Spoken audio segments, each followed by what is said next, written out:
Hey guys, and welcome back to the stream.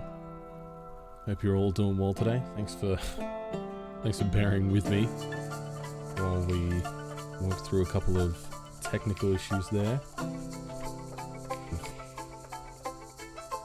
I think we should be good to go now. Hopefully Dwarf Fortress is actually showing for you guys. With a little bit of luck, it is.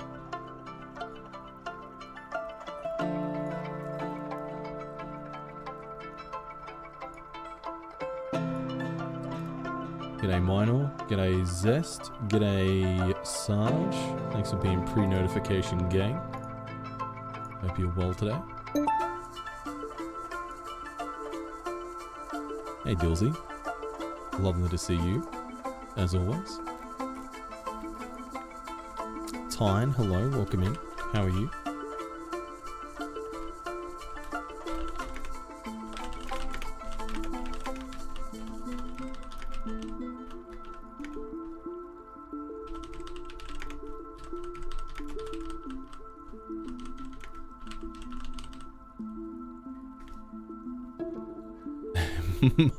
It must be your bedtime. It is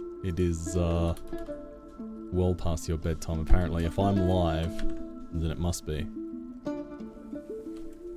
Hey Amy, how you doing? Welcome in. Good to see you. I hope you've been well. Lovely to see you as always.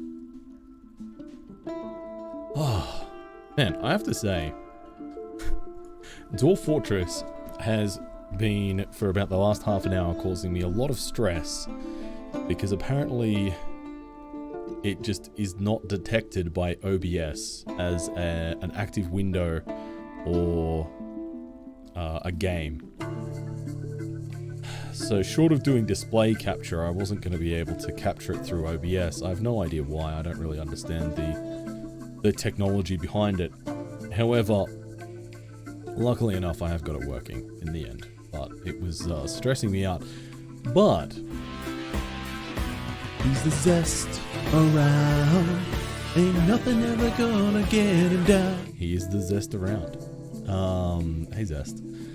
Yeah, I don't know. It is super weird, Amy. Yeah, I didn't think to test that before I, sat down to get ready to go live this evening.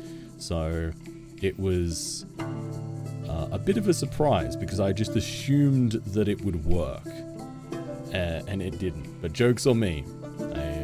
They know what they say about assuming. And but that being said, I have been just here vibing with the soundtrack, and I have to say, oh my god, I'm Red Talon. I am a large, semi-muscular man. I can take it. Hey Red Talon, good to see you. I have to say that the soundtrack that they've done for this game, at least the menu music, is wonderful. It's so atmospheric. It's beautiful. Absolutely beautiful. Oh no, Red Talon. I'm sorry to hear that, dude. That's awful. Yeah, that's super rough. I hope you get to feel better soon and try and rest up. Drink lots of water, dude. That's that's horrible. Yeah, the music seems to be lovely. It seems to be lovely so far. But, yeah, I mean, Dwarf Fortress is a pretty intimidating game, so hopefully I'm going to be able to fumble my way through it. I don't really have any objectives or goals going in other than just trying to really get a grip on this game. I did briefly play Dwarf Fortress back about, I want to say about 9 years ago now. I did pick it up. I've talked about this before while we were playing RimWorld before, but I have picked up and played Dwarf Fortress previously.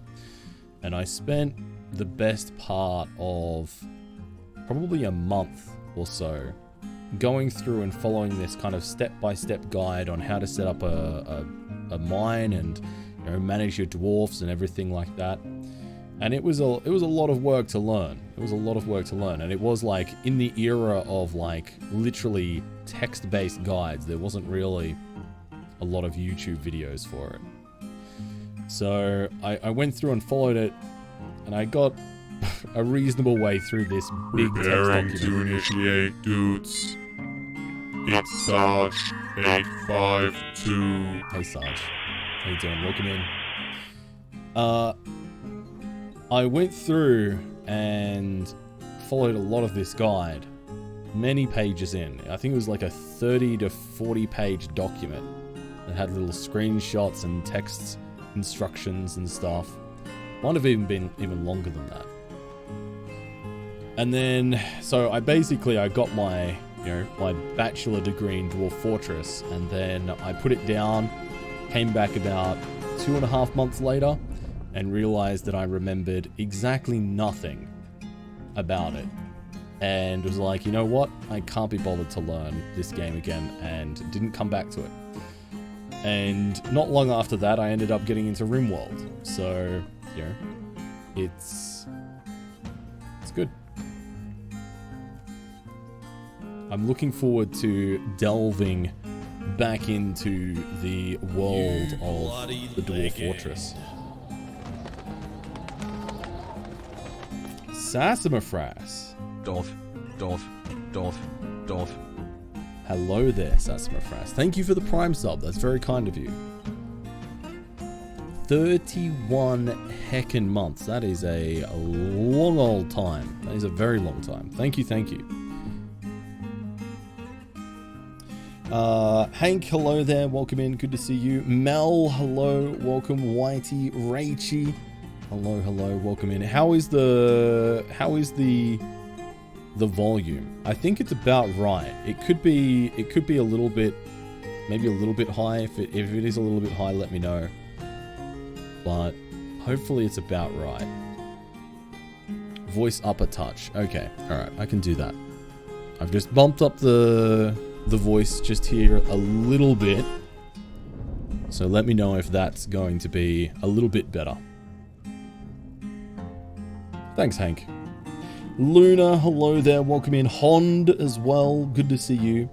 If we compare RimWorld and Dwarf Fortress, in RimWorld you are the gears and one gear is RimWorld. In Dwarf Fortress you are a small gear and Dwarf Fortress is all the other gears.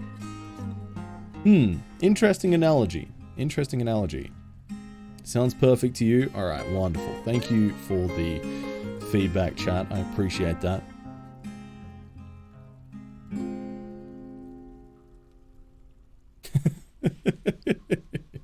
Nightbot, true. Oh, mean. Right, shall we get into this? I don't know if this is going to go well. Look, there is a chance, chat, that I just might find myself a little bit overwhelmed playing this and get a little bit frustrated, and I might put this back down again and go, you know what?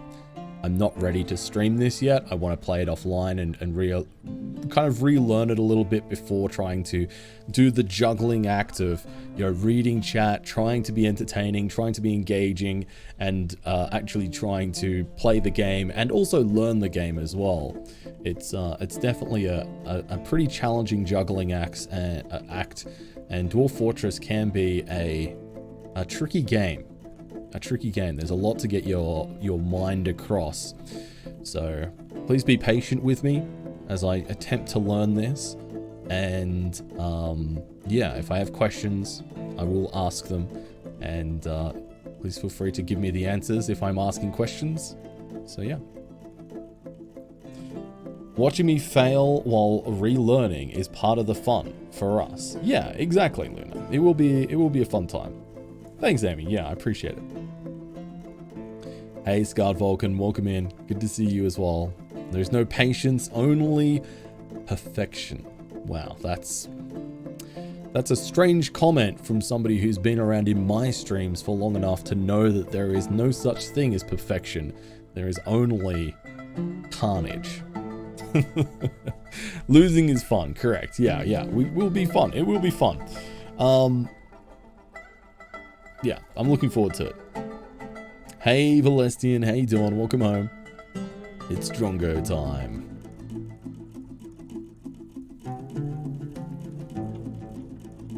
Clean Biscuit, hello there. Thank you for getting a shout out there for Scarred Vulcan. I hope you're doing well today, Clean Biscuit. Lovely to see you.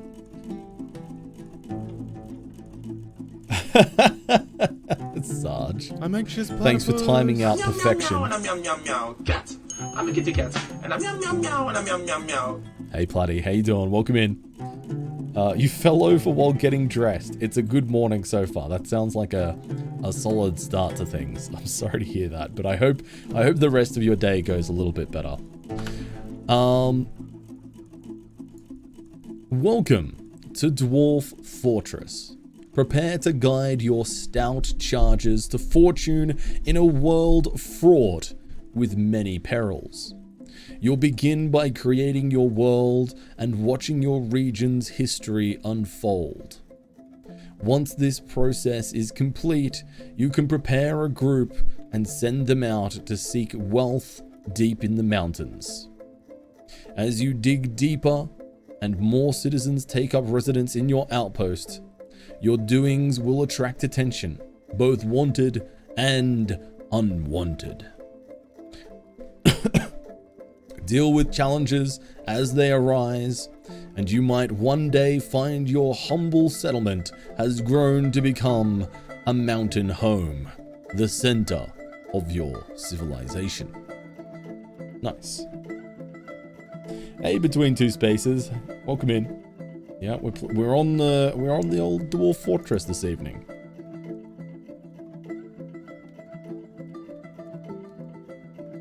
It is quite nice, isn't it, Platty? I agree. Platty. Alright, so first setting here we have is world map size. So I guess medium is fine. I mean, at the moment it's got a bunch of defaults set here. So the history length is 100 years. The number of civilizations is medium. The number of sites is medium. The number of beasts is medium. The natural savagery is medium. And mineral occurrence is everywhere. So, I mean, I can kind of infer by context what some of these mean. A lot of them I don't actually know what it means. So I'm just going to leave all of this stuff at default and assume that the game knows what should be default and what isn't. Yeah. Set a really, really long history length is the only recommendation I have. Interesting. Okay, Hank. Is there a reason why you would make that recommendation? World generation is a lot faster now, so a large world is fine too, if you want to explore one day in adventure mode. Interesting. Okay. The number of pixels is also medium. That sounds about right. Between two spaces. Mineral occurrence everywhere is not a very good default. Oh, okay. Interesting. Valestian. Oh dear. Everywhere makes pretty much all metals be everywhere. Frequently have a lot of metals everywhere, but not all of them. Not all metals be everywhere. Frequent have a lot of metals everywhere, but not all of them. I don't mispronounce names. Watch this. It's Chirin. It is Chirin. Damn it. How you doing, mate? Welcome in. Good to see you.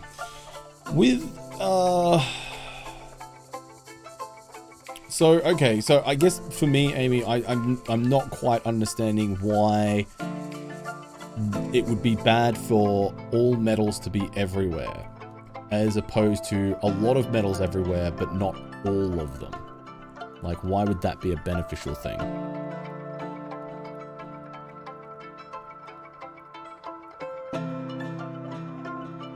Less reason to explore? Okay, I mean, I guess that makes sense. World gen is certainly faster, but 500 years is probably a bit too long to do on stream. Okay. Well, if I do a 500-year history length, then that could be a good way for me to pad out the length of the stream without getting too bogged down in trying to actually learn the game. That's big brain. Ow, I just hit my knuckles on my desk. I probably deserve that. Mad Goose, good morning, welcome in.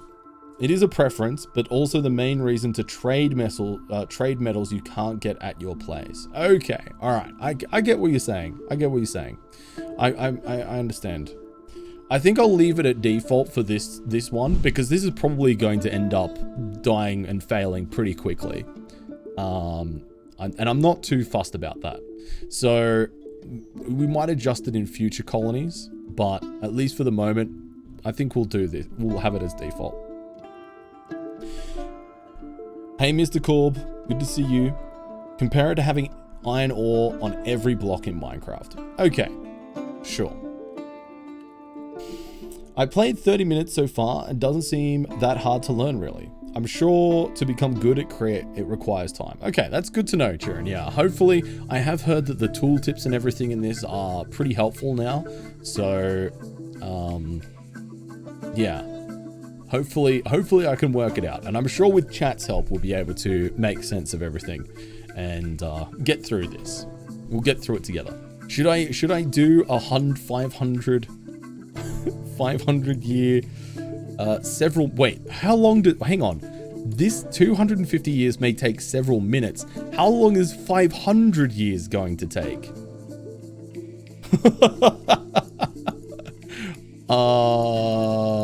Wow, okay. That's pretty funny, actually. Be sure to label your levers. Great, alright. A long while. Hey, Mini Strong, it does. Literally warns me. This may take a long while. That's a very abstract period of time.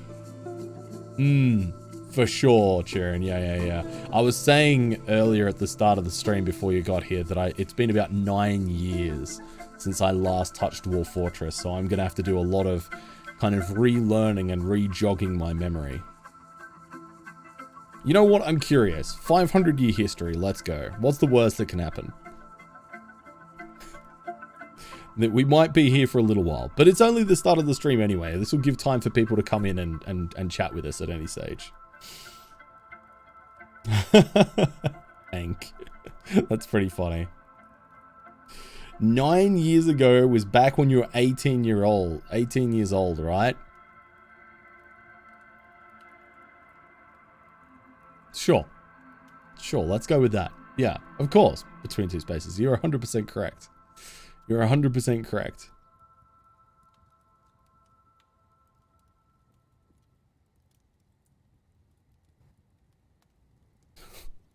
I hope I can go back and scroll through this history and have a little bit of a look at it. It looks like the history is like scrolling past. Can I pause it? Yeah, I can pause it. Oh, I can pause it and use the world now if I want to. Okay, alright. Well, let's continue generating anyway.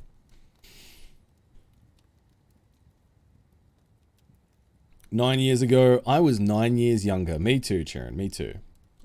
You can in Legends mode after. Gotcha.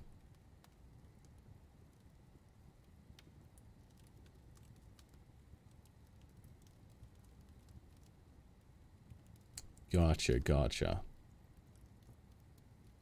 Yeah, because I have heard... Because I think I've heard people talk about Legends mode before.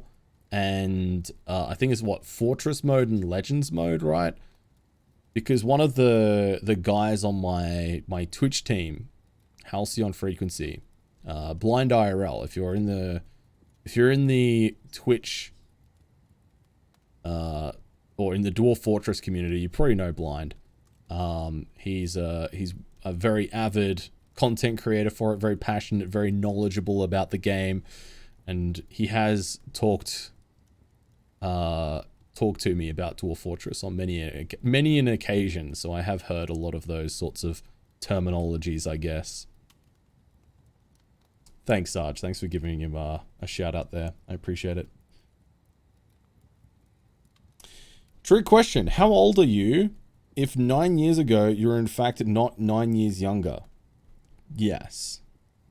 Yes. Correct. Man, I can see a lot of roads and a lot of villages and little mines being formed and stuff like that on the map here. I am Can I pause it and... Can I pause it and... Yes, here we go. We can use WASD now to move the world around here a little bit. So it looks like we've got a center of population down here, a little center of population down here, and a lot of stuff happening up in the top left here. A lot of stuff. We've got a Dwarven Mountain Hills, and what is this? A Dwarven Fort. Dwarven Fortress. What is this? A monastery. And a bunch of hamlets. Human forts. Yeah, there's a bunch of population up in the top left here. Not too much happening in the center. So assuming that not much happens in the next 330 odd years, maybe we can settle somewhere in the center, which would be interesting. Hey, Salberry, how you doing? Welcome in. Welcome. Oh, was there a volcano in the north? Hang on, let me pause. I didn't actually see that. Oh, is this a volcano here? Sinister conifer forest. Oh, there's a that's a volcano, right? Yeah, volcano. The Flames of Tiring. That's interesting. Little volcano up there. Doesn't look like there's another volcano around. I don't know if a volcano is good or bad, but I mean, it exists. Is this flatter RimWorld? I don't know, Sal. It is a similar sort of storytelling game / tool, I would say. It has some similarities with RimWorld, but also it's a lot more complicated. A lot more complex, it feels like. Hey, Orange Sims, how you doing? Thank you for getting a shout out there for Sal. I hope you're doing well today, Sal. Once adventure mode is added, I'll be looking forward to making a custom world is literally on fire world gen and seeing how far I can walk before all of my body parts melt. Zest. That's great. I love it. Hey, Tim. Welcome in. Good to see you. It's a big old Bernie boy. Volcanoes are very rare unless you use detailed world options. Okay, cool. Nice, good to know. Yeah, we got lucky then. Stream of luck, you know. Volcano means more lava for foraging, or forging rather, but more lava for flammable dwarves. Ah, yes. The classic age-old demand for flammable dwarves. RimWorld is flatter than Dwarf Fortress. That is true, yeah, because Dwarf Fortress does have a Z-axis, so it does go up. You're tired? You didn't stream today, did you, Sal? What were you up to today? That sounded a little accusatory. It was more of a polite question out of interest of, what were you doing today, Sal? Hey Marguerite, good to see you. Welcome in.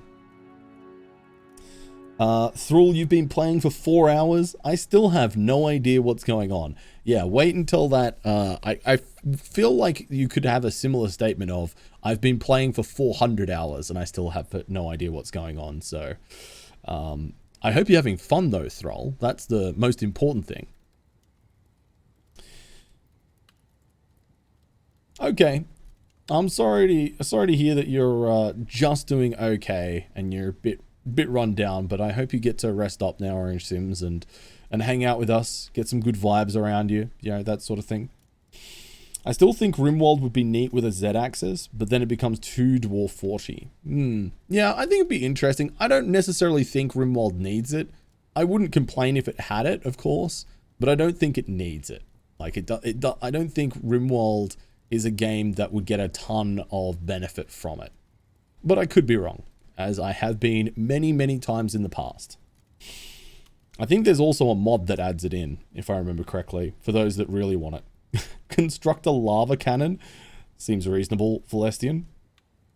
Lots of fun. Just going to take weeks to figure out everything. Gotcha. That's fair.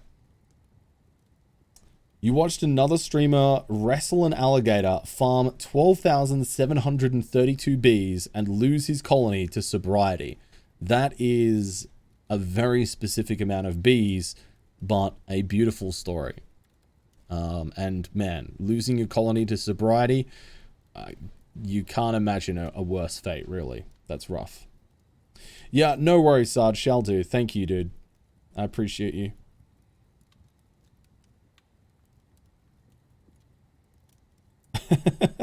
Orange Sims. And so the stories begin. And that is one of the things that always stands out to me when we talk about Dwarf Fortress, is that I'm always blown away by the stories that come out of this game. The little details and the little weird and wacky events and stuff that occur.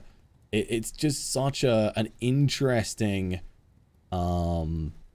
yeah, it's just such an interesting world, and it's just really, really cool. And the events just can be hilarious and heartbreaking and, you know, just really entertaining. And I've long been a fan, even though I've not played Dwarf Fortress in the last 9 years, I've long been a fan of hearing people's stories from playing Dwarf Fortress. Because, you know, very similar to RimWorld, you get a lot of really funny and unique situations that you just...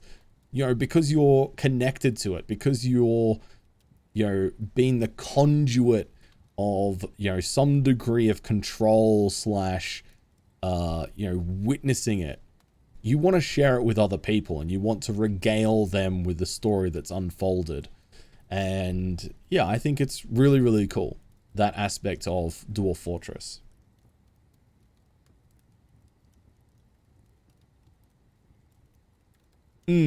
True, Orange Sims. Yeah.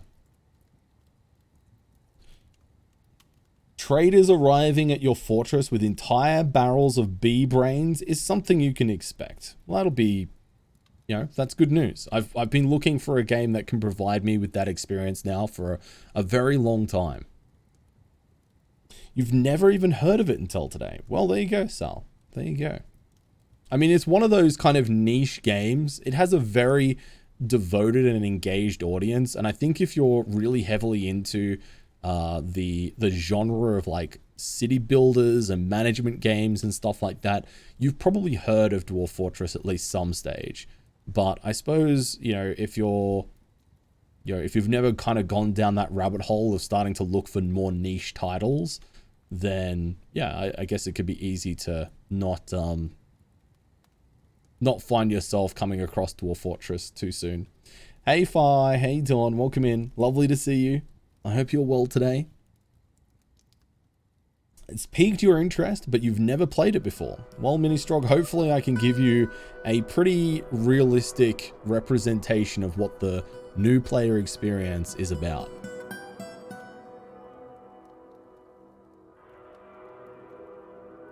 "100% Orange Sims, 100%. Amy says, in my world, gigantic panda killed bronze titan. I don't know what either of those things are. I'm just going to take those things at face value.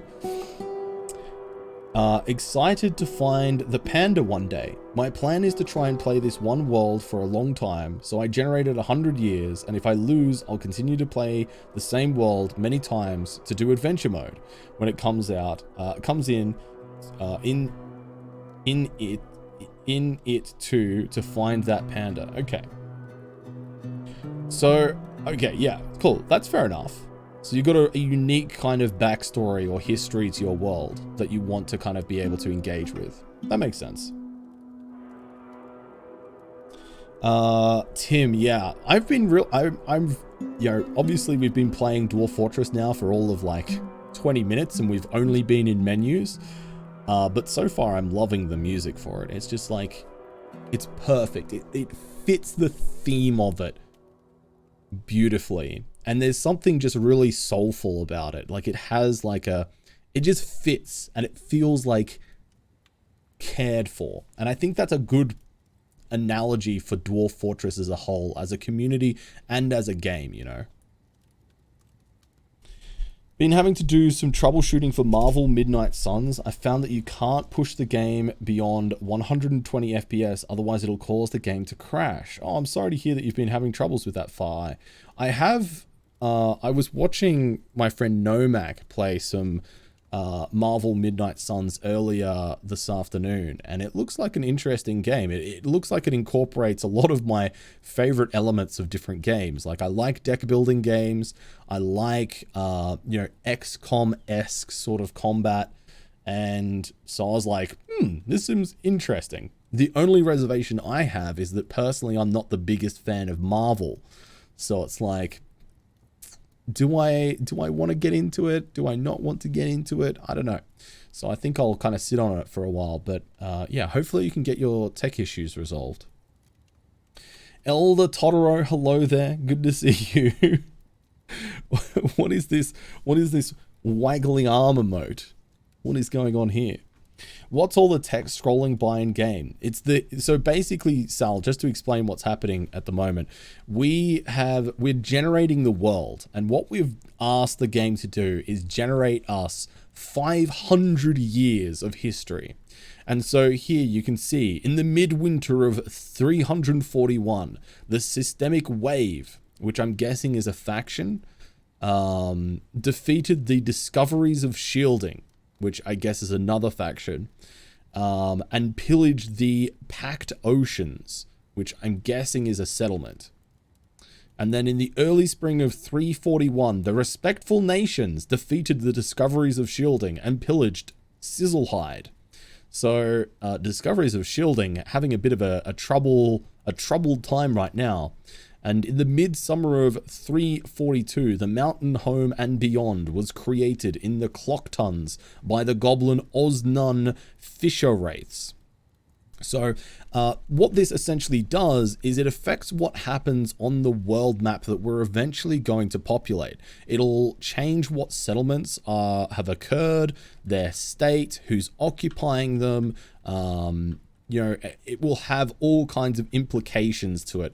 And it also incorporates like a sensory of like lived in nature, because there'll be little hints of this world history in, you know, items that we find and interactions that we have in the world, which is really cool. Normally you can do, like, the default is 100 years of history, but I chose 500 years of history just because I wanted to see how long it would take. And also because we just started the stream, it was a good excuse for me to kind of be doing something and have something happening, but also still wait for more people to get into the stream. And also, you know, have more people here for the very start of the colony, if that makes sense.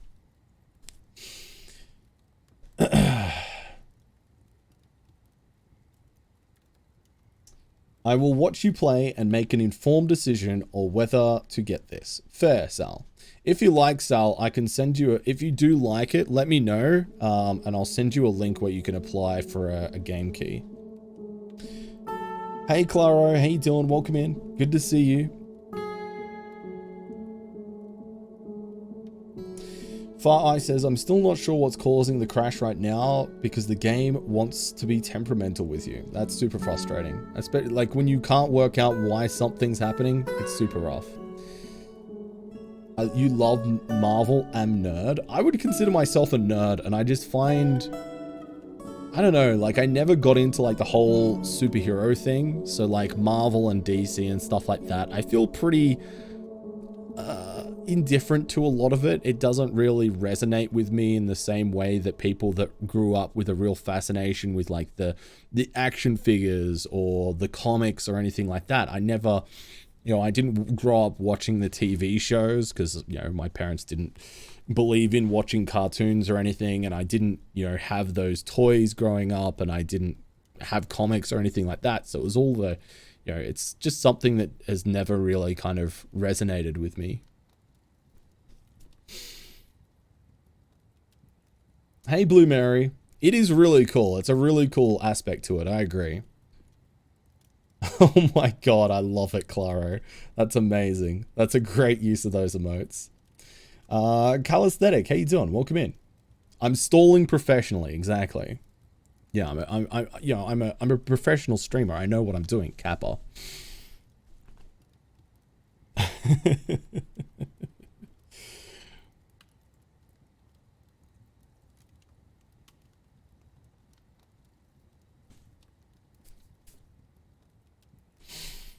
Ah, dear. Yeah, I hope everybody's having a wonderful day today. I appreciate you all tuning in and joining us while we play some Dwarf Fortress. We've generated nearly 1 million history events, and we should easily exceed that before the time is up.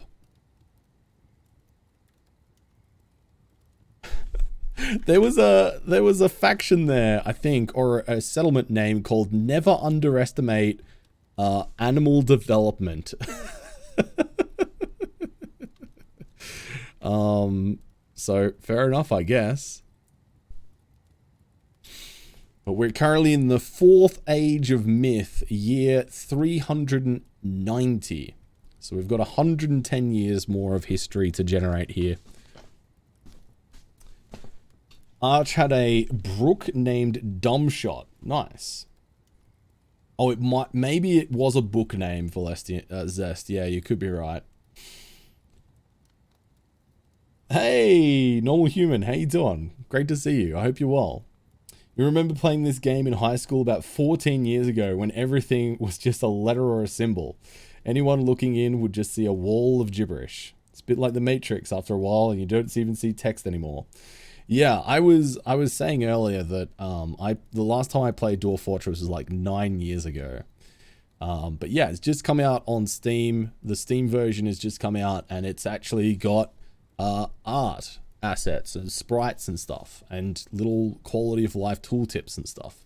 So yeah, the one thing I have noticed is that the the soundtrack for some reason isn't on loop.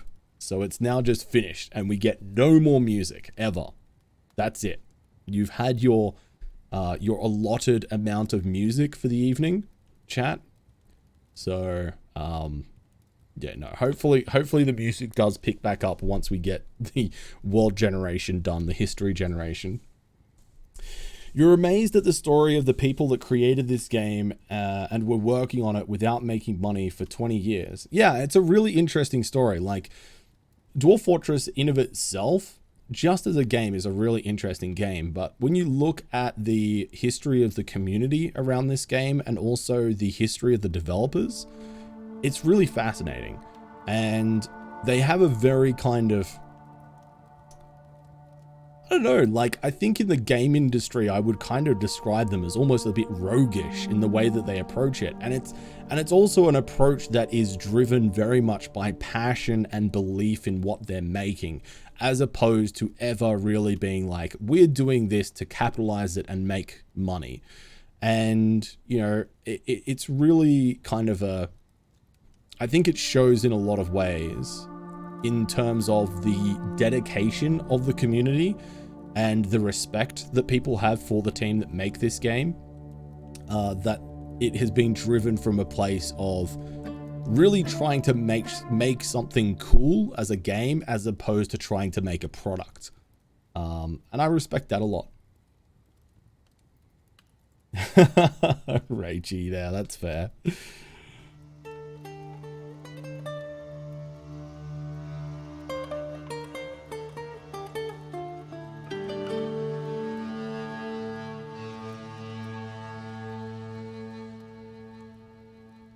Remove the temptation to dance. Yes. I like how there's a Steam thread that's 20 pages plus of people answering yes to the question, have all those people been playing free Dwarf Fortress for 25 years and are just waiting for the opportunity to pay $30?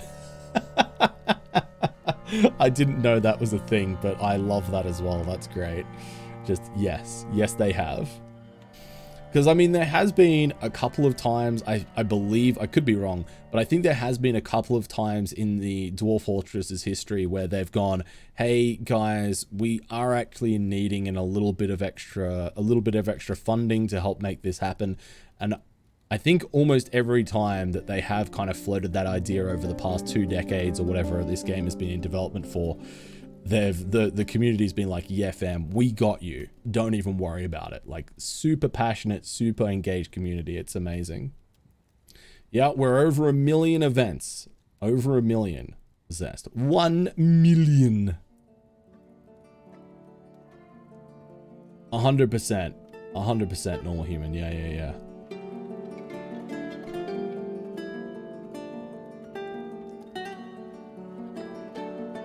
Gotcha, Amy. Yeah, I've been patiently waiting for this to come out. Like, I think it was like a year or 2 years ago now when I first heard that Dwarf Fortress was going to be coming out on Steam. And I was like, oh man, that'd be great. Because I think at that stage I was like really well into my fascination with RimWorld. And I was like, man, I wonder if I went back and I played Dwarf Fortress now, whether I'd enjoy it.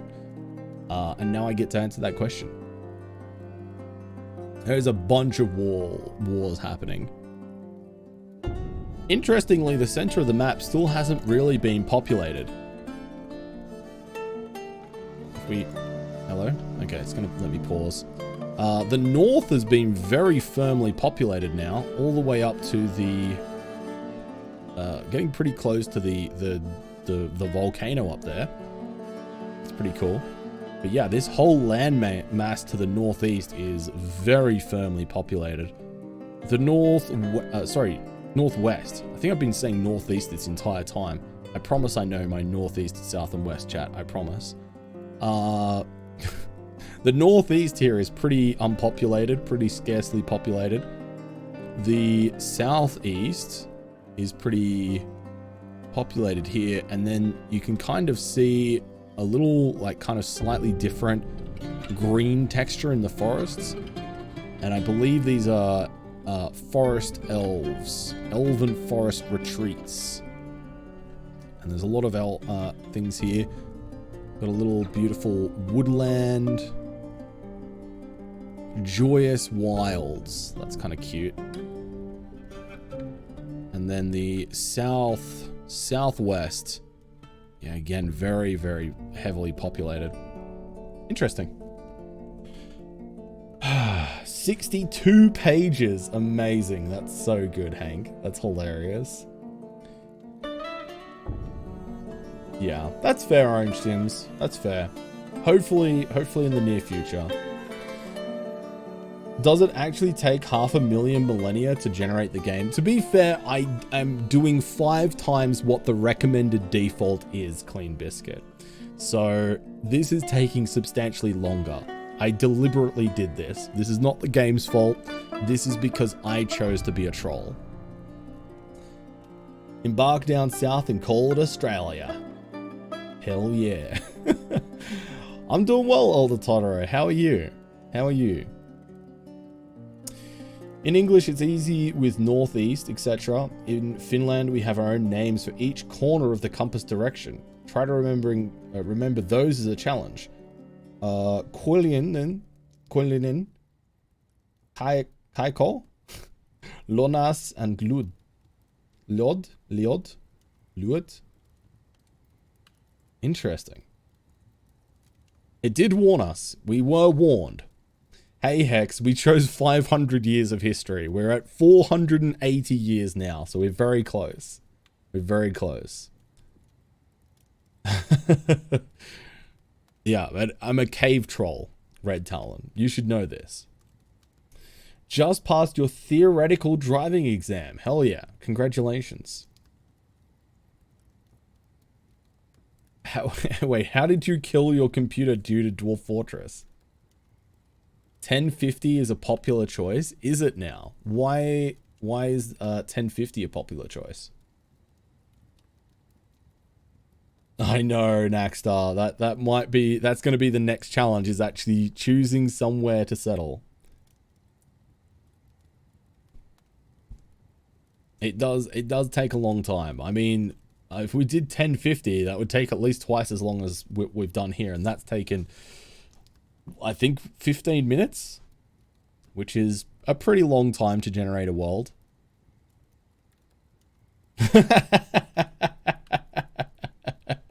Hond, am I a joke to you? True, true. Furuku, hello there, welcome in. Farewell, see you later. Alright, the fourth age of myth, year 500. We have 79,985 historical figures, an abridged chronicle. We've got a lot of different events here. And the latest event was the Goblin Cuts Mob of Vile Wraiths, the Bad Picks of Quickness, fooled the Leafy Empires into believing she was the Goblin Beast Hunter Netelli Blunt Date of the Leafy Empires. Oh, you tricky wench, Cuts Mob. Classic Cuts Mob behavior there. Hey Lil, hey Dawn. Welcome in. Dezo, hello there. Welcome, welcome. Oh god, right. Gotcha, Hank. Yeah. Gotcha. Alright, so now we get to choose our spot, I think. So play now. We're offloading units. It's doing it. Hey Cookbook, you're an old Dwarf Fortress player, but damn if the Steam version doesn't look pretty. Yeah, it does look super pretty, and also the music. Chef's kiss. Welcome in. Bought yourself a new mattress and some new Manchester today, and I'm stoked AF. Hell yeah, I'm glad to hear it, Lil. That sounds awesome. Congratulations. Straight up played with the ASCII interface? Yeah. I remember those days. It's good times. Good times. When you choose a place, don't take tutorial. That won't let you choose your spot. Oh, okay. I feel like I'm going to need to do the tutorial though. Seems kind of weird. Does the tutorial just like automatically choose a spot for you, like in the middle of the map? Does it choose like the most suitable location for an easy start, or how does it decide where to start you if you're doing the tutorial? Prepare to have fun. Oh yeah. But then you don't get the tutorial. Exactly, which I'm pretty sure I'm going to need after 9 years. It will select an optimal spot. Okay, I do like optimal. Should probably do the tutorial. I think that's a good point. Currently we're saving our history, which is a lot of history, so this might take a little while. Yeah, this is a fun-free zone. Thank you very much, chat. If you could all, just, reel it back in and, make sure that we're keeping all of that fun to ourselves, that'd be good. Tron Broad Sul, hello there, Tun. You did the tutorial and it started me out in a place that rained human blood.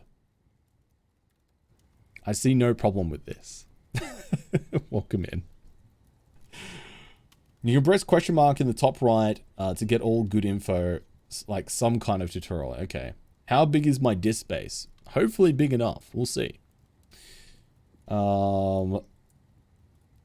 Sarge, thanks for timing out fun for 600 seconds. Keeping this a fun-free zone. Now, do I want to play Fortress or Legends? That is the question. So, Legends lets you carry over the history and populate the same map, right? Am I remembering that correctly? Legends isn't a game. It's not a game. I didn't think any of this was a game. Oh, Legends is just for viewing stuff. Okay, gotcha. Fair enough. My bad. Gotcha.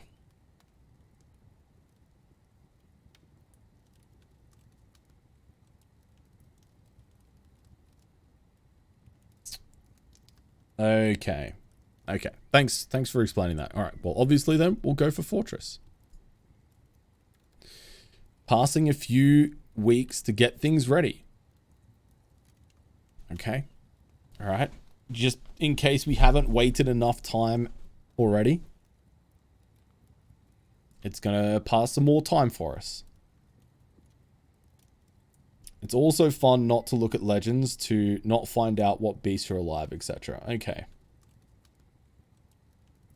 Waiting Simulator 2022. Okay, quick start and short tutorial.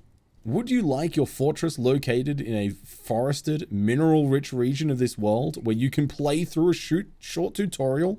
Non-interactive help will be available, whatever you decide. So, I think for this one, I will do the tutorial. It's a shame that we don't get to choose our location, but I also don't trust myself to choose a location appropriately anyway. So, let's do this. Start a short tutorial. Oh, and it's pretty much started us more or less where I would have picked anyway, I think. Kind of center in the map in that mountain range. That was kind of where I was eyeing up when we first got in here. Also, where is the music? Why is the music stopped? It's just no longer existing. It is RimWorld-esque, Lil, correct. Ah, good point. Oh. There it is. The music is coming back in slowly. A dwarven outpost. You have arrived. After a journey from the mountain homes into the forbidding wilderness beyond, your harsh trek has finally ended. Your party of 7 is to make an outpost for the glory of all of Ritholid. Ritholid. There are almost no supplies left, but with some stout labor comes sustenance. Whether by bolt, plow, or hook, provide for your dwarves. You're expecting a supply caravan just before winter entombs you. That's an ominous word. But it is spring now. Why does it look like there's snow on the ground, though? Enough time to delve, secure lodgings, ere the giant leopards get hungry. A new chapter of dwarven history begins here at this place, Lektalad, or Luarak. Strike the earth. Hey, Psycho Boy, good to see you. Yeah, that makes sense, Zest. That makes sense. Alright, let's do it, chat. Let's do it. Boom. Camera controls, 1 of 8. Your view is focused on the elevation, on one elevation at a time. To move your camera around, press WASD or hold the middle mouse button to drag and view the camera. Oh god, wow, that is pretty abrupt. Cool. Oh, I scrolled and I think that changed the height map. Okay. Oh, is these the trees above us? Oh, that's kind of cool though. Neat. Oh, it is the trees. We're getting high. Down we go. All right, back down to ground. Okay, to change the camera's elevation, press E or C, or roll the mouse wheel. Hold shift to move faster. Oh, Jesus. Okay, right, that's going to take a little while to get used to that because I feel like I'm going to start zooming in to try and zoom in closer on my dwarves here a little bit.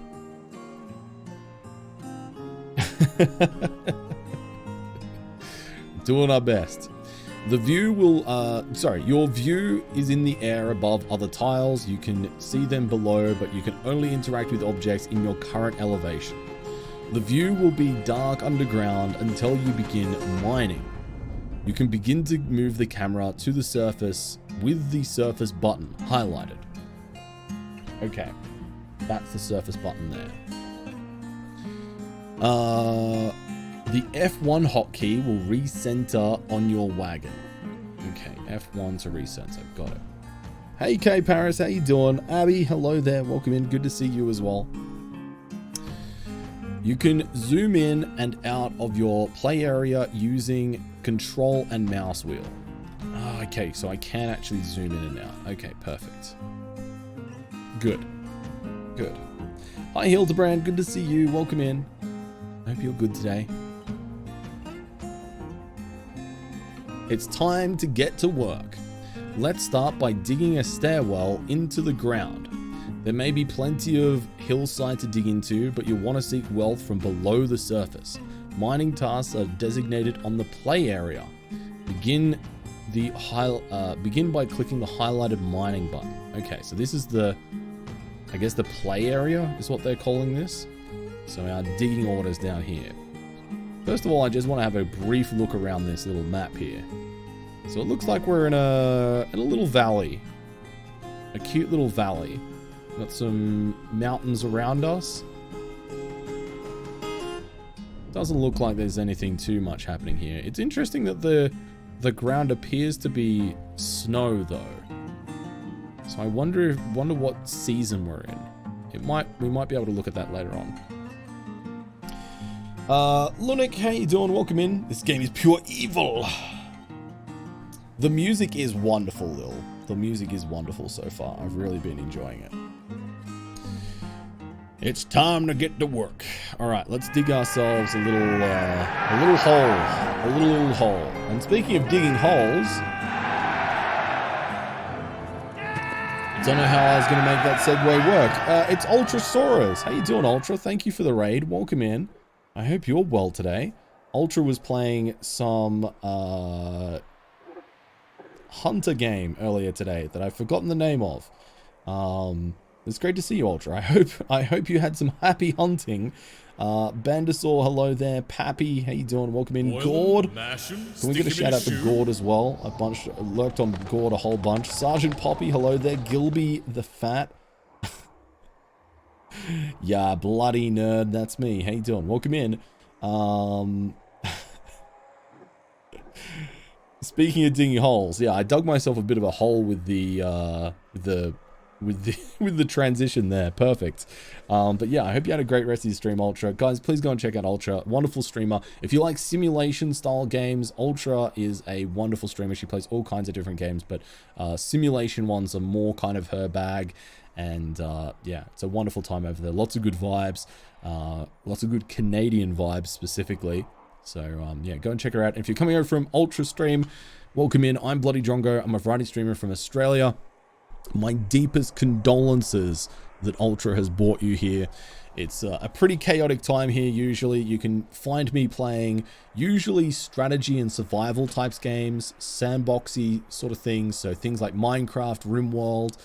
Tonight we're delving into Dwarf Fortress, which is a strategy survival game,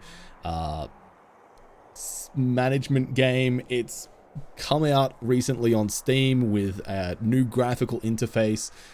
It's the new hotness right now in terms of management games. So yeah, if that sounds good to you, feel free to say hi in the chat or lurk to your heart's content. And I appreciate you being here and hanging out with us. I'm glad to hear you had a great stream, Ultra. Yeah, and my pleasure. I always enjoy hanging out in this stream. Mr. Chef Buff OP, how you doing? Welcome in. Good to see you. And thank you for getting a shout out there for Gord. Gord is a very entertaining streamer. Last playing Stardew Valley. We played Stardew Valley before. It's a wonderful game. Beautiful game. Yeah. Good morning, Ferret. How are you? How am I liking Dwarf Fortress? I've not played Dwarf Fortress in about 9 years. So this is the first time I've come back into it. And we are literally on step 2 of the tutorial right now because we've been chatting so much. So I'm still finding my feet. But it does mean that you're all here to basically catch the very start of our little dwarf fortress before it descends into absolute chaos. So, congratulations or condolences. I'm not sure which. What happened to the Drongo Gasm emote? I was catching up on some VODs and I saw it was Drongo's favorite emote. Hey, K Paris. It should be a follower emote, K Paris, so you should be able to use it in this channel.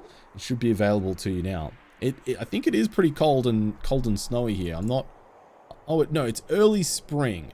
So hopefully we get a bit of defrosting. I hope we're not on a purely cold map, but we'll see, I guess. It is diggy hole time, that's true. Don't let the clowns out of the circus. Noted. Thank you. No worries, Ultra. Thank you for bringing your wonderful community over. I really appreciate it once again. Thank you for the lurk. But yeah, go get ready for bed and get yourself some much deserved rest. Yeah, thank you.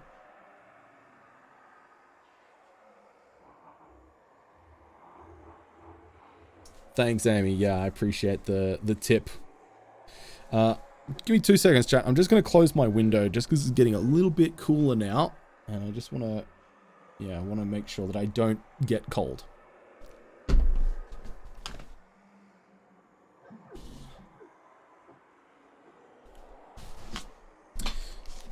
It's been nice and warm here, but it's been raining this evening. So it's just got a little bit of a chill on the air at the moment, which is really pleasant, but my window has been wide open because I was working with my window open this afternoon and it was glorious, absolutely glorious, but I've just closed it a little bit. You noticed, oh, do you like my shirt? Do you like my shirt? I like this one a lot. It's one of my favorites, oh my god, Yowie powers, they're the best. So good. So good. I remember them vividly. Shuey Danik. Shuey Danik indeed. Cody Hunden, thank you so much for the tier 2 sub for 22 months. That is 2 years, Cody.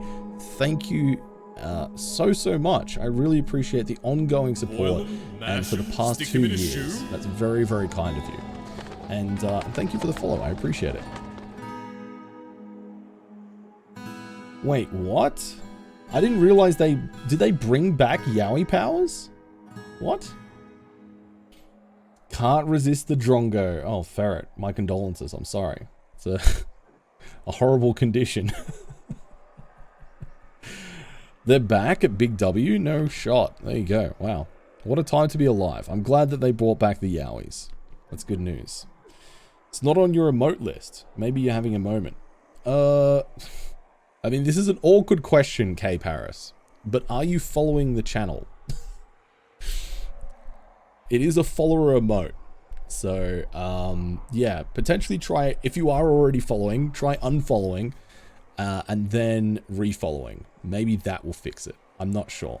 But yeah, that's super, super weird. You're subbed. I can see, yeah, but you can be subbed without following. So yeah, I don't know. I don't know. It's weird. But yeah, besides refreshing the stream, I'm not sure. Hey, Furious Magician. you found the Drongo Gasm emote. Perfect. Enjoy your dinner, Orange Sims. Eyes and Rams got the Gasm emote. Cool. All of chat's got the Gasm emote. That's great. I totally am okay with that because that's not at all my least favorite emote that we have. Since when? Has that always... It's always been the case, right? That following and being a subscriber has been different, right?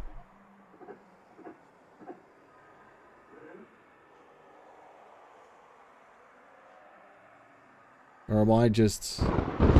Since always? Okay. I'm not just losing the plot here. It's Cody Hunden. It is Cody Hunden, confirmed. I had no idea you could be subbed and not following. There you go. Well, every day is a school day, as they say. All right, chat. I'm sorry. I will concentrate and trying to finish the tutorial before we have to end stream tonight. So there we go. We've got the option to make a stair mine. So there are several ways to mine, chat. Stairwells, which is what we've got selected, start at one elevation and are completed at the next. click the surface, move the camera down one level, and click the underground. Reversing the order also works. Okay, so click the surface. Hang on, I've already messed this up. I've gone into the trees, into the foliage. Okay, so stairwell.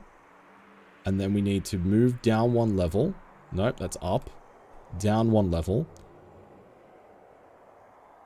And click the underground. Oh, is there an underground river here? Is that what this is?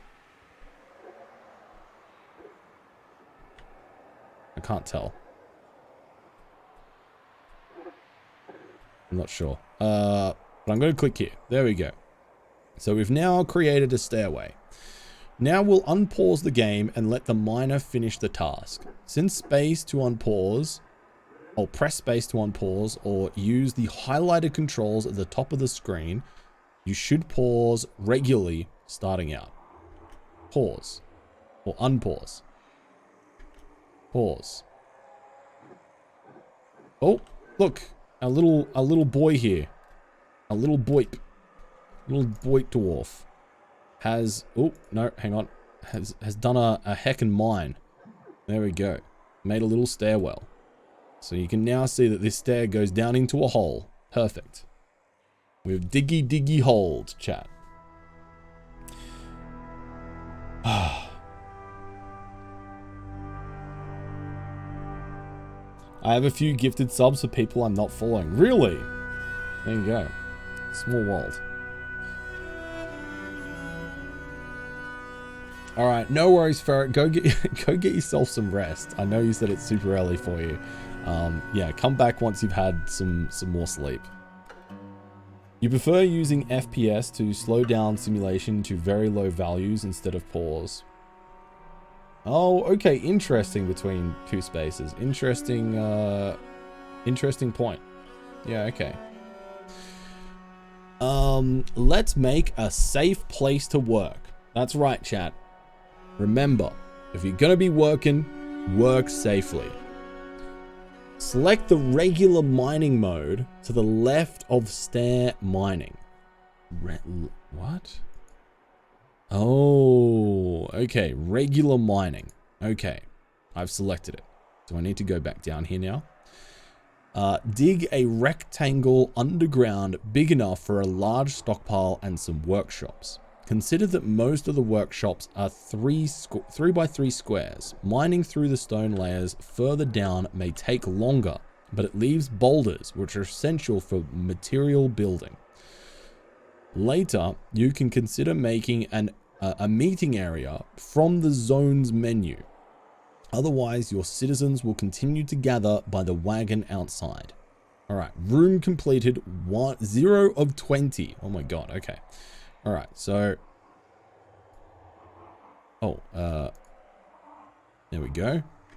Let's mine this out. Oh, look, a little dwarf boy has dug ourselves a little tunnel. Beautiful. So, let's make a little passageway down here. Bop. Look at him go. Oh, amazing. All right, perfect. Now, we want to make room for workshops, most of which are 3 by 3 squares. So, maybe we come along like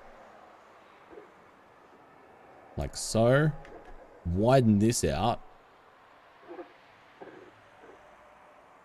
Calls old dwarf a boy? Yeah, it's a little dwarf boy. Little dwarf boy. Oh god, I've lost my location. Here we go. All right, room completed 20 out of 20. So we've mined out tiles. Perfect. There we go. You can click on the dwarf to see their personal info. I think it's a sheet. Oh, okay. My bad. How do I click on them to see their personal info? Can I not do that? Oh, apparently not in tutorial. Okay, good. Good. Thanks. Thanks. Hey, Sensei. How you doing? We're diggy hole. It's true. Hey, Andras. Thank you. All right. Stockpiles. 3 of 8. The supplies on the wagon are in danger of being carried off while wild animals, ugh, those dastardly wild animals. It's time to build a stockpile underground to unload them. Stockpiles are crucial to moving supplies around your fortress where they are needed.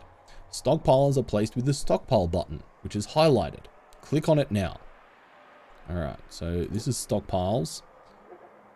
Click the add button and click two corners of a rectangle somewhere safe to place your pile. Stockpiles can be placed on both the surface and underground. Once the pile is placed, click accept and select all option. Okay. So we're going to paint a new zone and make a stockpile. Okay. Click on the play area to paint the stockpile. Did I do it? Oh, stockpile number 1. Here we go. So it wants me to press all, right? So I assume that'll let me store all. Oh, finish placing stockpile.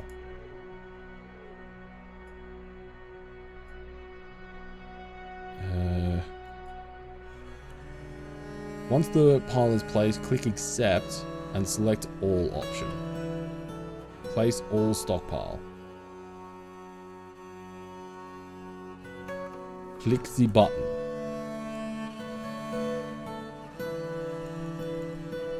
Oh, okay. These are buttons. I thought they were just icons. I was clicking on the word. Okay. All right. My bad. Okay. So I clicked on the icon. All. Okay. So that will be a stockpile for all things. Gotcha. Very good. So with shelter underground. Hey, Revelion. So far, so good. We're still doing the tutorial. So fairly early on. But I'll let you know as we go. With shelter ready underground, it's time to build. First, you will need building materials like wood or boulders. Before you start chopping down trees, you may want to create a dedicated wood stockpile. And also, the snow's disappearing. The snow's defrosting. We've now got grass fields. Lovely. Like wood or boulders. Before you start chopping down trees, you may want to create a dedicated wood stockpile. Haulers will also drop wood at your all stockpile unless you turn it off in the custom stockpile menu. When you are ready, open the wood cutting menu and designate the trunk of a tree on the surface to cut. Make sure your woodcutter can walk to the designated location. Okay, so let's do what it suggests, just to make sure I understand how the stockpile option works. So, finish placing that stockpile. Let's make a new stockpile.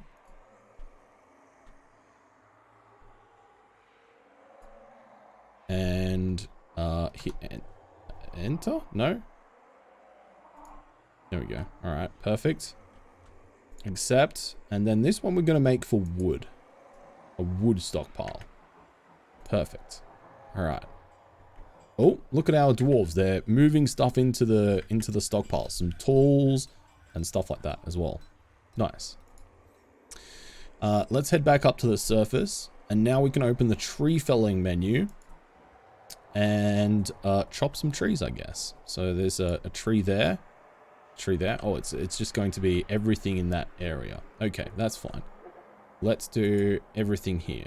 Cool. So now it's marked all of these trees here to be felled. Okay.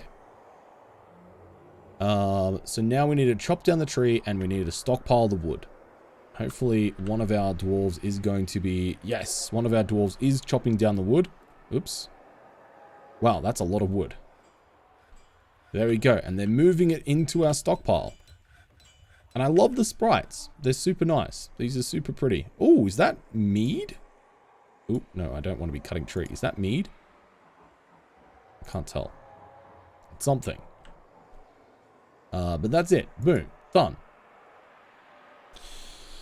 Right-click closes dialogues. Okay, thank you. Hey General, is this the new Dwarf Fortress? It is. This is the Steam version of Dwarf Fortress. It just released within the last 24 hours. I'm sorry to hear that you're tired, Revelon. Now that you have building materials, it's time to start building. Checks out. Workshops are one of the many buildings that you can place with the highlighted build button. Click it now.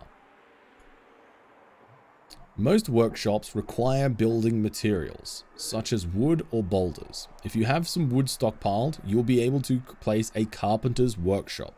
Click Workshops, Carpenter, and place the shop in an empty area on the surface or underground. Okay, so a carpenter's workshop. So workshops, carpenter. There is carpenter. Here we go. Make beds, various furniture here, as well as bins, barrels, and more. Okay, so this is a 3x3 area. Crafter. Okay, all right, cool. So what I'm actually going to do before we do that is I'm going to lean on our knowledge of how to do regular mining, and I'm going to make our carpenter workshop built into the wall here next to our food stockpile. This will be temporary, but I think this will be worth doing. Get this done now. That way, you know, we've got room for stuff. We'll be able to keep expanding. Perfect. So let's go back into our structures, workshops, carpenter. Perfectly. Perfect. All right, let's place our... Oh, the camera control's a little bit finicky to get used to, but that's okay. It might be because I'm so far zoomed in, actually. Maybe if we zoom out a little bit, it'll be easier. There we go. All right, perfect. So, select materials for the carpenter's workshop. Amount needed 1. So we've got a bunch of logs nearby. I don't really care which they use, so I'm just going to select the closest one. When unpaused, a worker should now build the workshop. Once the worker is done, click on the building to select it. Construct the workshop and then click the workshop. All right, cool.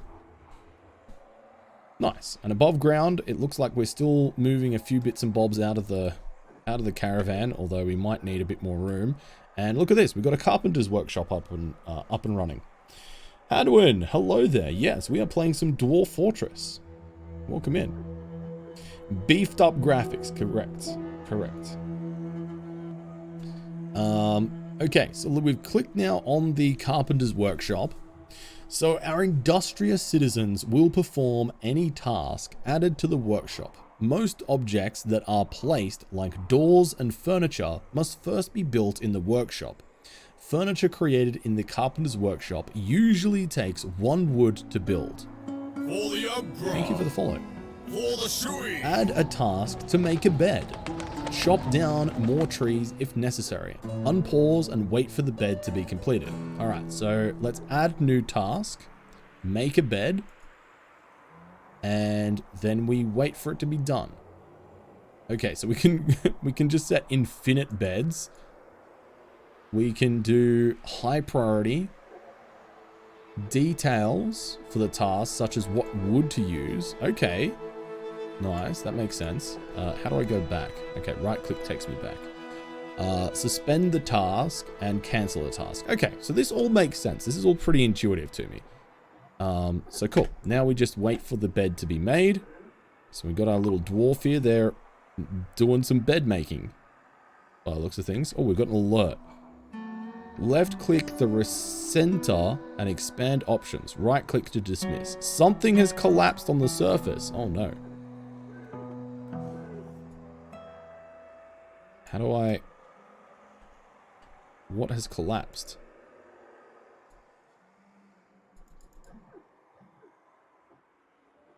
Hey, how you doing? How you doing? Welcome in. How am I getting along with it? So far, so good. It's not totally obtuse. It's definitely a relearning process. It's been about 9 years since I last played Dwarf Fortress, so I am having to do a little bit of learning. It is Scarred Vulcan. Very, very similar. Very, very similar. Super cozy stream for a cold night here. Perfect nighttime vibes. Hell yeah, Hadwin. I'm glad you're enjoying the vibes. I appreciate you joining us. Oh, tall trees might do a collapse thing, and a log might make the woodcutter get hit by it too. Oh, interesting. So, can I close this? Does it show me... Okay, this is a genuine question to all the Dwarf Fortress experts in the chat now. What am I meant to do with this alert? Is this just a general notification? Should it be, like, should I click on it and it takes me somewhere? Am I not able to interact with this properly yet because I'm still in the tutorial? Or what's the situation with this? Should I be concerned? I guess is my major question.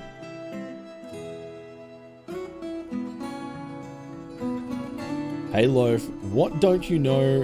What, you don't know everything by heart and memory, Drongo? Tisk tisk, how dare you, Loaf?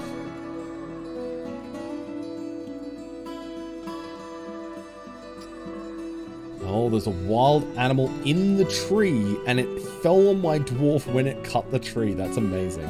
No concern at the moment. Okay. I see, Zest. Okay, alright.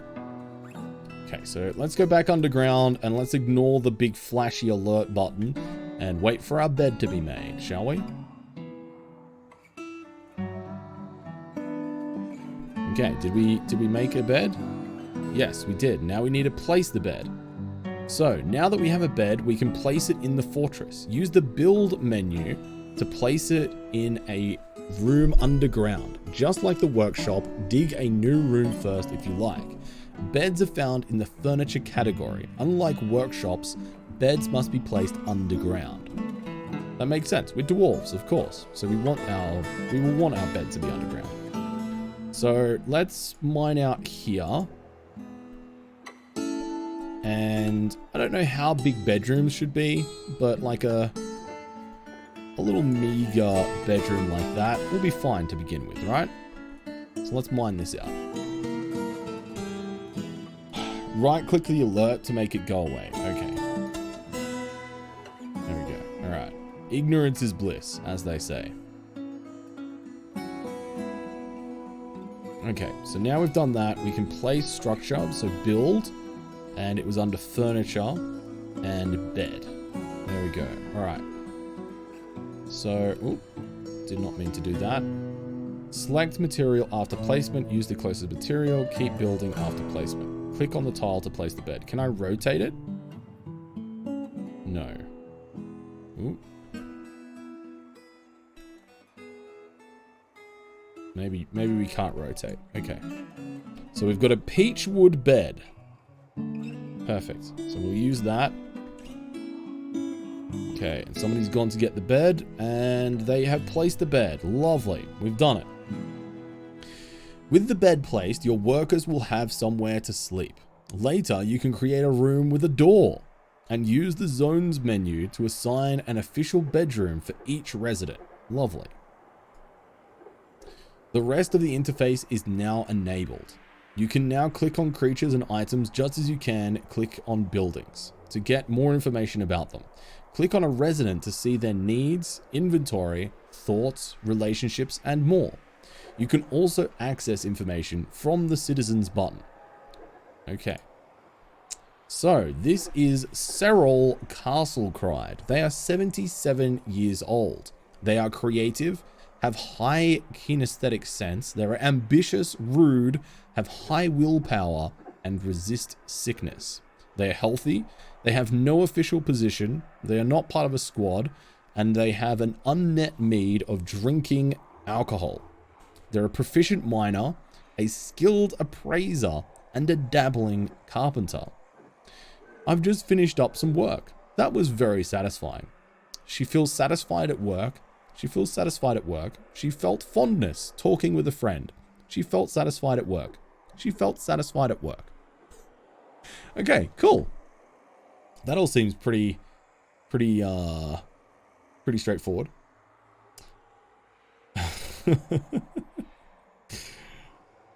I've seen weasels and ravens so far, but I might have missed if there was such a creature there and then. I only saw the cut tree and got hit by something and got knocked out for a short time. Amazing. Sunday Elite. Very satisfied. Feel free to pause and check out the information. Right click to dismiss the information sheet. So what else have we got? So we got some items. So this is their clothing. So you've got individual socks, shoes, gloves, a nice elk bird leather dress, some pigtail trousers, interesting, and a copper pick.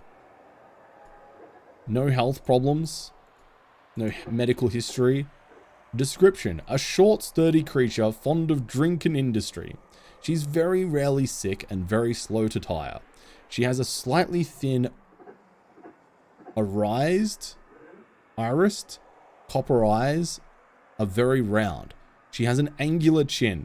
Her hair is clean shaven. Her nose bridge is convex. Her slightly flattened ears are extraordinarily broad. Her lips are thin. Her hair is burnt sienna. Her skin is cinnamon. Dude, I forgot.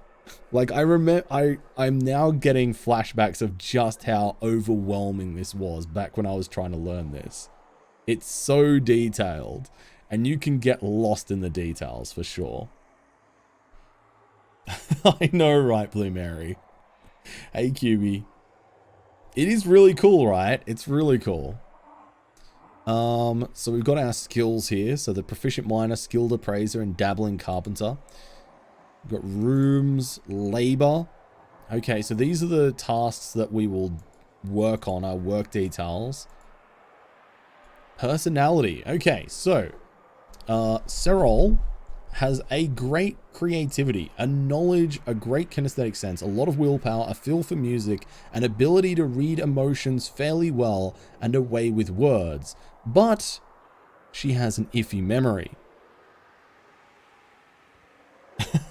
Me too, Vlosk. Me too. I maybe Loaf. We'll see.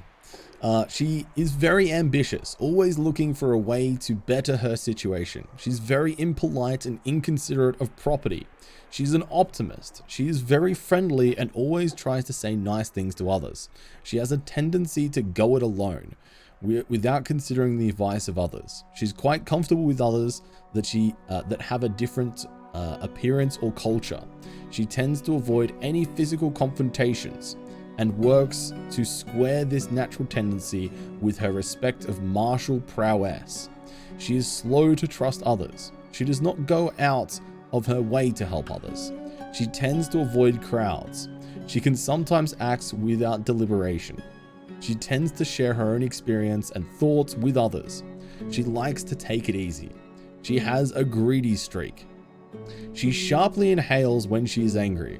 She licks her lips when she's nervous.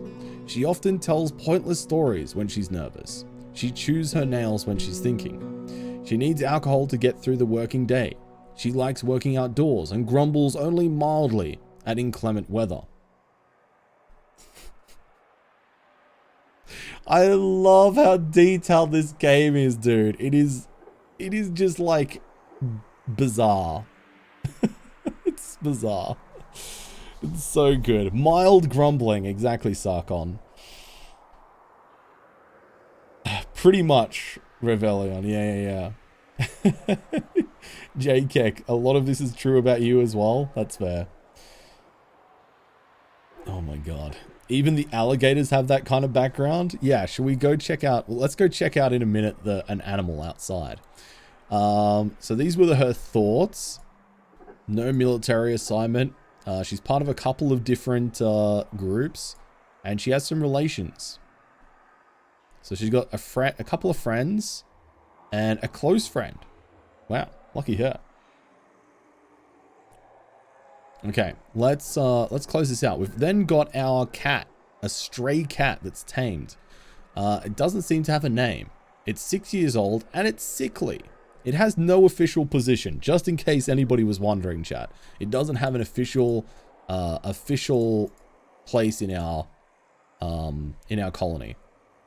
It's a small mammalian carnivore, and it's usually domestic and hunts vermin. She's agile, but she's slow to heal and quite susceptible to disease. Her hair is tan, her ears are black, her tail is chocolate, her head is white. Her front paws are mahogany, her rear paws are tan, her skin is dark peach, her eyes are bronze. So good, dude. So good. Let's look at her personality. She is stingy. She's stingy with resources on projects and refuses to expend any extra effort. She tends to consider what others think of her. She has a tendencies toward forming deep emotional bonds with others. She is not inherently proud of her talents and accomplishments. She enjoys the company of others. She's often nervous. She is moved by art and natural beauty. She is troubled by this since she dislikes the natural world.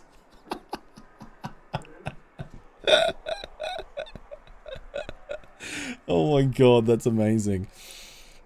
She tries to do things correctly each time. Sometimes she acts with little determination and confidence.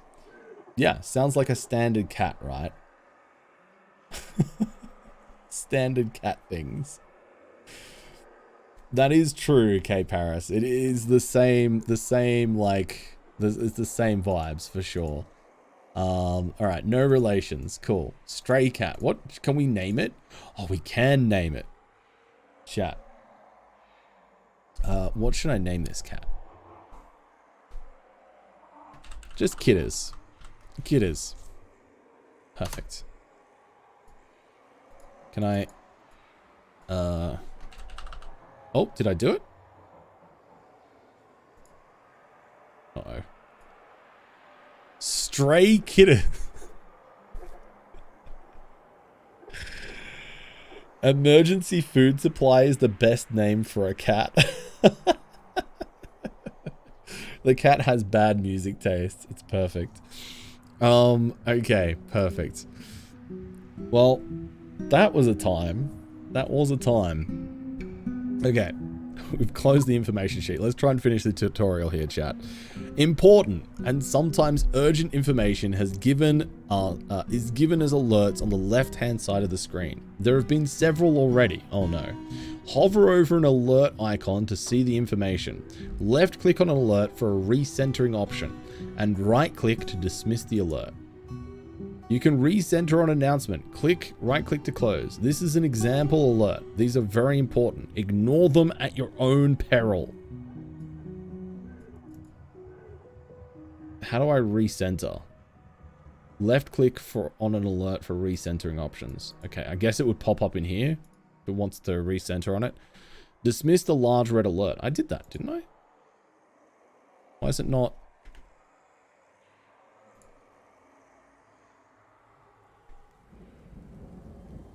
Oh, I need to actually right-click on it again rather than go into it and then right-click. Okay, I understand. Okay. Did they fix the issue where cats would die from alcohol poisoning due to drinks being spilled and the cats licking it off their paws after walking through it? Yeah, they did. They did fix that. Zest. Also, one of my favorite ever Dwarf Fortress stories. It's so funny. Maybe Revelion. Yeah, I'm not 100% sure, but maybe you could be onto something there. All right, you may need supplies before the coming of winter. To trade with the autumn caravan, you must first build a trade depot from the build menu. You need something of value to trade. Crafts are an easy way to make a lot of trade goods quickly. Make the appropriate workshop from workshops, then crafts. Okay, you got it. Let's make a workshop. I assume it's going to be a 3x3. An obvious material to use to make crafts is rock. If you dig down enough layers, you will find a near infinite amount of boulders of various kinds, as well as some rough gems if you're lucky. Gems can be cut at the jeweler's workshop. Encrust them on crafts and other things to make it even more, to add even more value. You got it. All right, so let's make a workshop. And was it a trade? What workshop craft? A crafting. Not jeweler. Crafts. Here we go. Make crafts for trade and your own citizens here as well as a variety of armor, tools, and bolts. Perfect. I guess we can make it out of wood? Sure. Oh, is it raining above surface?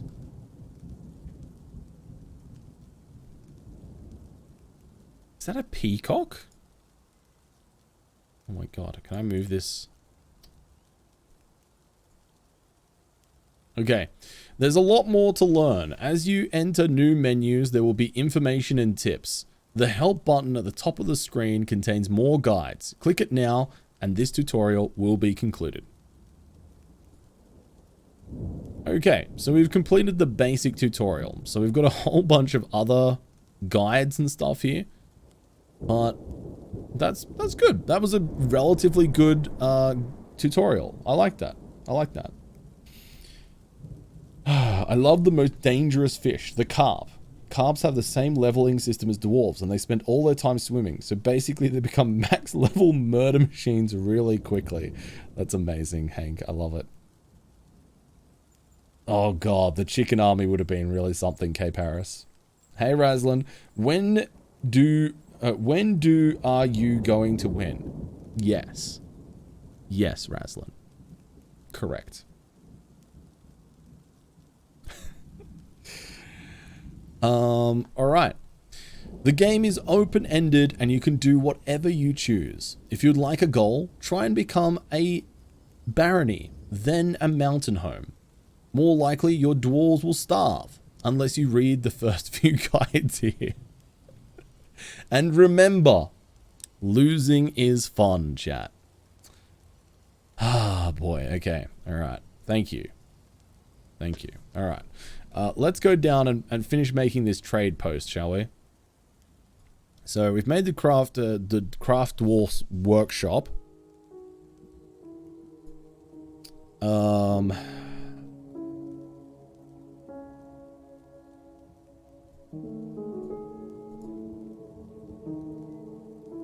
Okay, so we can make a whole bunch of rock stuff here. So, okay, so we want to... Okay, hang on. Let's first make a larger area here, because I don't think we've got everything that we need out of our stockpile zone. Or out of our caravan. So let's mine this out a little bit more, and we'll expand this, this stockpile. I hope you're well today, Razlan. It's good to see you. Oh! We've revealed the underground river that I was wondering if it was... What's a damp ice wall? I see. Oh, interesting. I bet there's a few fun things we can do with all this river. Oh, what's that? A rough-hewn hematite wall. I see. Clay loam walls. Oh, these are clay. Okay, so we're not actually into the underground properly. Your starting miner is so much faster than yours? Oh, rough, Zest. I'm sorry to hear that. I'm sorry to hear that, man. Okay. Now, how do I resize this stockpile? Can I resize it off of it?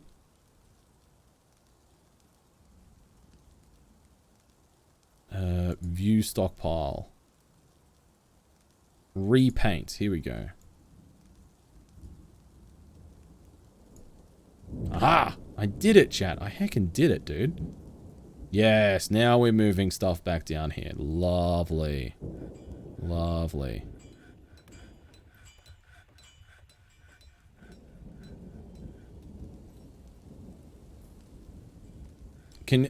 Chat, can you hear the ambient sounds, by the way? Because they're kind of nice and, you know, quite pleasant.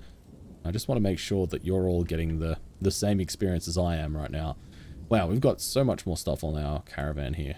Jeez. Faintly, I'm doing a heck and learn. I'm starting to believe, chat. Can can hear the thunder and the rain. Alright, I'm going to turn it up by 5%. Let me know if that's too loud, chat.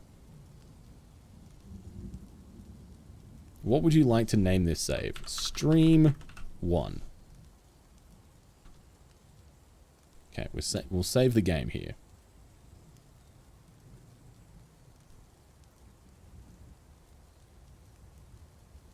If it will let me.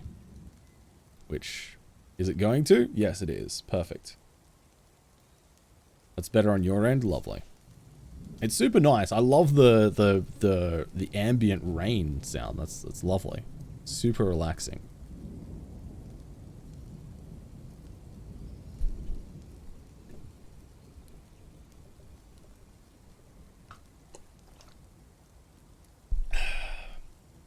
Oh. Right, Scarred Vulcan. Okay, yeah. That choice is going to come back to bite us, it seems. Hear the metal clanking, the thunder and the rain. Oh, yeah. That's what I like to hear. Dear oh dear. Well, chat, I hope you're all enjoying the stream so far. I do very much appreciate you know, coming along on this adventure with us. If you are new here, please feel free to hit that that follow button. You know, we play a lot of RimWorld on this channel normally, but yeah, we might be playing some Dwarf Fortress if I get addicted, which is always a risk with these sorts of games because they're absolutely up my alley. Yeah, and that way, if you follow the channel, you'll know when we go live again. And for everybody else who's returned here for, you know, once again and is already following the channel, thank you. I appreciate it. Whether you're here lurking or whether you're here chatting along, thank you. Man, this is taking a long time to save. Gee whiz. Gee whiz. That is rough.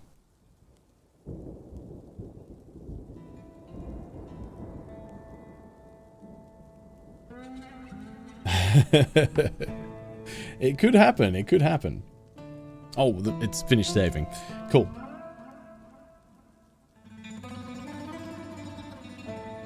Yeah, I went a little bit over the top for the history of the game. Just a little bit. Another great chance is that that can plan levels in Z levels no longer need to build high wall with one Z level at a time. Also, it's planned with a zone, like choosing and not piece by piece. Huh, okay. I'm not really quite sure I understand, Amy, but I'm glad that there's a good change.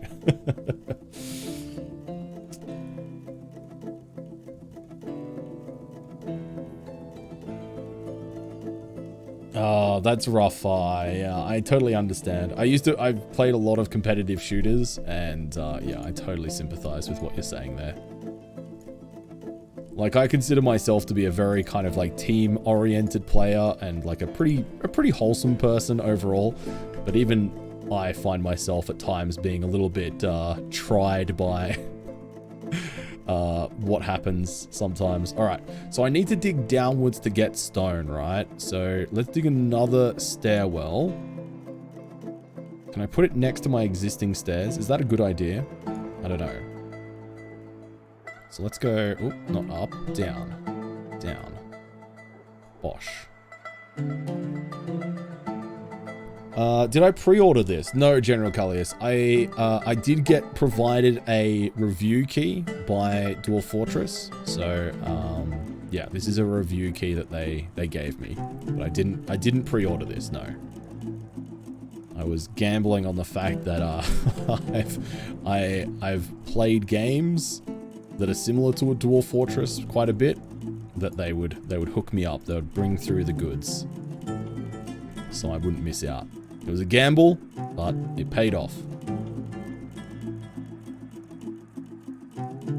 Yeah, it's super cool. It's a super cool system they have for the history and everything. Okay.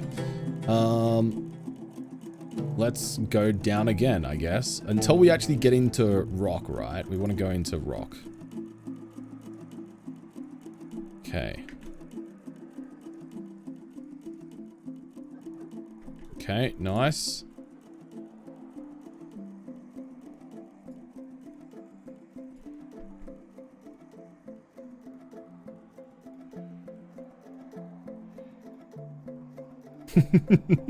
Hank. Wow, we're still in clay? Interesting, okay. Further down we go.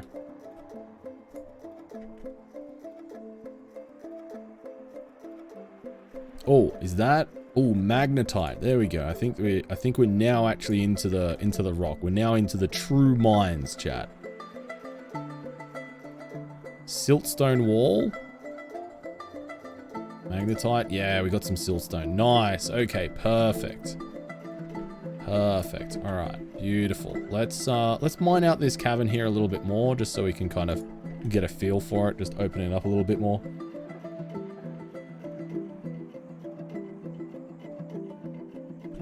Yeah, it's pretty cool. It's pretty cool, Lil. What a time to be alive. All right. Good night, Hank. Thanks so much for hanging out and chatting along with us. And yeah, we'll see you next time. Have a wonderful rest. And yeah, take care. Strike the earth. Strike the earth we will. All right, beautiful. We've now got ourselves a beautiful little cavern there set up. So now if we go back up to here, I think what I'll do is I'll continue making an everything stockpile here. Now, is there any kind of like concern like in Rimworld that if I mine far enough out from any wall that the roof is going to collapse? Is that a concern, chat? Just a random question.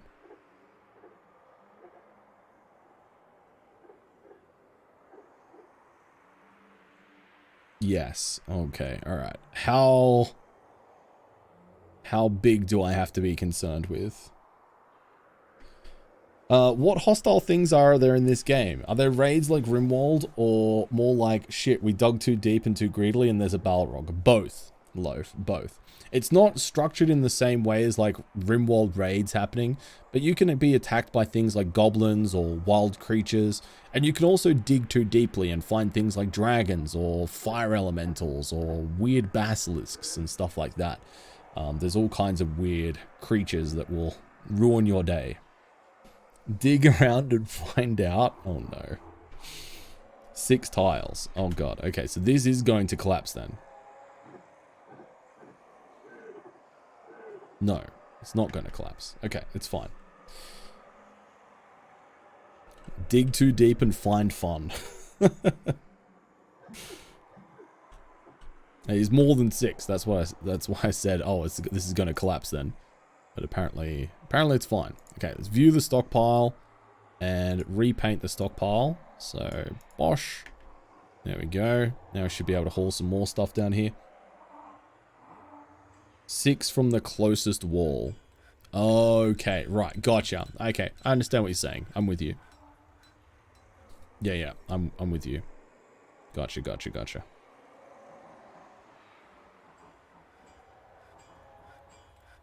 A 12 by 12.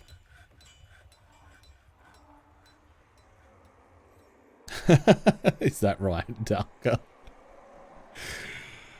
Hey, Sassadal, how you doing? Welcome in. I hope you're well today. Lovely to have you. Gorlob, the copyright-free demon of Shadow and Flame. Gorlob. Love it. Okay, oh, our caravan is looking definitely a little bit more empty now, which is good. We're slowly getting there. We can lengthen out this tunnel now. I wish it gave me like the dimensions of this, so I could see this somewhere without actually having to manually count it. Because it's like 1, 2, 3, 4, 5, 6, 7, 8, 9, 10, 11, 12. So a 12 by 12 room is the biggest we can have at the moment. So that's the biggest we can make it without having a collapse.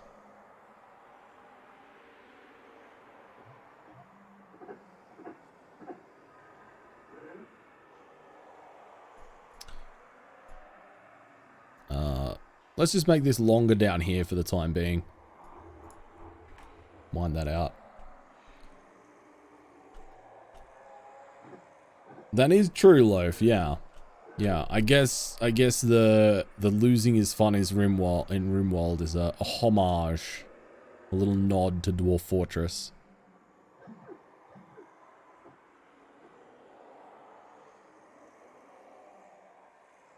Little dog is snoring her head off at the moment.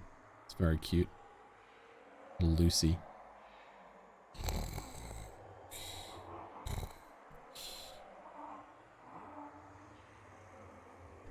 Okay, alright, perfect.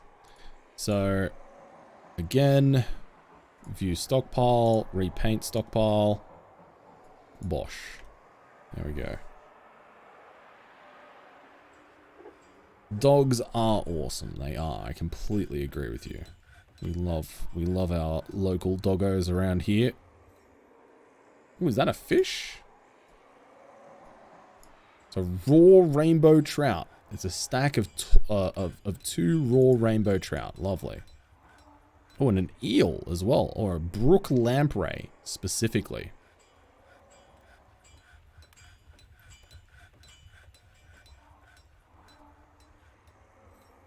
Okay, looks like...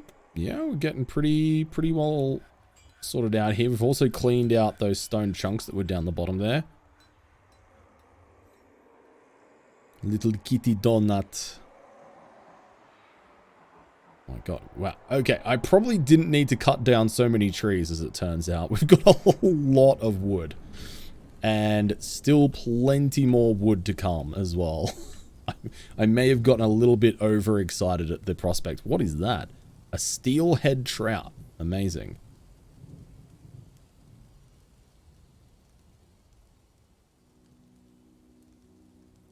Okay, we have a hearty constitution, Loaf. It'll be fine. Don't worry. It's totally fine.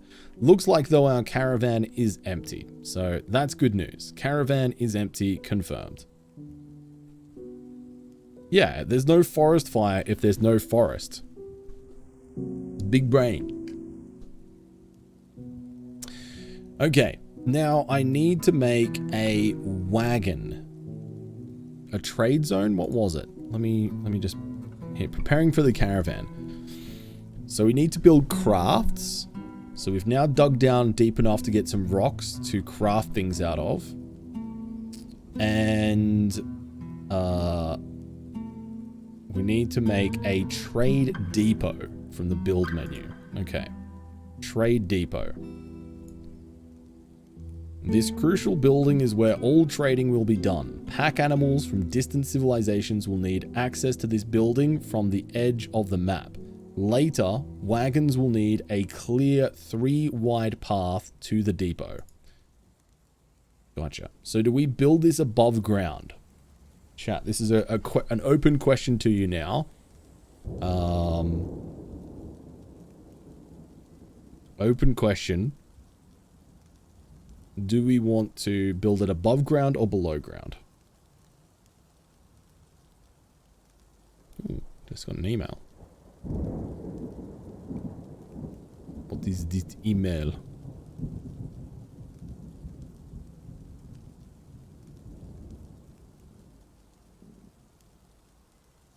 Nice. Okay, awesome. Oh, that's exciting. One of my submissions, or one of my proposals for a sponsored segment has been approved. Very exciting. Wood for now, you can move it later. Gotcha. Thanks for the solid maybe. I appreciate it. Psychological horror. Dalka. It's good, right? It's good. All right, let's build that. And we've got some pear wood logs that we can make it out of. Got it. Let's do it. Thanks, Lil. Yeah, it's been a little bit scarce with the sponsorships lately. So it's nice to actually have one of the proposals get approved. Feels good, man. Okay, so here's our trade depot. There are no merchants here trading at the moment. No trader needed. So I think we can chill. I think we can chill on that. So I think now what we need to do is start following these other information and guides. And see what they have to teach us about the game. But before we jump into that, it is about 2 hours now into the stream, so we're going to take a very brief break here. We'll be probably 5 minutes. So if you want to grab a drink, grab a snack, get up, have a bit of a stretch, move around a little bit, or med check, any of that good stuff, now is the perfect time to do so. And when we return, we will be delving even deeper into the Dwarven realm. Thank you very much for the follow. Yeah, I'll see you all in a couple of minutes' time. In the meantime, enjoy the wonderful ambient sounds of Dwarf Fortress. I might actually bump up the volume for you a little bit while I'm gone.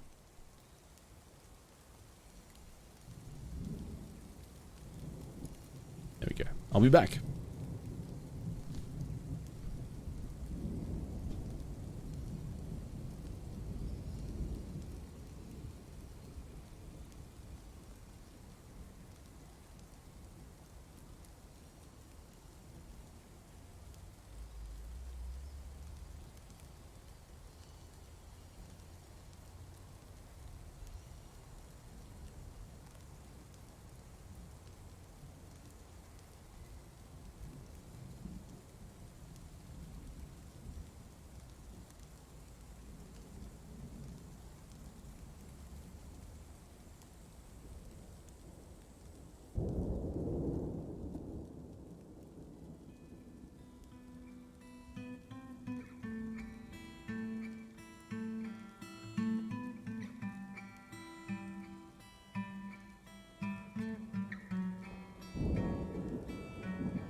everybody. Welcome back. Welcome. Oh. I'm glad you've been enjoying the music, Elder Totoro. For the Emperor! For the Shui! Thank you for the follow. I appreciate that. And Nibby. Congratulations! What is this, Nibby? Hey there, streamer. I've been watching your awesome content for 7 months now, and I just wanted to say thank you for all the entertainment. As a token of my appreciation, I am donating a bag of chips to your cause. May they bring you the salt and sustenance you need to keep on streaming. This message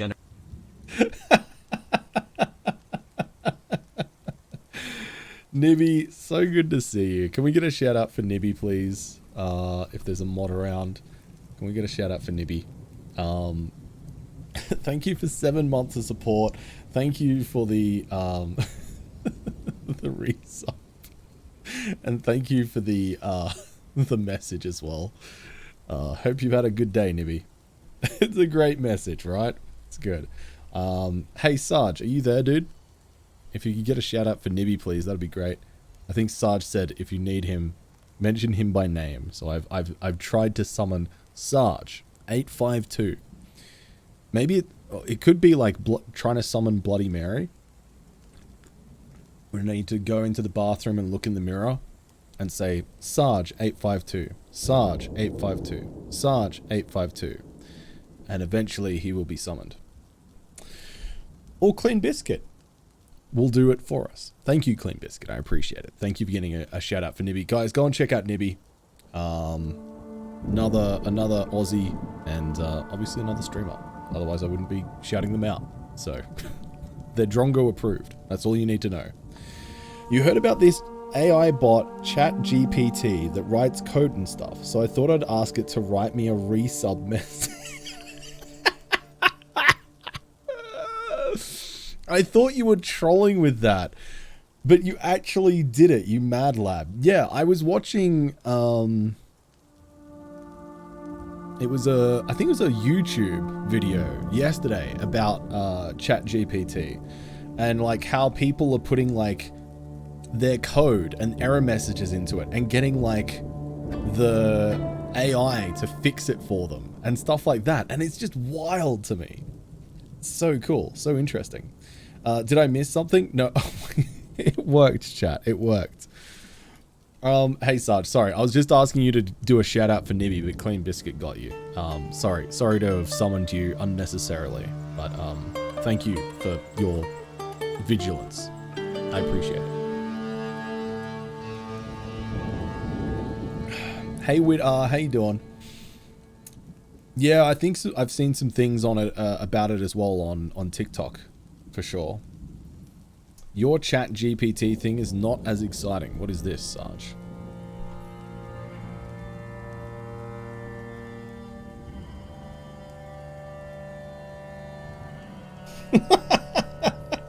Sarge. Believe me, this pizza is huge. It's got all your favorite toppings. Oh my god.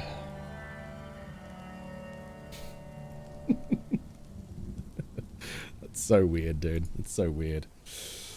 Yeah, I was half expecting a dude as well, but I was not disappointed. I was actually very, very glad and relieved.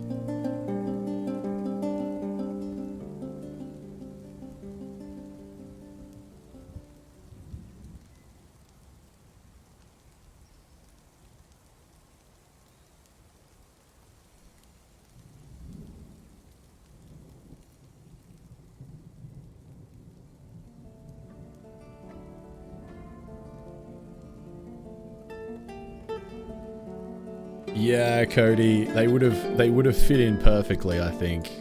They would have fit in absolutely perfect.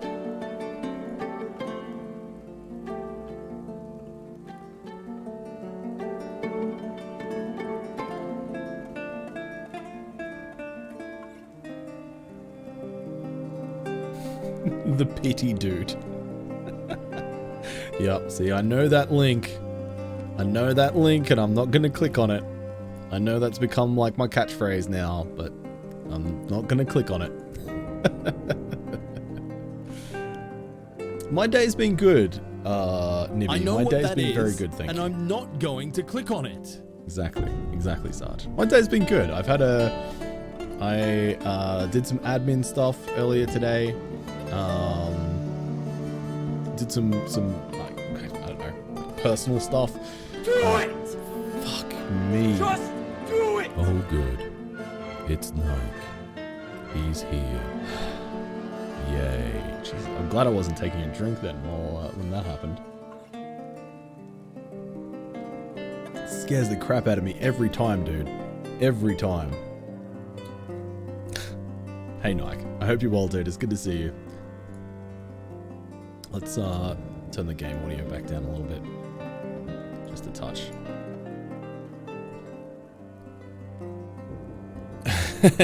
You're just a fraction of a second off, Nike. I was just bringing it up to my mouth.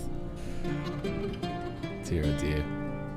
All right, so we've built ourselves a trade depot. Now we need to learn about survival. In order to survive, in order to keep your citizens alive in the unforgiving wilderness, they will need shelter, drink, and food.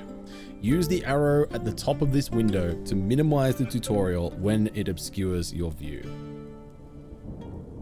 Okay, cool. Right, gotcha. Alright, that's nice. Shelter. By now you should have a room underground where your residents can hide from the creatures above. To make sure they spend their free time down there, you will need to use the zones menu to create a meeting area. Later, you may try the burrows menu to create a safe place for your civilians to hide when real trouble comes. Okay, so let's go downstairs. Nope, that's up into the trees. Let's go down. Okay. So, a meeting area. Aha. So we've got a meeting area. This important zone is where your citizens will gather to socialize. Crucially, the meeting area is where locations such as taverns, temples, hospitals, and the like are established. Got it.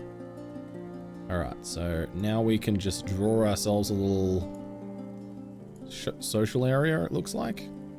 9 by 9? 3 by 3? Or 9 tiles, sure. Unnamed meeting hall. Sure. Let's rename it as temp meeting hall. Job done.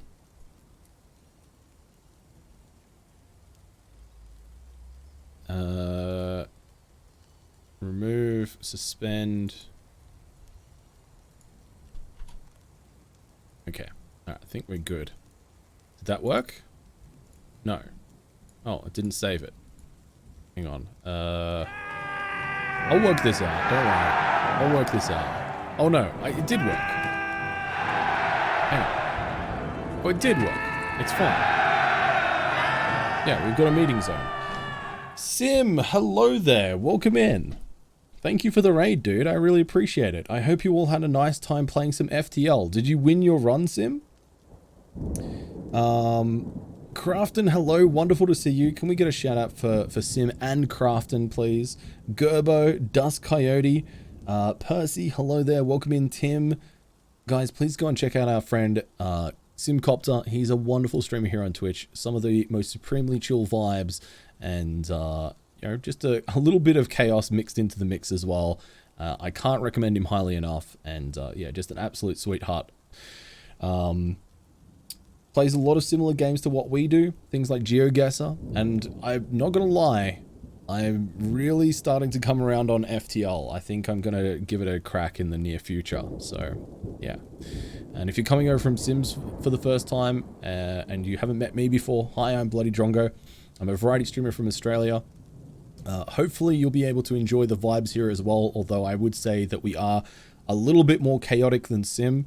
And just fair warning, I do actually use coarse language as well, so if you're adverse to cussing, then just a fair warning. Necro, hello there. Emily Sanderson, Kale, hello there. Welcome in. Mav, or Mavu, Hello there, welcome in. I've never played FTL, it's true. Hi, Pixel Hound. Hey, Robot. He says swears. It's true. It's true.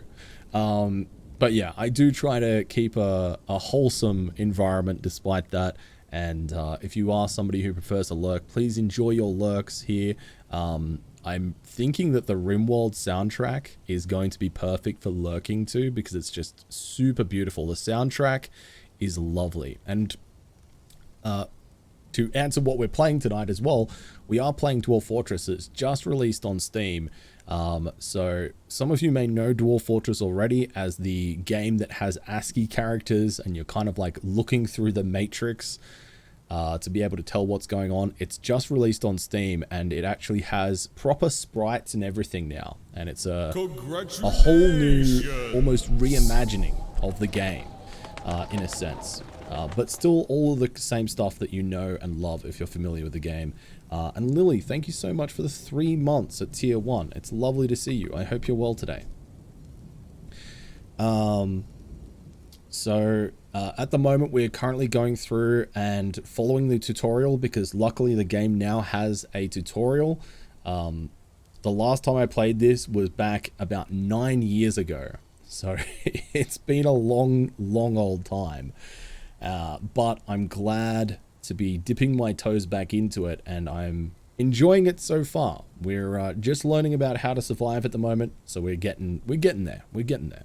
But you're welcome to all come along for the ride. True, Mav, true.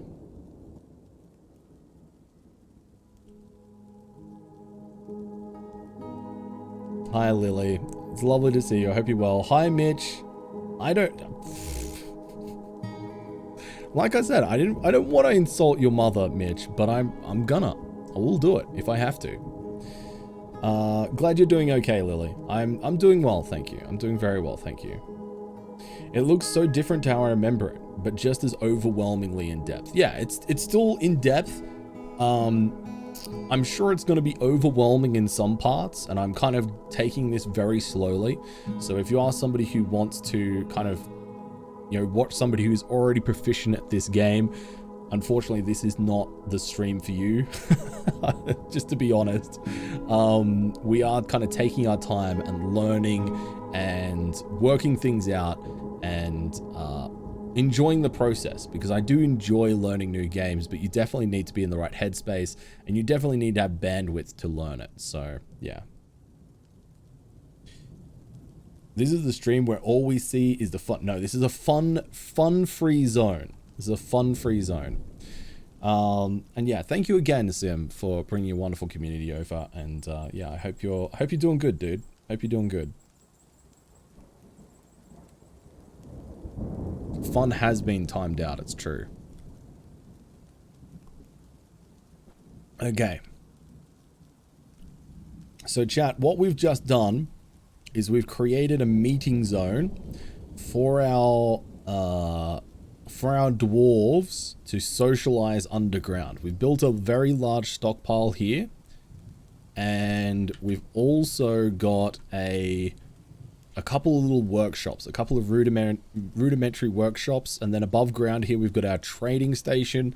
We've got all our little dwarves standing around looking lovely. Stick him in a shoe. And if we go down deeper into the mines here, we've also got an area where we're just starting to mine out and getting to some stone and things like that. Thank you for the follow as well, I appreciate that.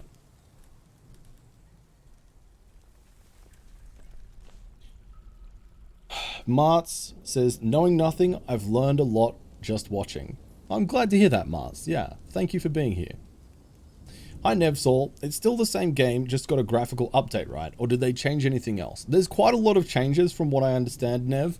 I'm not familiar enough with the game to articulate exactly what they've changed for the Steam release. But as I understand, they've added in quite a bit of stuff and tweaked some stuff to make it more user-friendly and to make it slightly more intuitive. It now has an in-game tutorial, which is what we're doing at the moment. But yeah, it's more or less the same game that you would know and love if you've played the ASCII version. Hey, Lozzie. How you doing? Can we get a shout out for Lozzie, please? Don't be a silly bugger. You don't tell me what to do. You're not my real dad. I hope you're having a good evening, Lozzie. Gord says, my understanding is that the game mechanics are all the same, but there are graphics, a tutorial, some of the commands to do things are different, and the menus are redone and somewhat different and organized and reorganized. Yeah. Yeah. Okay. That's kind of in line with what I thought as well, Gord. Smiley says, I embarked on an evil biome. Expected zombies and skeletons. Built myself walls for protection. I didn't expect the harpies. Rip my dwarves. I'm assuming that the harpies just flew over the walls. Is that what happened there, Smiley? But welcome in. Welcome in. All right. So we've made ourselves a meeting area. So all of our dwarves are now going to hang out and socialize underground, which, let's face it, that is how dwarves? How the dwarves in Spain fall mainly on the plain. They socialize in only the best environments are dwarves. What was I saying? We've made a meeting area, so they'll socialize underwater, underground. I swear I can talk. I need more coffee, dude. Dwarves. Our dwarves.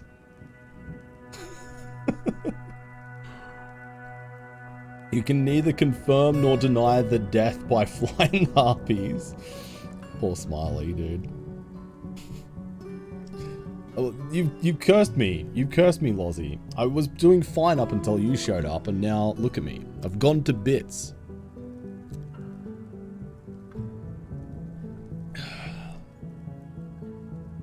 El Nasso says, you know not the horror until you've dealt with undead birds. Oh, God.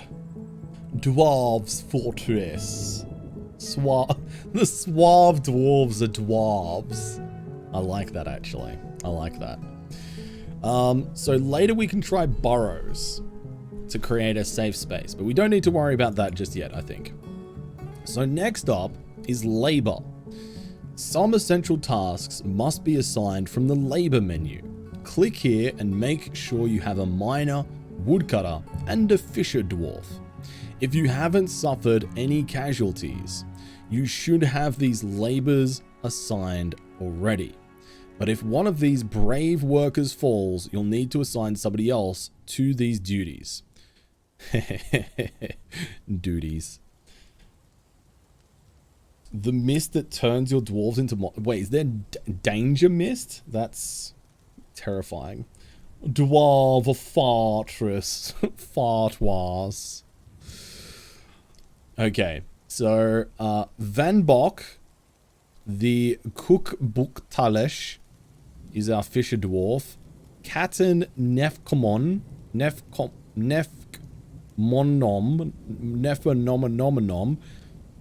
is nothing. I don't know why I bothered saying anything about them. Vutok Alavmeng is our woodworker, and Cyril Rim Targrith is our miner. Okay, cool. And Toulon Ashbomzuth Methzuf Asmorph Bethzuf is our expedition leader. Perfect. I'm glad I got to read that menu so everybody could get to see how good I am at pronouncing dwarven names. Lovely. I don't feel humiliated whatsoever. Hey Rizzy, good to see you. No, it's not Dwarf Fortress. It's Dwarf Fortress. Okay, so we've got people assigned. That's the important thing. So if we need to reassign people later on, we can do so.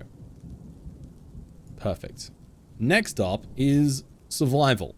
Drink. There are two ways to make drinks for your residents. The main way is by brewing alcohol. Yeah, boy. This is done by building a still from the build menu, using workshops, farming, and still. Once the still is constructed, click on it and add the task brew drink from plant or fruit in brackets. If you have no suitable plants, you may try planting or gathering. The task also requires a barrel from the carpenter's workshop. If you survive until the caravan comes, you may also trade for drinks or plants there. The number of drink rations can be seen at the top of the screen. Absent alcohol and in warmer weather, you can designate a water source from the zone's menu at a river or pond so that your residents can have water to drink. You'll want one of these anyway for other purposes, like cleaning and for certain workshop tasks. You may find water underground, and don't worry, game, I'm already ahead of the game. We found a whole freaking underground river. We're all over it. Hey, Grubberino. Are we winning? Well, I don't think we're losing, so I'll take that as a win at the moment. Or losing yet, I should say. Bloody says, this sounds like me and my friend playing We Were Here Forever the other day. It has that, like, ye olde English names to it, and oh my god, they're arse to read. True. Okay, so we need... So what I'm taking from this is we need to build an area to get some alcohol. So let's do it. So let's go ahead and make a little pathway down here and start mining this out. They're confusing brewing and distilling. Who edited these notes? I don't know. What do you want from me?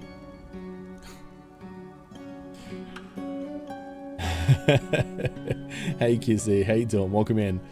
Of course we're having fun. After all, losing is the fun part. Classic.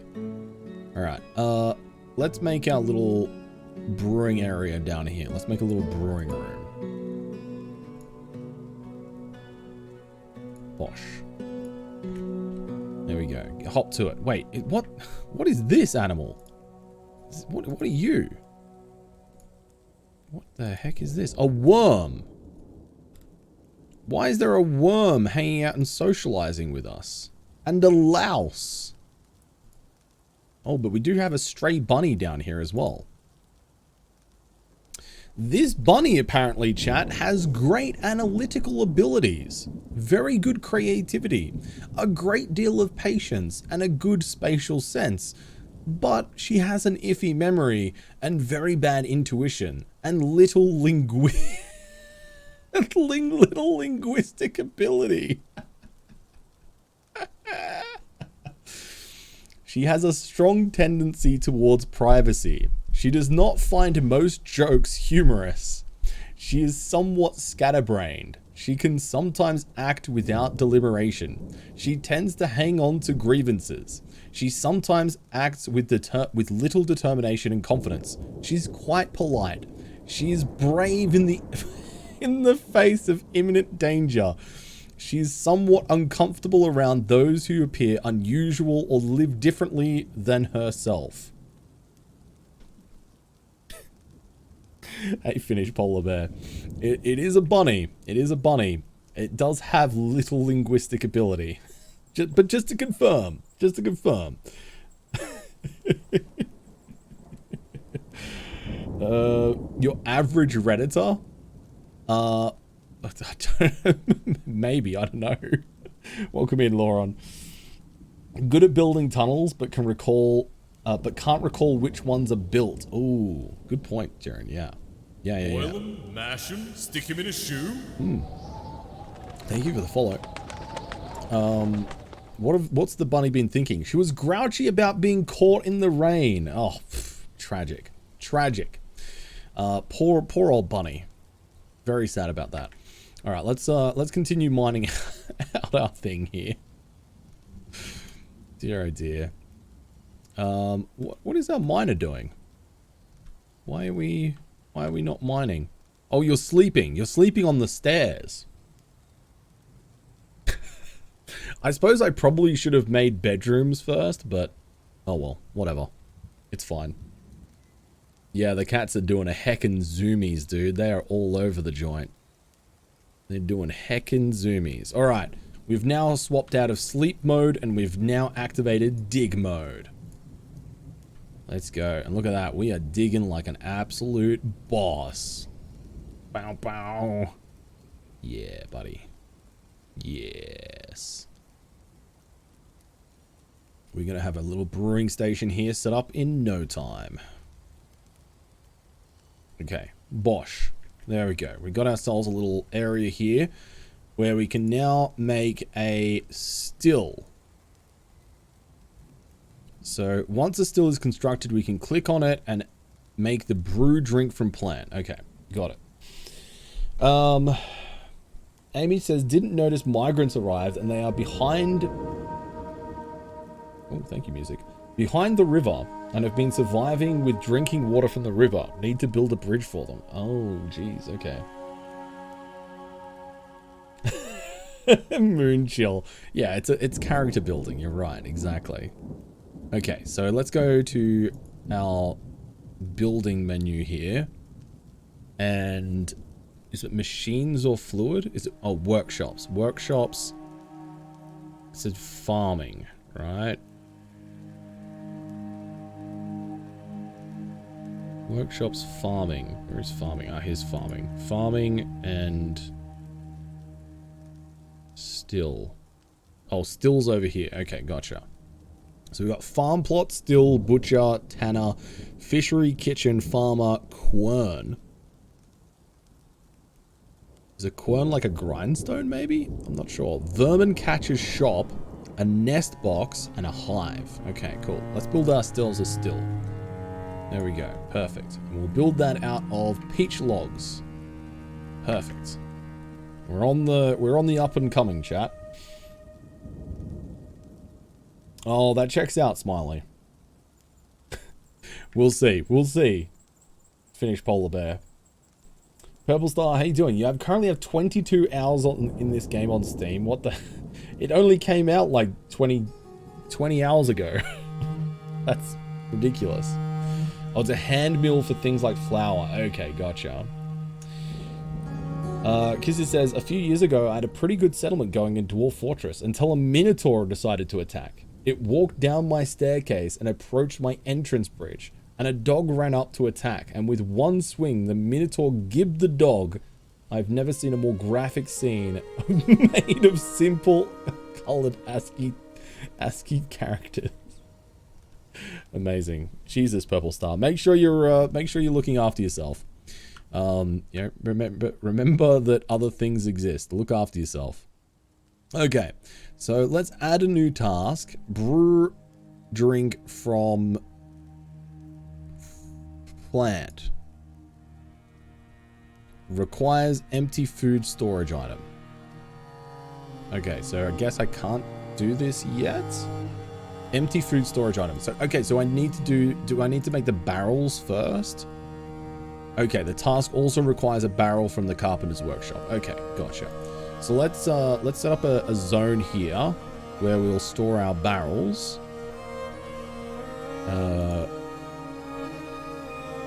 Bosh. Okay, and then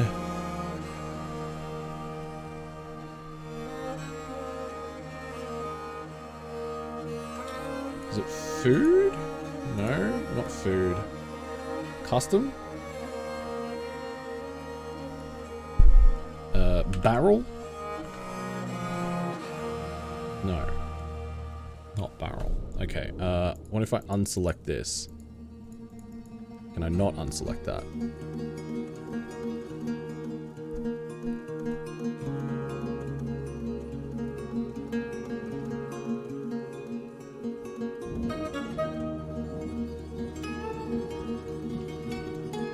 You need mugs for brewing drinks. Unselect on the right side. On the right side. Unselect on the right side. Do you mean the left? Barrels is a container. Okay.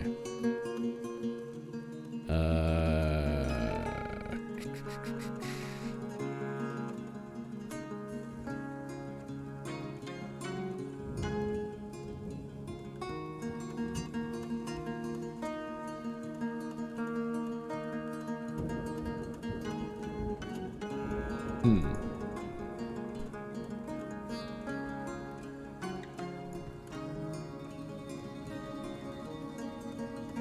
Finished goods. Okay, alright. Finished goods. Custom. Backpacks. No. Okay. Up top, all/none. All/none. What is barrel furniture? Okay, alright. We'll get there at the end, chat. We're all learning, don't worry.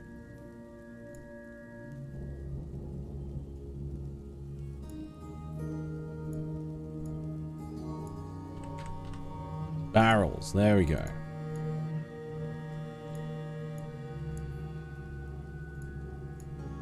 Okay.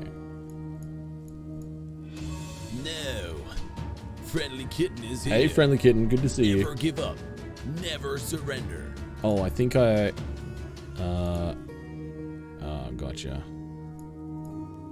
Can I not just unselect all of these? Do I have to do it? Is there any way that I can do it without having to do all of this individually? Why does it not just let me untick this? Hold and click. Click none. Oh, right. Okay, there we go. All right, cool. Gotcha. I see what you're saying. Yeah, the all and none thing. Yep, yep. I'm with you now. I'm here. I'm with you now.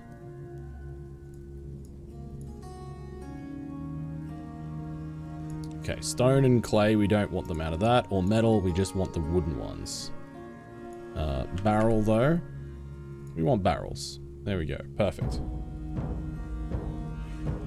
Thanks for the help, chat. Now we've got the materials. Core quality and total quality. I'm happy about all of that. So now we can click out of that. And finish placing stockpile. Cool. So this should now store barrels. This should now store barrels. I don't know whether we have any barrels there to store, but that is what it is. Let's make a new task here to make wooden barrels. So add new task. Can I set it, do it a certain number of times? We can set it to repeat and then pause it later, I guess. We probably want to do that because we're going to want to make quite a few barrels, I'm imagining, over the course of this playthrough. Barrel storage 101, exactly. Oh, it's in the work orders tab? A manager is required to add work orders to the shop. Okay, alright, that seems a little complicated. That's fine. We'll just do it this way for the moment.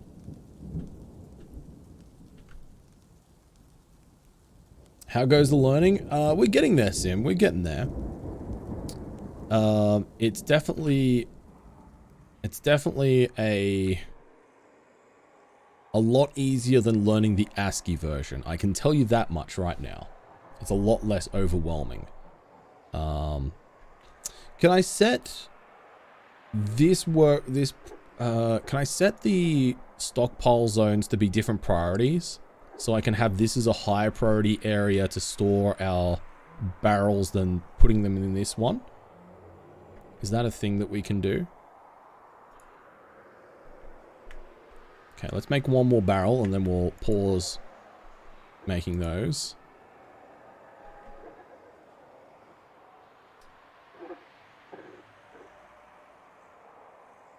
Maybe, Friendly Kitten. We'll see. Did you name the animals? Not yet. No, I have no plans to name anything just yet. We're still finishing the tutorial. Yeah, Mav. It's very complex, but I am enjoying the process of learning it for sure. Managers simplify a lot of busy work. They're great. Okay. All right. Well, hopefully the game will teach us how to use managers shortly. Right. Now, can we now brew a drink from plant? Yes, we can. All right. Brew drink from plant. Forever. Let's brew all that we can. Are we going to start brewing? Okay, I think this person just grabbed some... Oh, there's a fish. There's a little fish in the water here. Yeah, Friendly Kitten. It's not the prettiest game out there, that's for sure. There's only one bed for 7 dwarves? Correct, Mr. Corb. Have you ever heard of the fable of the bloody Drongo and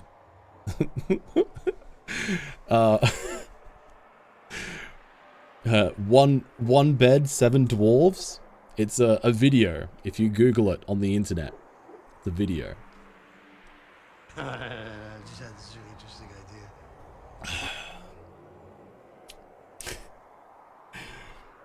Yeah, fair, Purple Star. Hey, Holgast. No, Drongo. What? You can't recommend the video, the world famous video? One bed, 7 dwarves? Do I dare to ask how many cups? Thanks for the follow. I appreciate it. Don't question Tim. Oh dear, dude. It's a disaster out here, man. It's a disaster. Hey, Harry Katz. That's how I found you originally, actually. Oh, of course. It all makes sense now, Harry. It all makes sense. Sunday late. Alright, sorry. Let's try and... It's cold in these streets. Okay, so we're brewing stuff here. So if we run out of booze, we're going to want a water source from at the zones menu at a river or pond. You can find okay, so we'll find water underground. Okay, so we found water and we know that we're going to need it for crafting and stuff like that later on. So let's make a little pathway down here to get water. Let's do that. And our Serol, our miner, who I think is brewing at the moment. Hopefully they'll do some mining soon. There we go. We're off. We're off.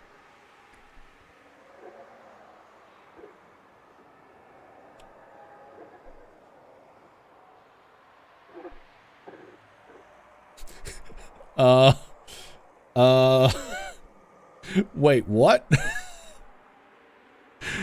Hang on. Can I cancel this? Could cancel?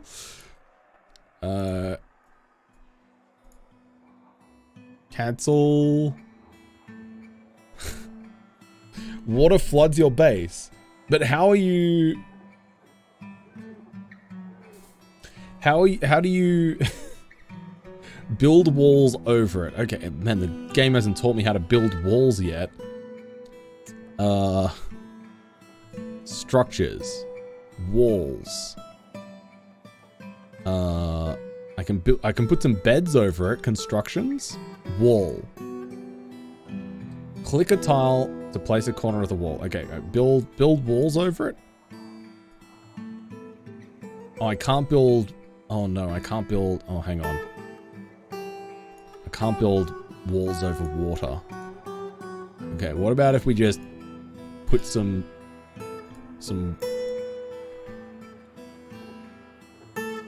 Uh-oh. Uh-oh. Oh no, what are you doing? Oh, you're still trying to dig. Stop digging. Oh no. Oh no. It's not a scripted tutorial, Lils. Friendly Kitten. It's not a scripted tutorial, so... Oh, remove orders. Here we go. Alright, perfect. Alright, stop digging ourselves a deeper problem. Gotcha. Hey, Harundi, you missed the ASCII version? Well, luckily the ASCII version still exists, right? Oh no, dude, we... What are you doing over there, Catton? Oh good, you're in a flooding room brewing beer.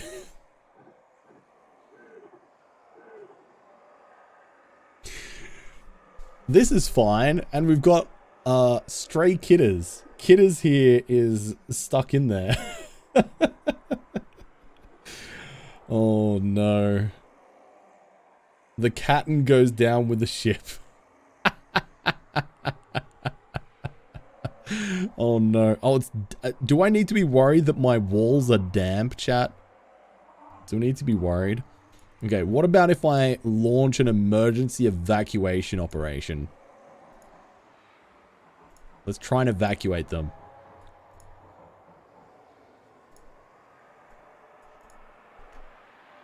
Okay, let's see if we can make this work.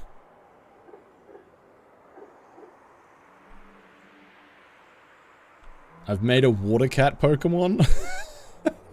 Okay, all right, get them out of here. Get them out of here. All right, can I? What? How did you get in there? Excuse me? What? How? What? How did you get through? Where did they go?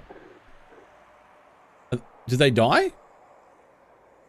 Did they just die? Go up a level. Oh, wait. This wasn't here the whole time. Was it? Was there a river here the whole time and I just didn't see it? Wait, did he just float back up to the surface anyway? The snow was covering it? Oh my god, dude. I didn't even need to mine over here. I've messed this up so badly. The water is draining out now, so it's just like water level up to your feet. Oh my god, dude. Oh no. That's how the fish got in. Alright, well, in that case, let's just plop a little wall there, shall we?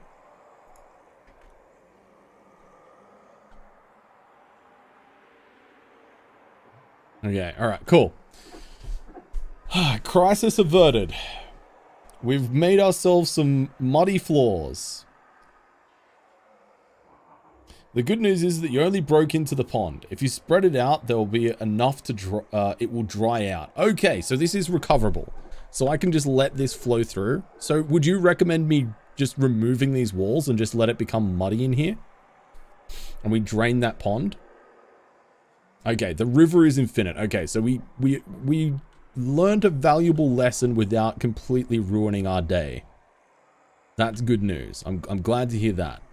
I'm glad to hear that. We can remove the walls. Okay, we dodged a bullet. All right, okay, let's remove the wall then. Okay, how do I... Okay, remove those? No. No.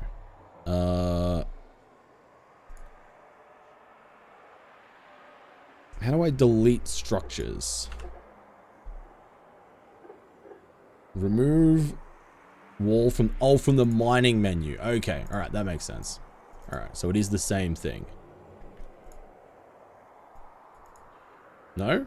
Is it not the same thing? My my dwarves are going in there just randomly by themselves.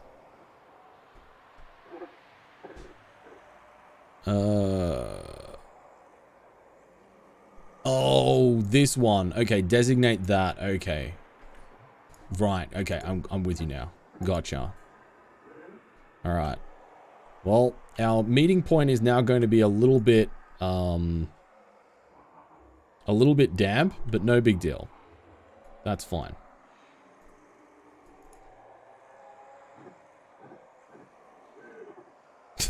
Sal. Me too. Me too. But we're getting there. We're doing a hack and learn. Okay.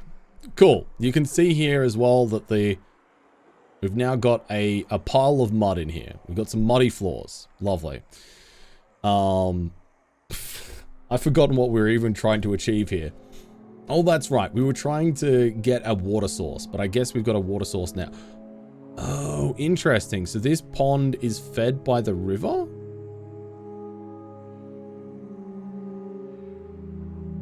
Oh, it's starting to drain. You can see it's starting to drain the water from the surface down into here.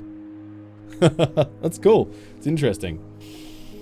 Are we allowed to post clips in chat? What were you wanting to post clips of, Smiley? Yeah, it's our supervision horse, Sal. No worries, Amy. Thanks for hanging out. Thanks for chatting along with us this evening. I appreciate it. Always a pleasure.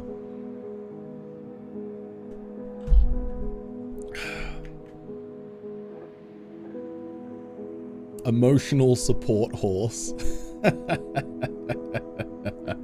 Okay, oh yeah, I was trying to follow the tutorial for survival, and I nearly drowned myself. There's probably some irony in that. Oh good, you're brewing beer in a flooding room. That's Smiley. Yeah, you can post a clip in the chat. That's fine. Yeah, if it's clips of the stream of our stream, yeah, that's totally fine. You can farm on mud until it dries out. Oh, okay, interesting, Crazy Hobbit Man. That's good to know. Thank you for sharing. Okay.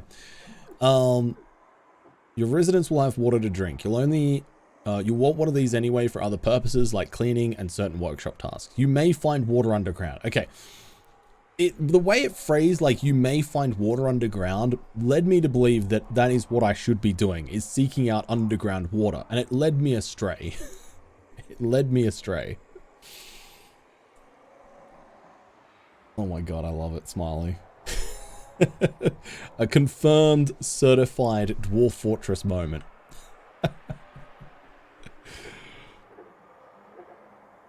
There is underground water, but I think it's RNG. Okay, gotcha. Hey, Grey Foxhound, good to see you. Welcome in. I hope you're enjoying the lunch break. I appreciate you. A promising future marketing bottled water. Whatever does the job, right? You know? Okay,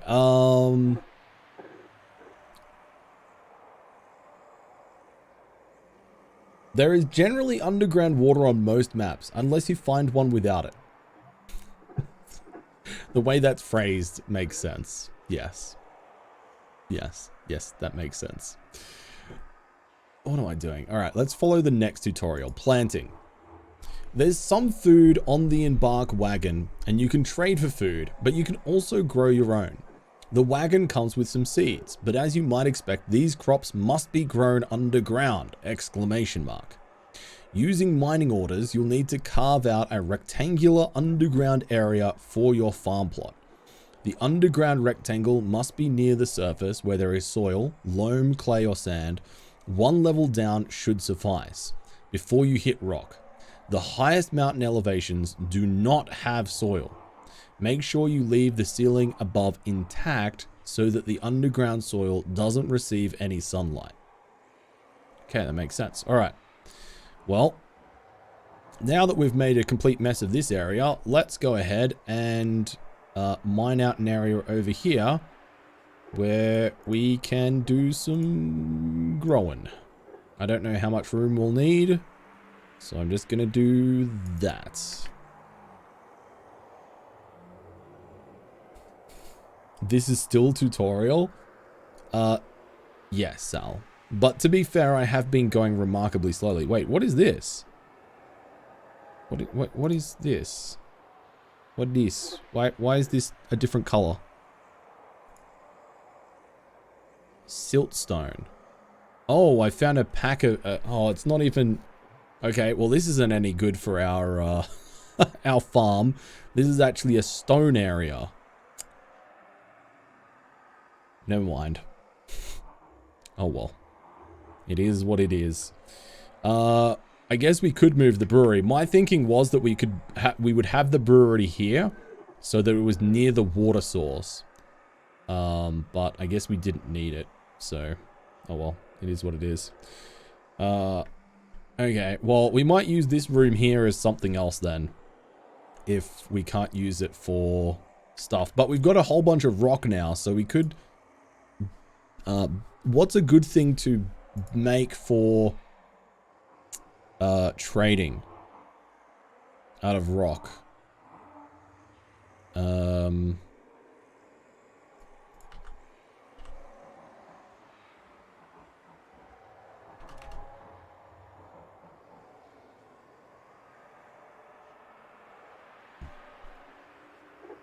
All right, good night, Lil. Thanks for hanging out. I appreciate you.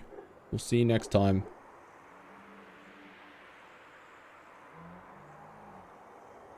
Top of the list, there's a rock sub-menu.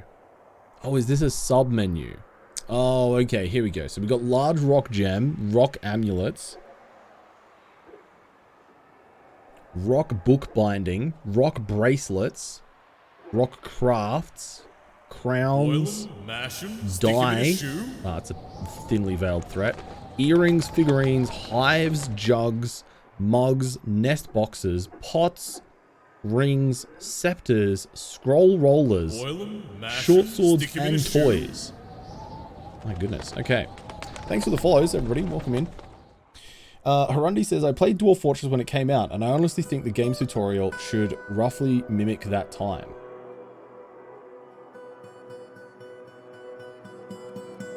How do you mean, Harundi? I'm confused. Hoek, hello there. Welcome in. It used to be a lot easier. No Z levels, a lot less things. Every map was a river, cliff face, and then underground river and lava. Gotcha. Okay, sorry, Harundi. Yeah, you literally went on to explain what you meant as soon as you said that. Okay, I understand.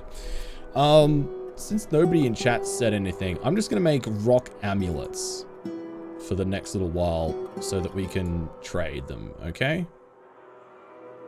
Let's, siltstone. Perfect.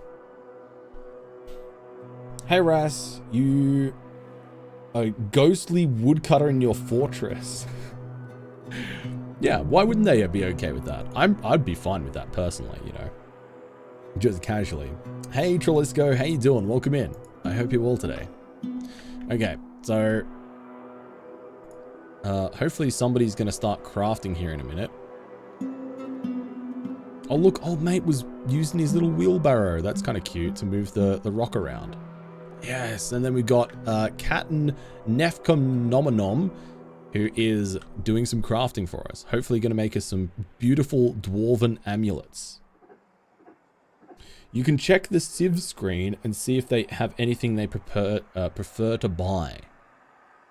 Oh, so I won't know what the trade caravan that's going to come visit wants until they actually come. Is that how it works?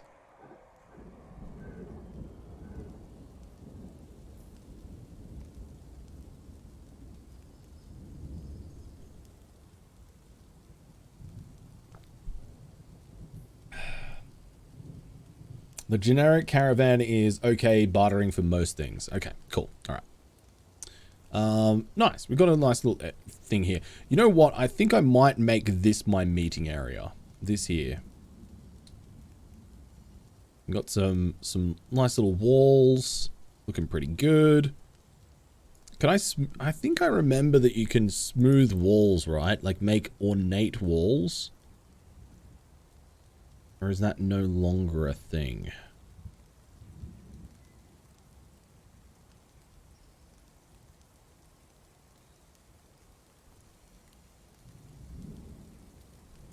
No, I can't do that. Next to the eraser button. Ah, wall smoothing. Okay, gotcha.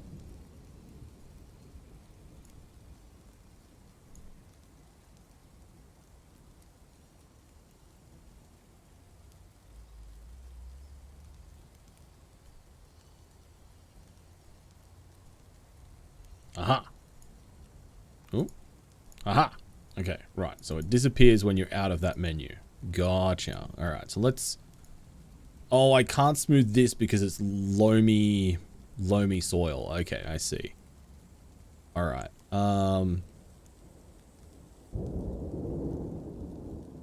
I don't know what I'll do about that yet, but we'll just smooth this up for the moment. That'll give people something to do anyway. While we're waiting, let's try and find another area that will be suitable for actually growing our crops. That is all loamy. So let's mine this out down here. Smooth operator. Smooth operator.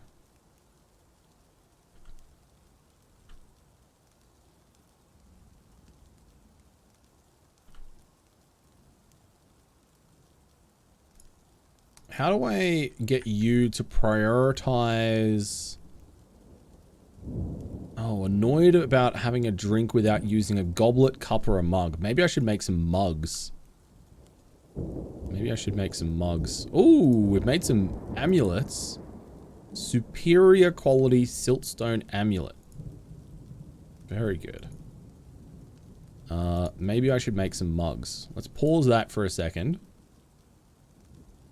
And add new task, mug. No. Is it under rock? Mug? Aha, make rock mug. Here we go. Alright, let's make some rock mugs. Keep them happy. You can tell the dwarves to only do certain jobs by picking their labor in the bio screen. Ah, right. Okay, we did look at that briefly before. How do I do that? Labor menu. Work orders. Labor.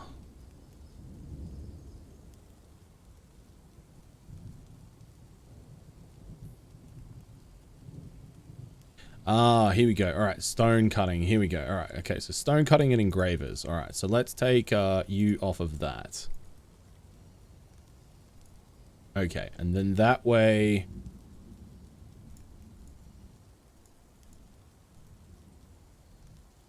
Wait, what? Hang on. Oh, is it this?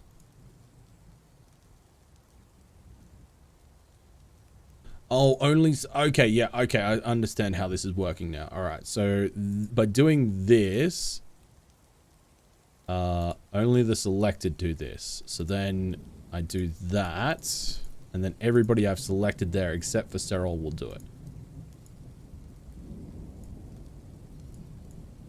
Okay. Okay, alright, I think that should work now. I think, yeah. Okay, cool. They're off to do some mining. Perfect. I've worked it out, chat. I've worked it out. I'm a genius. I'm a heckin' genius.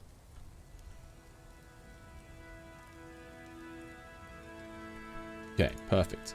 Let's keep on mining a little bit further south here.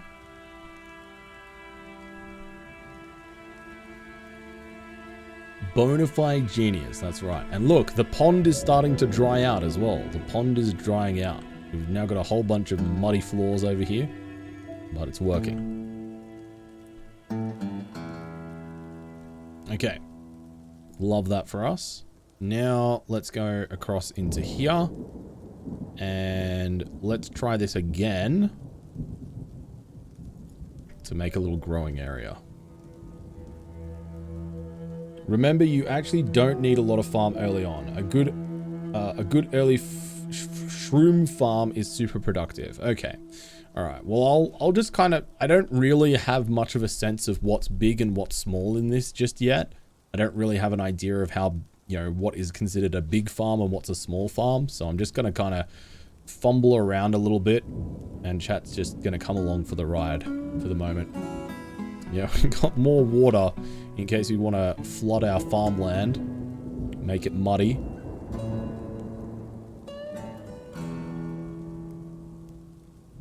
Yeah, gotcha, Harundi. Yeah.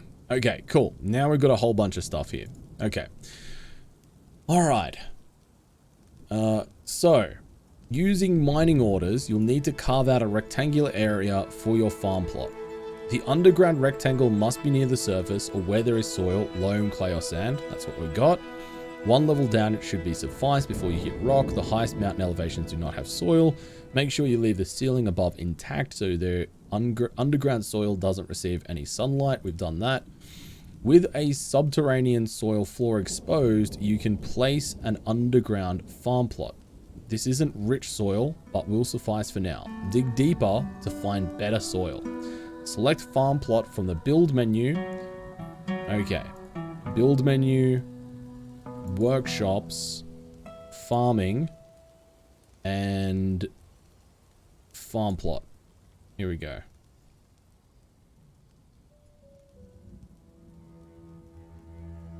Place the farm plot. Okay. Did I do it? Oh, we planting things?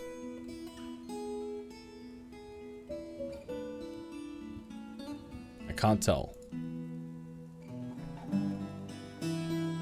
Oh, it's being constructed. Okay.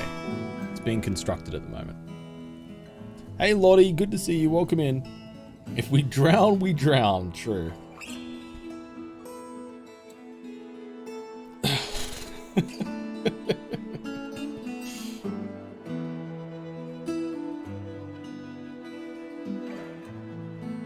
Nice one, Friendly Kitten. I'm glad you're enjoying it, and I'm happy that people are giving this a chance because I think it's a pretty cool little game here. Oh, I'm sorry to hear that, Lottie. I hope you're doing okay. Hope you're doing okay. Okay, now, how did I do? Here we go. Place zones meeting area.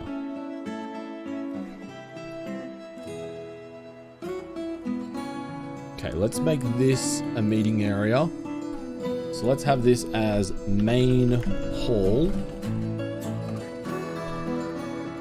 There we go. And then can we delete it as well? How do I delete it? Remove this zone permanently. There we go. All right, cool. So we've just now changed this room to be the main meeting hall. The one with the smoothed walls. Lovely. While we're waiting, why don't we work on doing some engraving? Engraving some artwork into the rock. Perfect. Give him something to work on. So what is the blue floor in the meeting area? Stone? Yeah, this is siltstone flooring. Siltstone, I believe it is. Yeah, siltstone. Hey El Nasso, Dwarf Fortress so far, I'm really enjoying it. It's a lot more approachable than it used to be.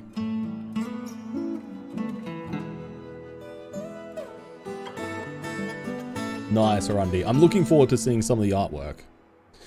Okay. Okay, place the farm plot on the subterranean soil. We've done that. You then need to select the crops to be grown each season. Click on the farm plot you placed to pull up the farming menu. Got it. Thanks for the follow. Ooh, we've got a whole bunch of different things here. Whole bunch of different options. Zeliard, hello there. Welcome in. Yeah, the new thing of Dwarf Fortress. We're in. We're doing it. We're doing the thing. So in the farming menu, plump helmets are edible and the default wagon comes with plump helmets spawn, which are their seeds. Note that you can obtain above ground seeds from trade or by eating gathered plants, but above ground farming exposes your planters to dangers and the elements. Okay, so let's plant some plump caps. Plump caps?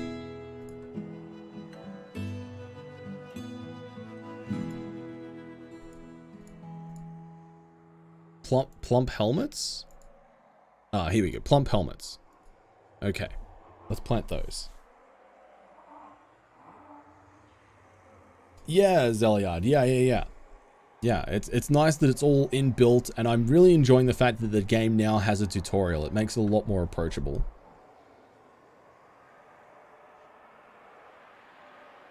Okay. Now, somebody in chat said earlier I need to remove plump helmets from, or plump caps from cooking or something. What was that about? I don't think we were up to that. Or does that get explained later? You get seeds from eating, Marts. Yeah, I think so. Don't worry about it. Well, now that chat's saying don't worry about something, that makes me very worried about it. Yeah, we're still using keyboard and everything like that as well. Yeah, correct. They may use it to make alcohol. Probably remove seeds from cooking. Yeah, I think that makes sense.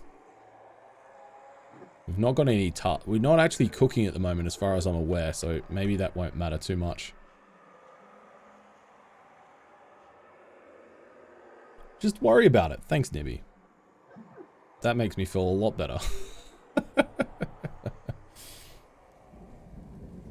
Sims, please. This is serious dwarven business, I'll have you know.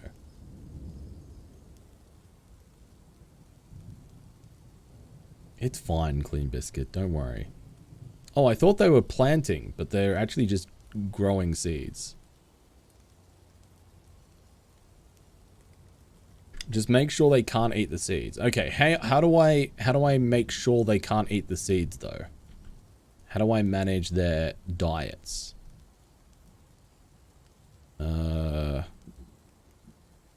Work orders, labor, citizen information menu maybe?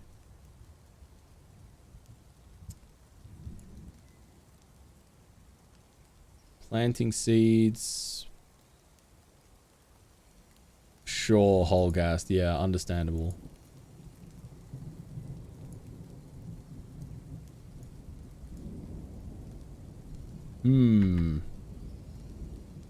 You're thinking stocks. Stocks. Where is stocks?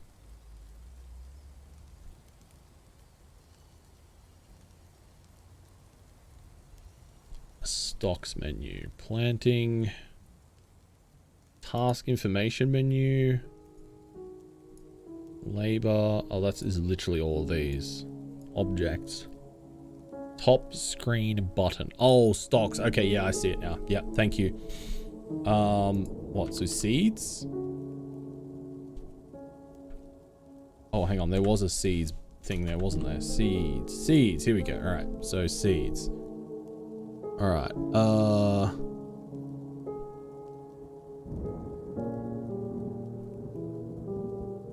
Forbidden. The forbidden seeds. Oh no, all good, Zellard. All good. Yeah, it's just a list of stuff. Yeah. Yeah, I don't know where the cooking sub menu is. It's okay. Yeah, alright. No stress. No stress. It's fine. We'll keep on going. Okay. So, if you'd like to focus a few of your citizens on farming, which gives them skill benefits, you can assign them to the planter's work detail from the labor menu. Alright, planter's work detail. Planters. Gotcha, let's see. Only the selected do this. Let's have a proficient planter do it. Perfect. And we'll, oops.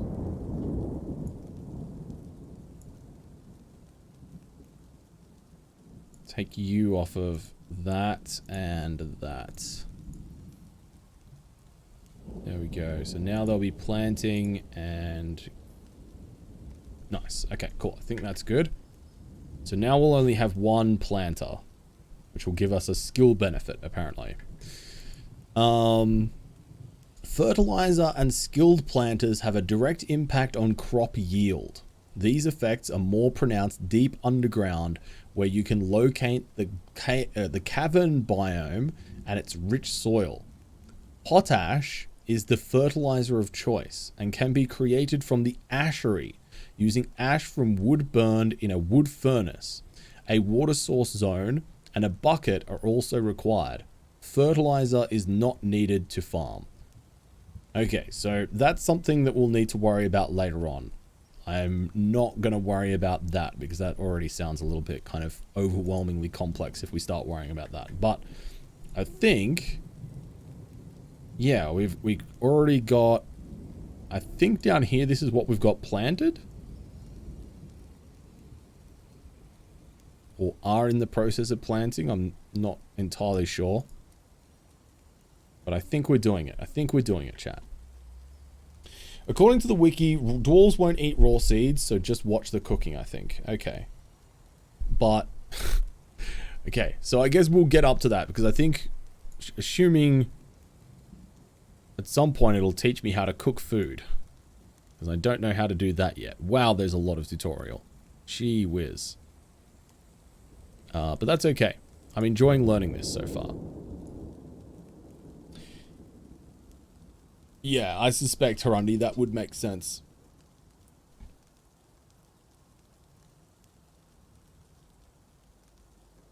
Yeah. Alright, chat, I'm gonna go take a quick break here. I need to take a quick toilet break. So we'll be back in 5 minutes, alright? 5 minutes, and we will return with more Dwarf Fortress, okay? Thank you. Making sense is for nerds and elves, and don't you forget it.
Hey, Duke of DuPont. How you doing?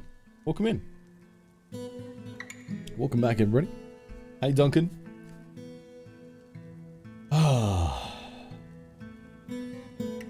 Praise the chair. Thank you, Zeliard. I appreciate you saying that. Are you all enjoying the vibes?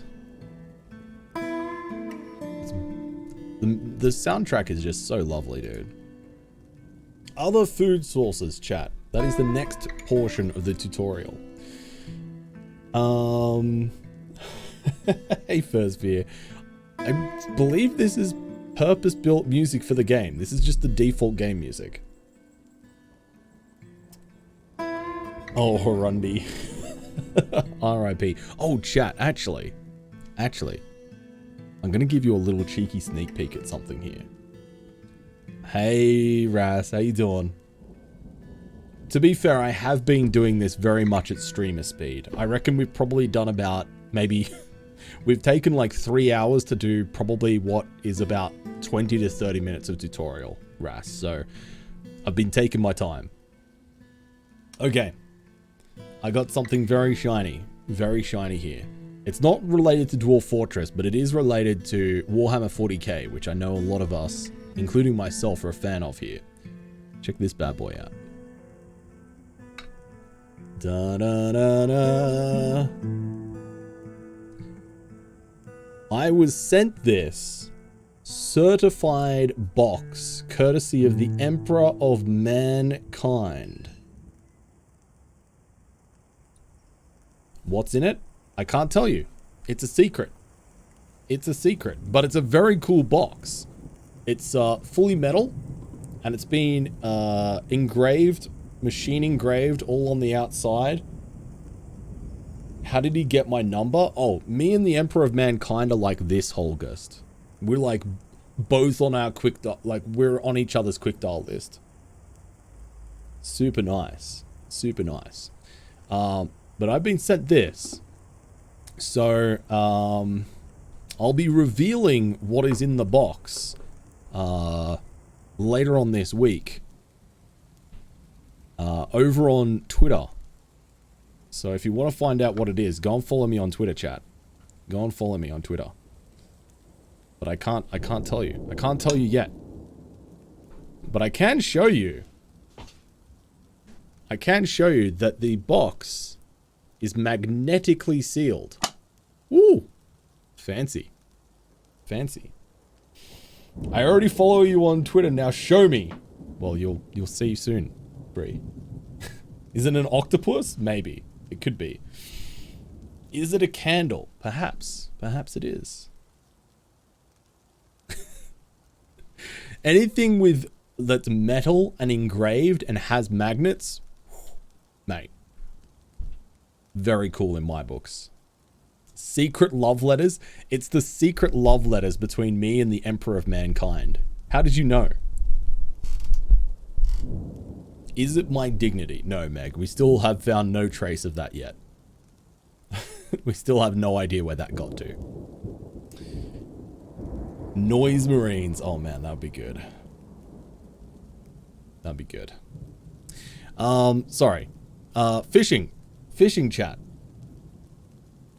If there is a river or a pond nearby, you may consider fishing. If the water isn't frozen, a worker with a fishing labor assigned will begin fishing automatically. You can optionally choose a designated fishing zone if you don't want your workers going far afield. Remember, your workers do not eat raw fish. You must build a fishery to prepare them. Do this by selecting workshops, farming, and fishery. Okay, alright, so let's go above ground here to the river. So there's a river just here, not too far away. So if we make a zone, a fishing zone, water source. Okay, so we can set a water source here, right? Oh, actually, I should probably do it from an infinite area, right? So water source, Bosch, accept. There we go. And now we want fishing. Citizens assigned to the fishing work detail will fish from this zone if it exists. Otherwise, they'll fish everywhere. We don't want them to fish everywhere. Fish here. This is your fishing area. Actually, let's make it a little bit bigger. I don't know whether they have to be stood in the water or how it works, but we'll just expand it out a little bit. There we go. All right, fishing. They will eat raw mussels, though. Okay, good to know. Quit. Thank you. No raw fish. Dwarfs, not golems. Confirmed. Yeah, thank you, Sims. Just remember. Just remember the very hazardous carp. All right, I'll keep that in mind. I think dwarves cannot swim good. That checks out. Although we did accidentally drain this pond into our into our cave here, and they did swim to the surface, so that was help. That was fine. That was fine. We proved that they can swim, despite everything else that goes on. Okay, so we've set a fishing zone. Perfect. Fishing, main fishing area. Bosch. Water source. Main water source. Sometimes my typing concerns me. All right. Bosch. Okay, cool. We've done that. Now we need to set up, what did they say? A fishery. I'm assuming it's probably going to be safer to have the fishery underground. So maybe we have the fishery set up over here. Maybe near our still and everything.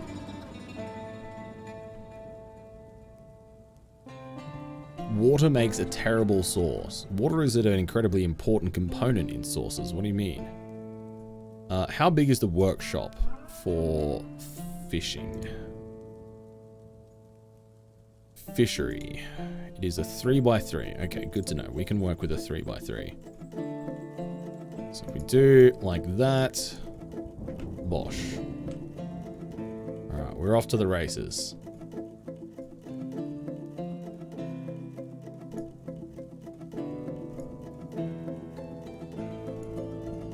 Man, every song is a bop.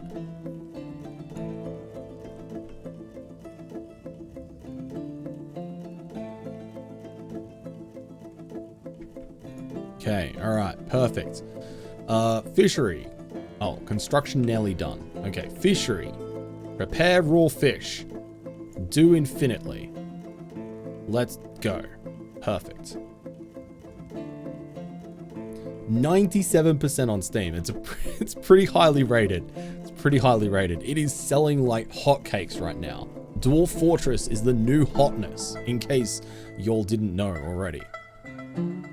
You love to dip your chips in water that is infused with other things. Okay, well, I was very nearly concerned there for a brief moment. This wall is engraved with an image of Icostria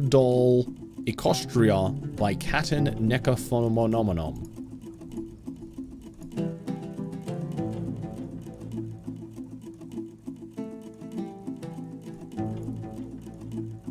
Oh my god, it's so detailed, dude. So detailed. The Mortal Bud. An image of bucklers. I don't even know. I don't know, Grub. Dwarf words are hard. I agree. I could not agree more. I'm struggling. Okay. So I want to assign now somebody who is going to be in charge of fishing. So fisher dwarves. So only selected fisher dwarves will do this. So Vabok Kubaktalesh is our fisher dwarf. So they're on the job, hopefully. No, you know what? I lied. They're actually sleeping right now. I lied. I need more exclamation mark points. How you doing, Quackamungus? Good to see you. Ah, gotcha, Quack. Yeah, that's fair. Fish weirs are very efficient, so that they were outlawed in the Magna Carta because they cause such ecological damage. Ah, interesting. ATD Play says, how are you finding the game? I never played, but I've looked at it for a while. I'm finding it pretty good. I've not played for 9 years, and I'm finding the game to be a lot more approachable and a lot more friendly now that it has like the visual upgrades and some quality of life upgrades and the inbuilt tutorial. So far we're fumbling our way through, and I'm really enjoying it. So I'd say keep having a look at it. And yeah, if it's something that keeps dwelling on your mind, pick it up because it's a great little game. Fair enough, Quackamungus. Here's something amazing about the game. No creature you will meet will be randomly spawned. They were all seeded in the world and are constantly wandering the world. You could meet any of them wandering in adventure mode. Yeah, it's super cool the way the game handles that sort of thing.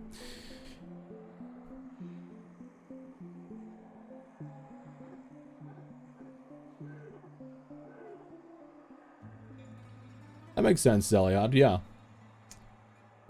You're totally fine. Totally fine. 27 degrees here at nearly 10 p.m. Jeez. Where are you, Quackamungus? I'm sure I've asked that before. It's currently a little bit chilly here. It's been raining quite a bit. I assume it's still pretty moddable, Harundi. Hell yeah, Duncan. Yeah, that's awesome. That's awesome. I'm excited to hear how you find it. Adventure mode is coming soon. Coming soon.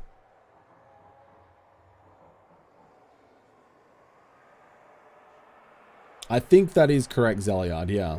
Can you control your dwarves directly like in RimWorld, or is it all indirect in this game? It is all indirect in this game. There are definitely, while RimWorld and Dwarf Fortress do share some commonalities in terms of the overall, I guess, vibe of the game, there are definitely some very heavy distinctions. And that would be one of them.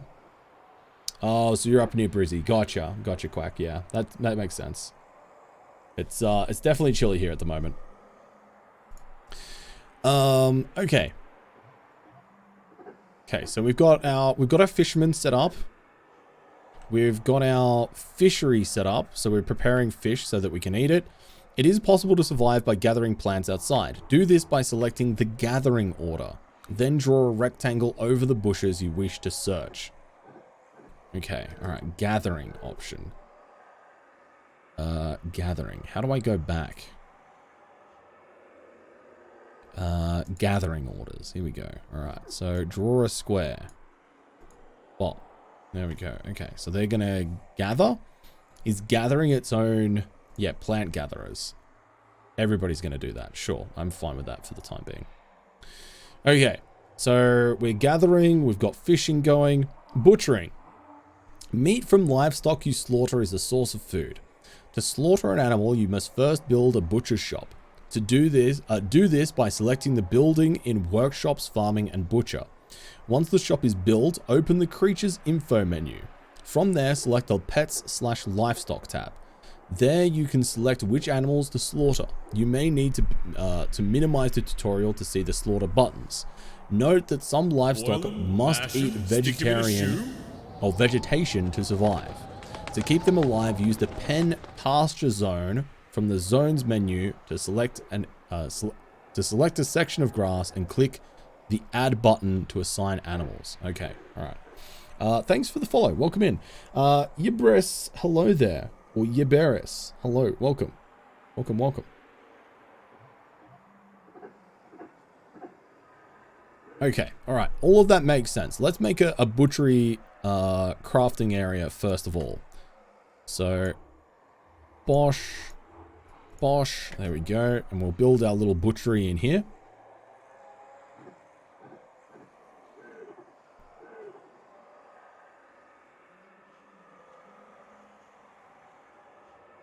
Once our miner is preparing fish, so I don't want them to actually be doing that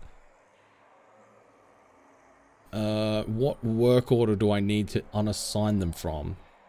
It's not Fisher Dwarf. Is there like a cooking one? Hauling?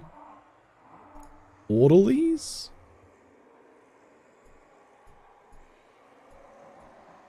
Or was it hunting? The green square with a lock. Yeah, but what character is it? What skill is it? Because right now, there's only one person assigned to fishing, but yet have everybody... It seems as though people are still butchering. Oh, if you click that square, it forces him to only do his main labor. Oh, okay, but I don't want to do that just yet. I just don't want him to be doing fishing. The kitchen tab at the top. Oh, hang on. Oh, kitchen tab. Oh, I don't know about this.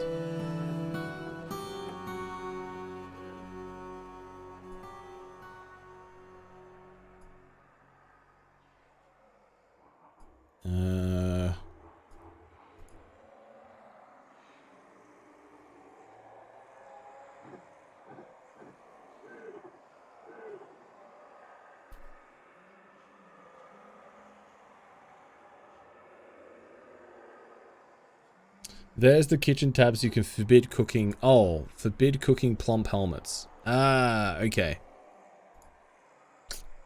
Gotcha. We've now restricted our plump helmets from being cooked. Lovely.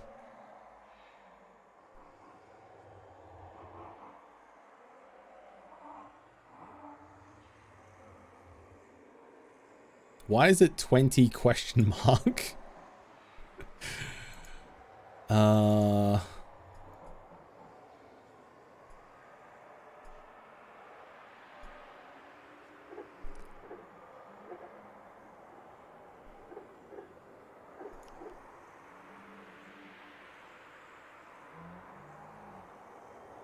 Oh, so it's estimated. Oh, I see.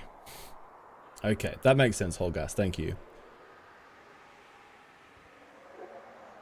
Yeah, it's definitely still a complex game, ATD. It's just more approachable than it was before, but don't get me wrong, it's still a complex game.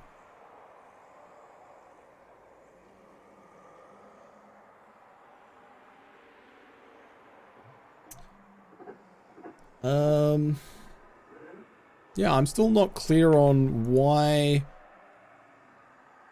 what work raw fish. Oh, can I? Okay, maybe I need to work it from here. So I can let... This workshop is free for anybody to use, but maybe I want to... Maybe I want to assign somebody in a particular to do it.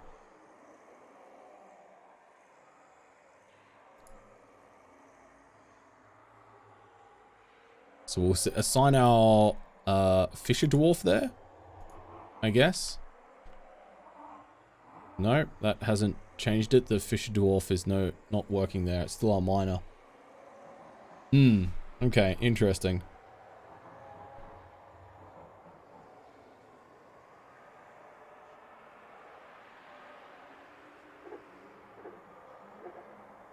Okay, what is our miner doing? Digging. Okay, perfect. Thank you. That's what I was waiting for. Okay, so we've dug out this area now so that we can make ourselves a butcher. There we go. Butcher. Very nice. Quackamungus, yeah. All right, so the butcher's shop. There you can select which animals to slaughter. Okay. So add new task. Butcher an animal. Catch live land animal. Extract from land animal. Extract? Wait, what does it want me to... What does that mean? I don't actually know what that means. Butcher an animal? Where does it let me choose what I'm butchering?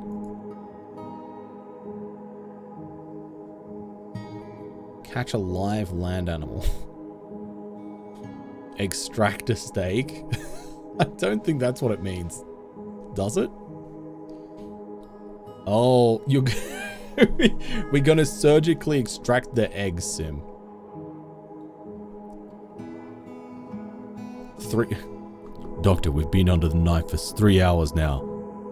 Beep, beep, beep, beep. But yet we're still unable to extract an egg from this. Beep, beep, beep. Nurse, does this creature have an egg? Are there even eggs in this? Beep, beep, beep. Doctor, I don't know. Beep, beep, beep. Nurse, is this a cow? Johnny! Do cows lay eggs? Beep, beep, beep, beep.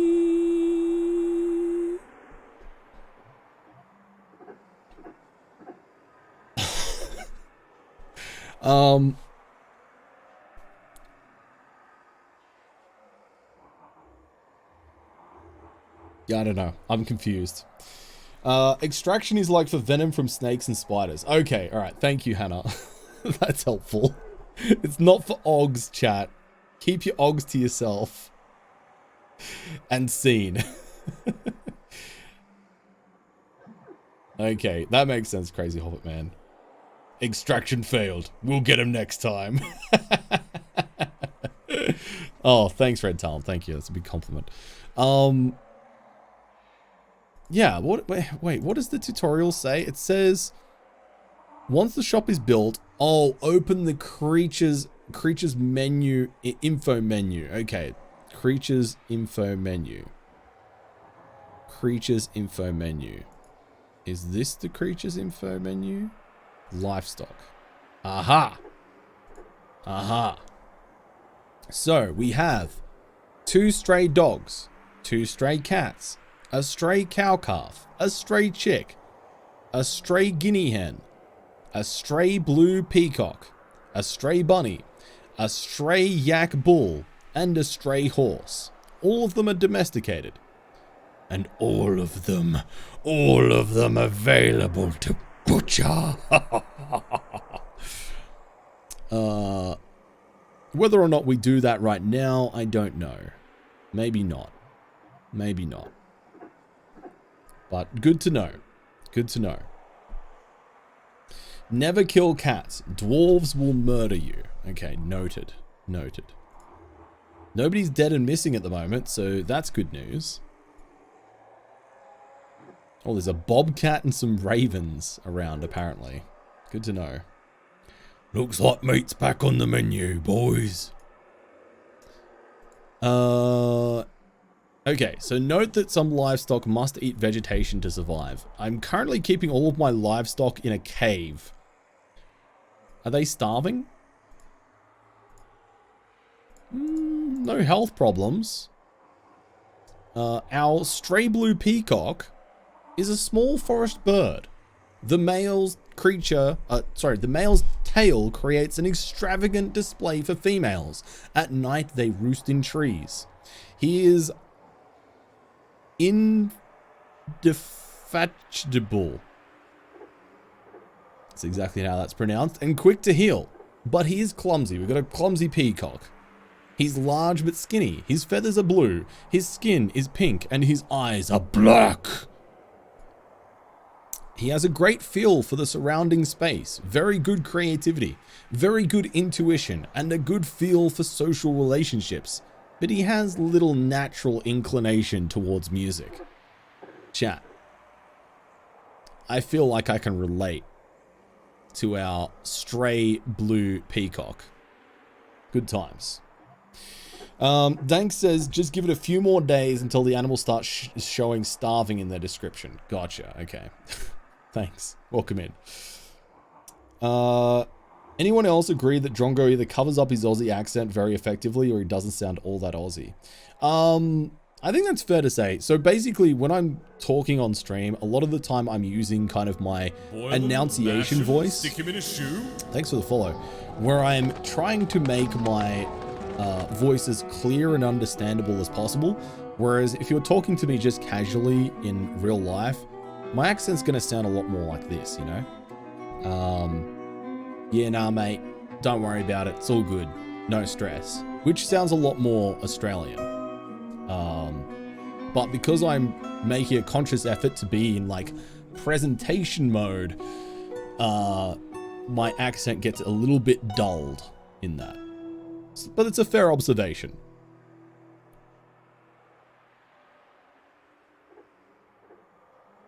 They're showing signs of starvation. Rough. It's true. I've been there. Yeah, Orange Sims and I have chatted in IRL. It's true. Churin says, having met you IRL, I'm not sure you sound much different. That's fair. That's fair.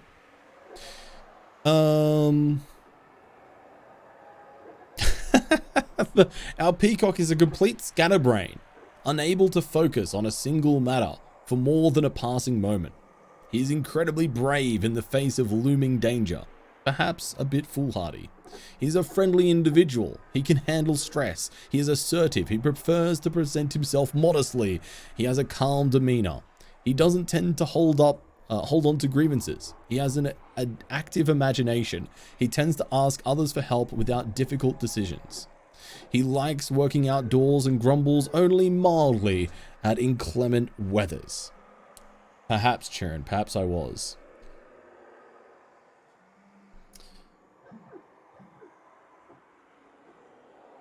Yeah. Peacocks are pretty cool. Peacocks are a pretty cool bird. It's a modest peacock. It's not a big one. It's just a modestly sized one. Right. We need to make a vegetation area for them to graze in. So we are going to use a pen pasture zone. So zones, pen pasture. Pen pasture. Here we go. All right. So, I guess we'll just assign them here. Bosh. There we go. Pen 1.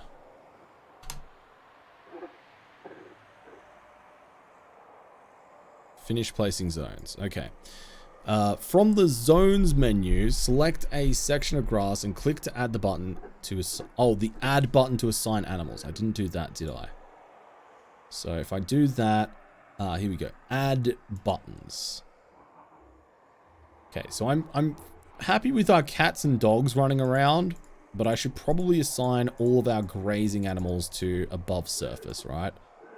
Because I think these guys will be fine. Maybe. We'll see. All right.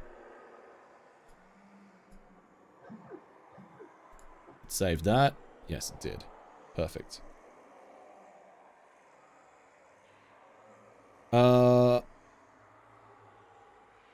It's going well, Jaren. I'm following the tutorial so far, and it feels like we're making some decent progress.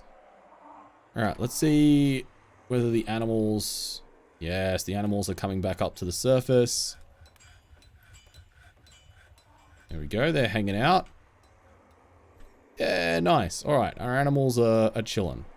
Chilling, killing, a little bit of illin'. Very nice. What is that? What the heck is that? Oh, it's the louse and the tick.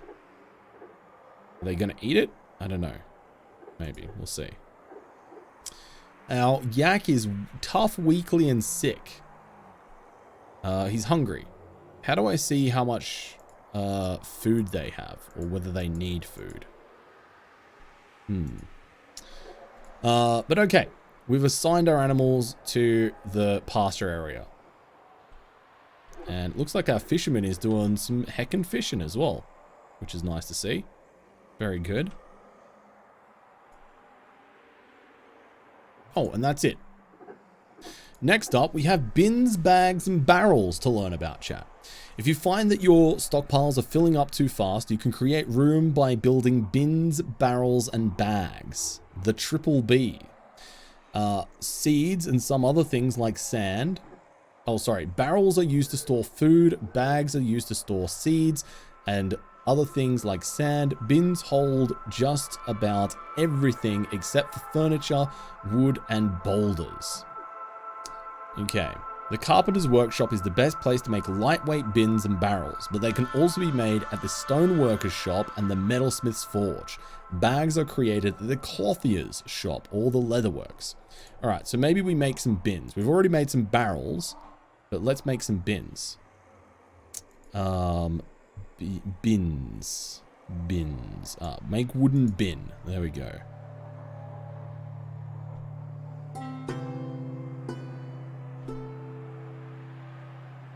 Okay, let's make a bunch of those. So much learning to be done. That is correct. Oh god, what is this? Hamster remains. Oh dear. Did we kill the hamster? Can we butcher it and eat it? I don't feel like it would be much of a meal. But perhaps a valid question. No worries, Zellard. Or Zeliard. Thanks for chatting along with us. Go get the stink off. Okay, we've made a bayberry wood bin. Lovely. Cool. Let's make a few of those bins, shall we? One dwarf is gonna have a small snack, little morsel. Oh, I think the cat's actually eating it. Okay, that's fine. Carpenter, blah, blah, blah, blah, blah. Okay, yeah. All right, cool. So let's just keep making bins for the time being, so we have lots of storage available to us. Filet le de hamster for a dwarf. Dwarf. Oh, was that it? Oh, that was a very easy tutorial. Refuse and dumping. As your dwarves live and work in your fortress, they will generate refuse. This includes everything from bones and other remains to worn out clothing. You can gather the refuse in the refuse stockpile. Some refuse can be put to use. For instance, shells can be turned into crafts. Most of it will just generate foul-smelling miasma. If your refuse stockpile starts to fill up, you can create a dump zone. Use Zones menu to select the garbage dump and draw a rectangle over a cliff or a hole and designate items for dumping. This can be done either from the items info sheet or by dragging a rectangle over everything you want to dump using the dump designation tool. Okay. Literally a tip, yeah. So let me see if I can get my head around this first. A refuse stockpile. Okay, is that a specific type? Refuse.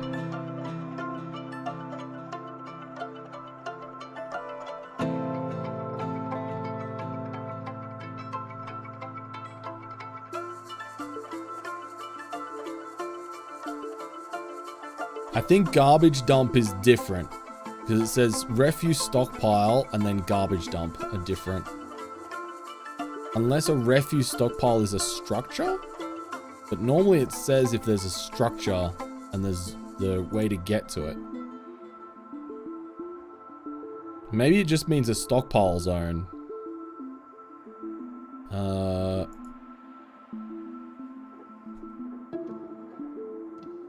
Yeah, okay, it certainly was.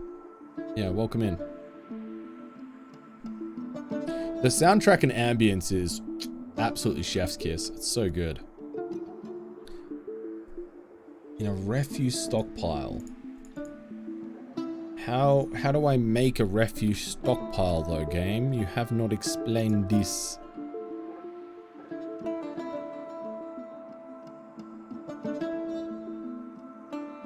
Oh, maybe it is a stockpile zone that is toggled for refuse. Yeah, good point. Maybe there is. Let's have a look here. Wood. Refuse. Okay, so it is a stockpile that is configured for refuse. Okay, cool. That's good to know. Thank you. There we go. We got there in the end. All right, let's make then a refuse pile area.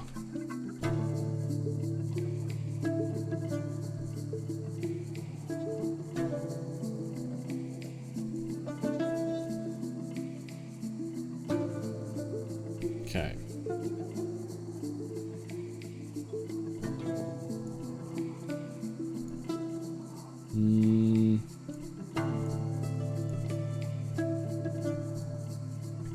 What?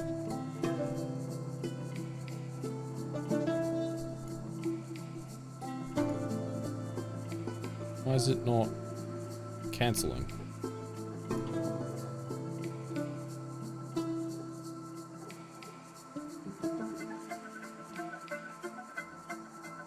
Oh, it's this. That's right. It's this order. Yeah. Sorry. My bad.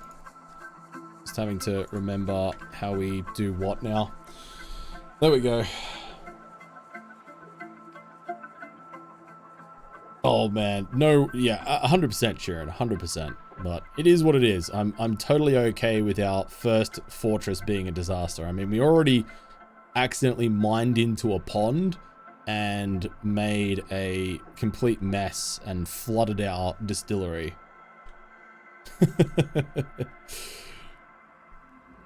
Hey Dion, welcome in. Stockpile and choose refuse. Yeah, thank you. I appreciate it. Alright, so let's go stockpile. Add stockpile. Bosh. Accept. And then set this up for refuse. Refuse. Pile 1. There we go. Okay, so all of our refuse should be stored in there. Kind of, Chirin. I don't know, like, I still feel like I get just about the same amount of enjoyment out of RimWorld. Like, my level of enjoyment for RimWorld has depleted not very much, considering for how long I've played it for. It's a game that I just keep having a lot of fun with. So if our refuse stockpile starts to fill up, we can generate a dump zone.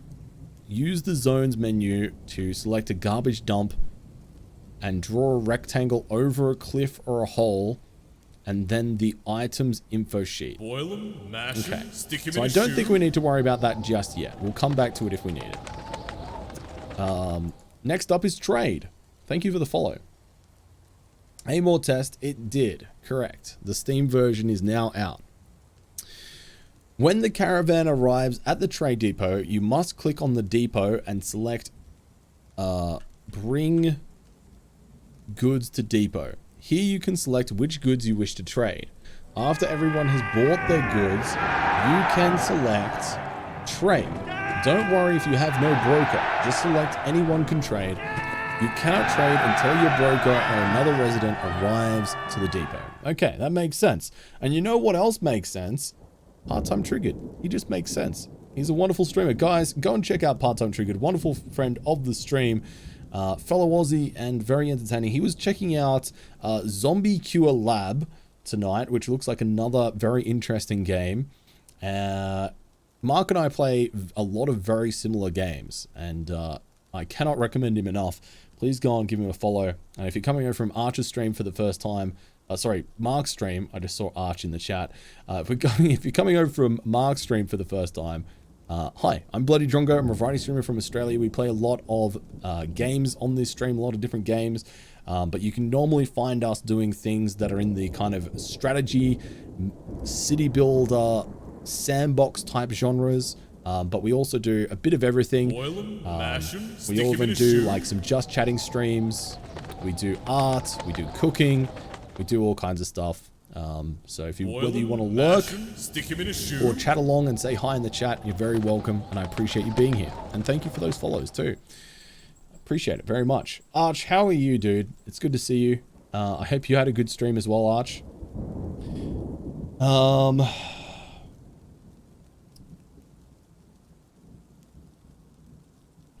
Well, it's not quite as simple as that, Nev, because there's a lot of new and little tweaks that have been introduced for the Steam release. It's not just a graphics update. I think that's unfair to the game to say it's just a graphics update. Hey, Ads, good to see you as well. Welcome in. Bloody Part-Time Triggered is just a superior version of Drongo, to be honest. Yes, that is true. I'm not even going to fight that one. It is absolutely true. You didn't lose your fort. Hell yeah. Arch Play Stuff was also playing a bit of Dwarf Fortress earlier tonight. Yeah, I hope you had a good time, dude. Hey, Grampy Head.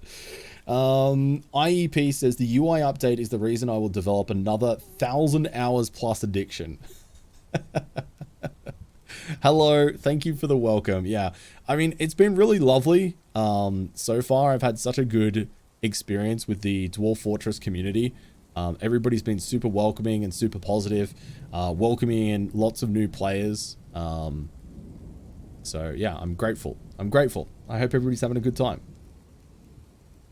The game was amazing before, but yeah, they smoothed out some things and made the menu way more user-friendly. Yeah, 100%. The game was absolutely... I'm not disputing whether the game was amazing before or not. It is a very cool... was always a very cool game. I mean... The last time I played Dwarf Fortress was like 9 years ago, but I found it very overwhelming. And once I stopped learning it and put it down for a while and came back after an extended break, I was just like, you know what? I don't feel like relearning this. So I just did not pick it up again until now. And I'm glad that we did because I'm having a bunch of fun with it. Boil him, mash him, stick him in a shoe. Thank you for the follow. I appreciate it. Welcome. I was 1 when I played. Are you saying that I was 10? That I'm 10 now, Chirin? Excuse me? How dare you?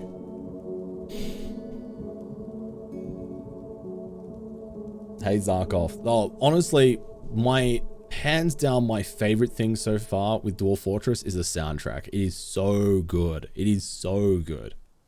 Lovely. Can you imagine if I was only 10? I look like this. I'd have questions, dude.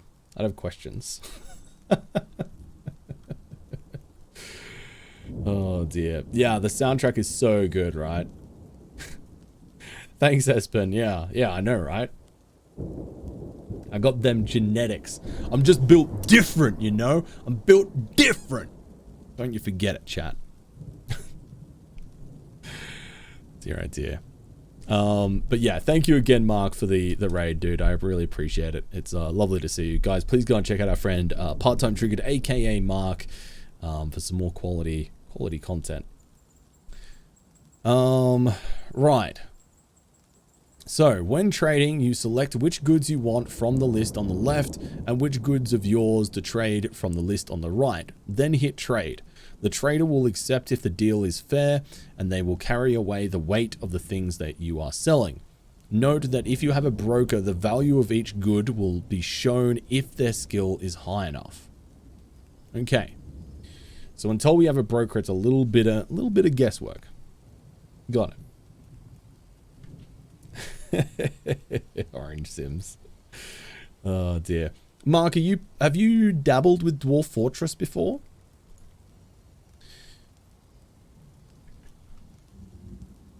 Oh, look! Oh, mushrooms are growing. Oh, that's super cute. I love it. I love it. Our mushrooms are growing. It's amazing. Never, not even once, never friends don't let friends Dwarf Fortress. Oh, yay. Okay, cool. Our farming is paying off. Wonderful. So chat, should I be growing other things other than plump helmets? Oh, I have no seeds left. How do I get seeds? How do I get more seeds? That's a question.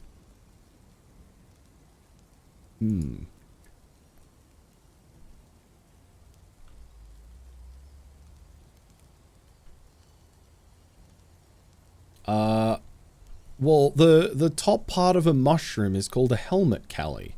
But don't worry, I wouldn't expect you to know that. But now you do. Turn plump helmet into beer for seeds. Okay, right. So we need to do that over here, right? So add new task.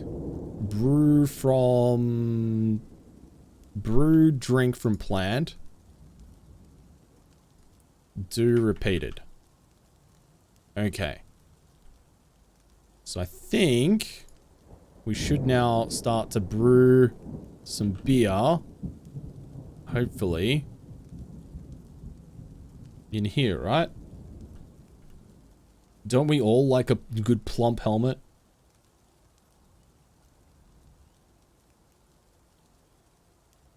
Oh, you could also extract them from... Okay, right. Interesting.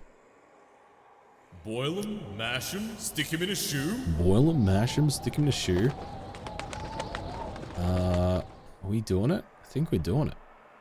Oh man, look how many empty crates we've got. You know what? We could probably chill out on the bins rather. I think we can chill on the bins. How dare you, Rachie? Or thank you, Rachie.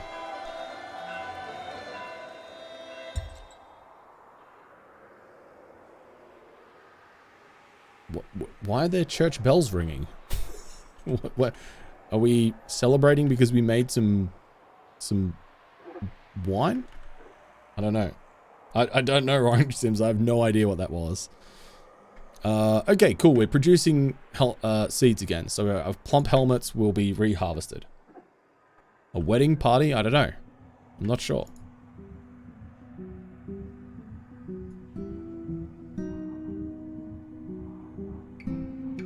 Hey Baku, is the new Dwarf Fortress, or is this the new Dwarf Fortress, the original? This is the newly reskinned Dwarf Fortress with all of the new improvements. It's just been released on Steam, but it's still the same core game under the hood, you know? It just has gotten a nice pretty coat of paint and a little bit more user-friendly. Okay, offices and administrative work. In order for some functions to be used, like work orders or bookkeeping, administrators must be assigned. To do this, select the Nobles and Administrators menu and click the Add button to assign somebody. Some administrators will require officers to perform their work. You can create these with Zone's Office. The zone you select must contain a chair, or you can paint a zone and place a chair later. Remember to assign the administrator to the office. Other nobles may appear to be assigned as the game progresses. May appear or be assigned as the game progresses. Use the Nobles and Administrators menu to check their wants and needs. Okay, alright. Okay, so we need an administrator. So, sure. Where do I want my administrator to hang out? Shall we just build a little slot here for him?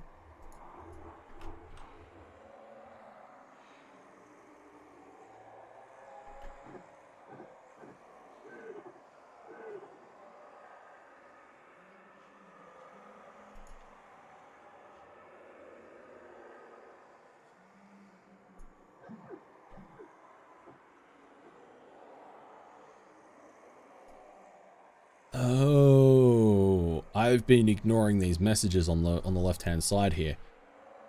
Okay, we've collapsed on the surface. Something's collapsed on the surface. And we've struck magnetite. Okay, cool. We can get rid of that. Oh my god. Apparently one of my dwarves went unconscious because of a falling tree, maybe? There's nothing to catch at the central swamps ×2. Our miner cancels brew drink from plant, needs empty food storage item. Dangerous terrain, so we cancelled mining. Our stone crafter cancels store item, drop off inaccessible. Mason cancel store item in the bin. Job item misplaced. Brewer cancels brew drink from plant, needs empty food. Okay, alright, cool. Let's get rid of that.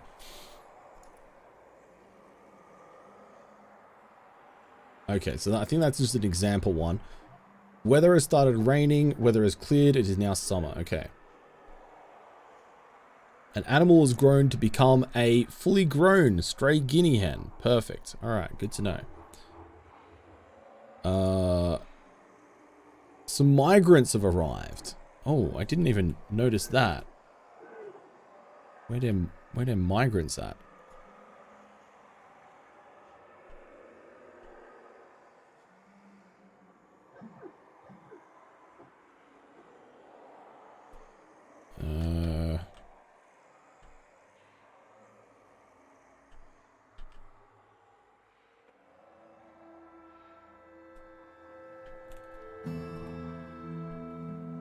Oops. Oh, what is this?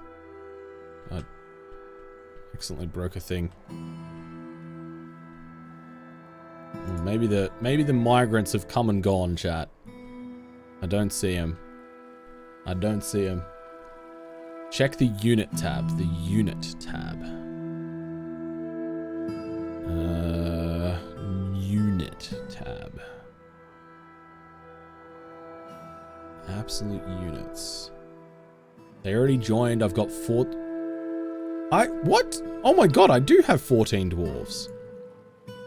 Holy shit. Okay, maybe that's what the bell was about. Oh my god, I do have 14 dwarves. Okay, my bad. That kind of flew under the radar for me. So dwarf tab, left side. Gotcha, okay. Yeah, we got 14 dwarves. We started off with 7, so we've just doubled our dwarf count. I mean, that's just how good I am. Absolute pro. Absolute pro at this game. Now I really need a second bed. Yeah, we've got 14 dwarves and 1 bed. It's a little bit damp down here as well. We did Quack Among Us. I just didn't realize that that's what these things on the left side were, or I wasn't really paying attention to them. I did kind of know what they were. But, any Grandmasked Gelders? I don't know what that is, but, no.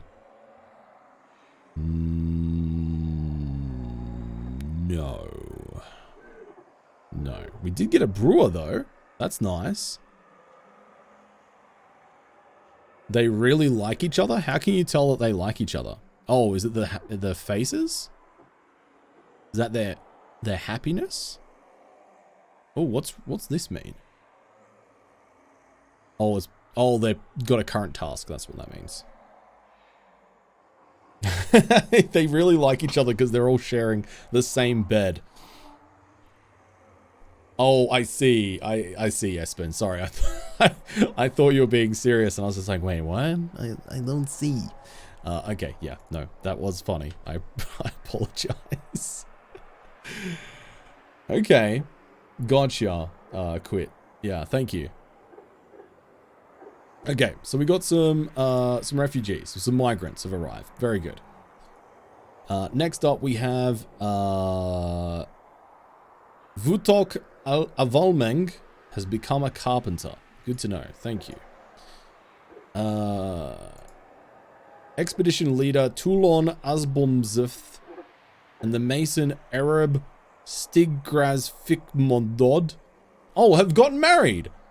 It was a marriage, chat. It was actually a marriage. We've got married dwarves. The mason and our expedition leader, Arab and Toulon. Congratulations. Oh, beautiful. Oh, how sweet. Big poggies. Very good. It's going well so far, Sarge. It turns out I'm a savant at this game. We're killing it. All right, let's try this again. We need our carpenter to make us a chair. Let's make a chair. Make a wooden chair. An awful lot of people sharing that marriage bed. You know it. You know it. Okay, I think we made a chair now. So now we can zone an office. So zone office. Here we go. Office. There we go.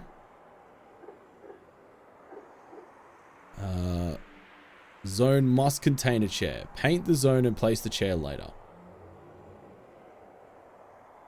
Okay, paint. Okay, so we put that down. And now I need to put a chair down. So structures, furniture, chair. Oops, no, that's not what I wanted to do. And a chair. Needs a throne. Wait, what?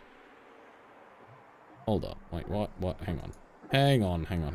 Did I click on... Did I misclick? Chair.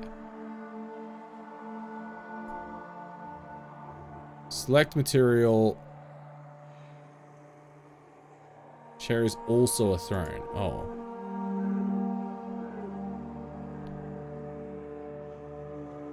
Wait, what?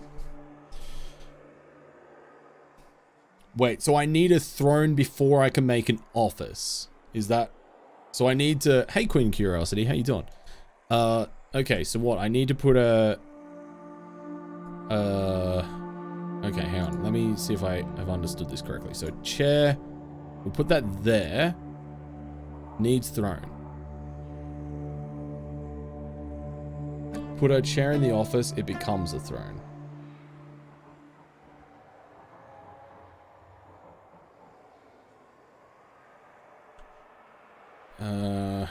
Okay, but hang on. Okay, so we got the office.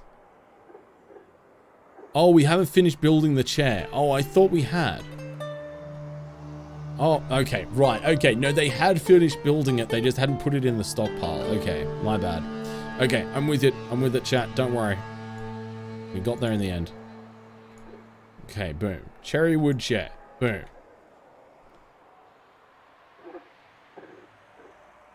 There we go. Alright, we've now got a chair put in here into our office. So then we need to assign an administrator to the office. So, do we go into here? And, click here to assign somebody. So let's assign our expedition leader. Oh, and it's assigned the expedition leader and their wife? Have I done this wrong? Gotcha. No worries, Knockout. Thank you so much for your help. I appreciate it. Welcome in.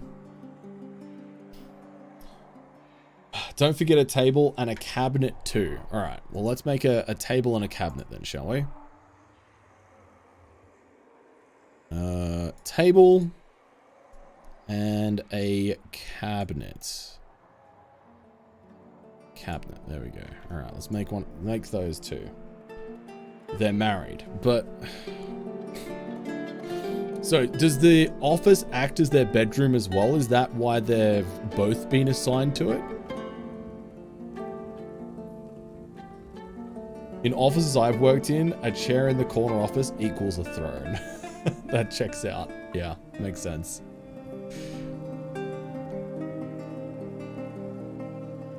Okay, our food and drink is staying reasonably happy at the moment. I'm comfortable. You can put a bed in it, yes. Okay. Alright, our expedition leader is hanging out. Now can I see...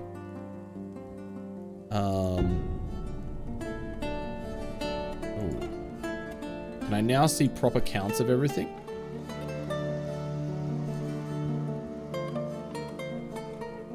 Where do I see a...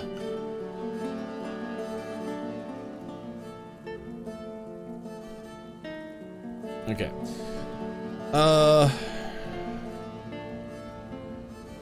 Use the noble administrators menu to check what their needs are. Okay, nobles and administrators menu. Okay, so we have no dining room, no tomb. Bed, coffin, chest? What? How do I tell what these mean?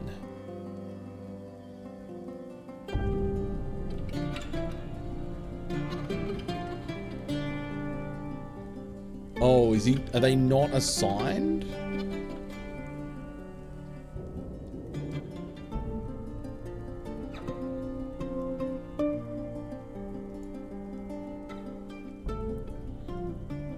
Oh, choose the symbols for the position hold to carry or wear. Oh, interesting. Give your manager the broker and bookkeeper and manager roles. Okay.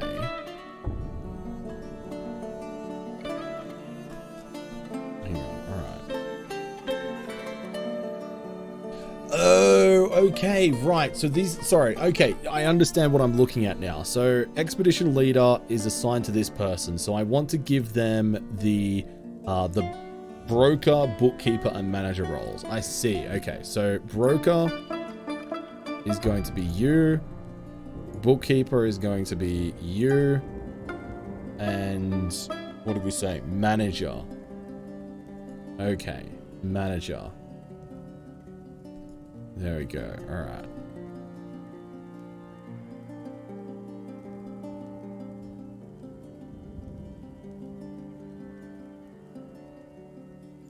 Okay, so we've met their requirement of having a chair. We need to meet their requirement of having a bed and a dining hall. Okay. Okay, cool. Yeah, thanks, chat. I got there in the end. It took me a minute there to understand the menu and how that was structured. I originally interpreted it in a different way, but that's fine. Down the bottom of our mine here, I think I'm going to start mining out a little bit more, and let's start actually making bedrooms down here. Hey, Wild Pirate, how you doing? Good to see you. Are there raids in this game? Yes, you can be attacked by enemy factions, 100%. You can now quickly assign every tasks with the work order tab. Ah, that's right. We did have the work orders menu, didn't we? Create a new work order. Ah, okay. I see. So we basically can use this as a shortcut to, instead of managing the entire workflow individually, we can just use that to just go, okay, just organize what needs to happen to give me 10 of this. Am I understanding that correctly? I'm doing very well, Wild Pirate. I'm having a great time rediscovering Dwarf Fortress. It's such a fun game. Rim Dwarf with vertical building? Kind of more test. I mean, Rimworld is very heavily inspired by Dwarf Fortress, so they share a lot of commonality. So yeah, it's a very cool game. Very, very cool game. A lot more detailed than Rimworld, which is hard to imagine because Rimworld has such a high skill ceiling, but it is more detailed. Borax wall and a bituminous coal wall. Coal sounds useful. This game inspired Minecraft partially. Partially, yeah.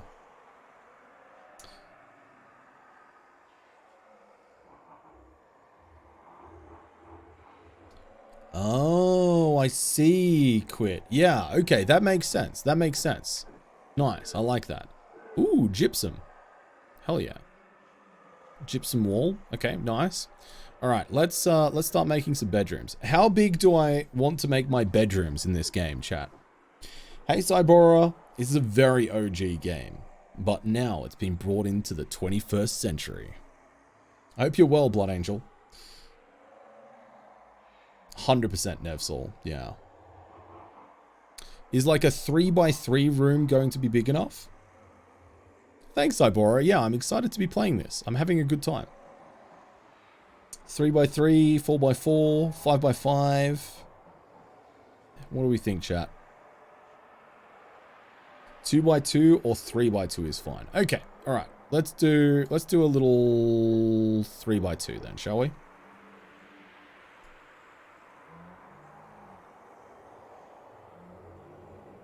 Any chance you can give a quick overview of what you've built so far? Just tuned in and never seen this game. Yeah, sure, Jupe. Yeah, 100%.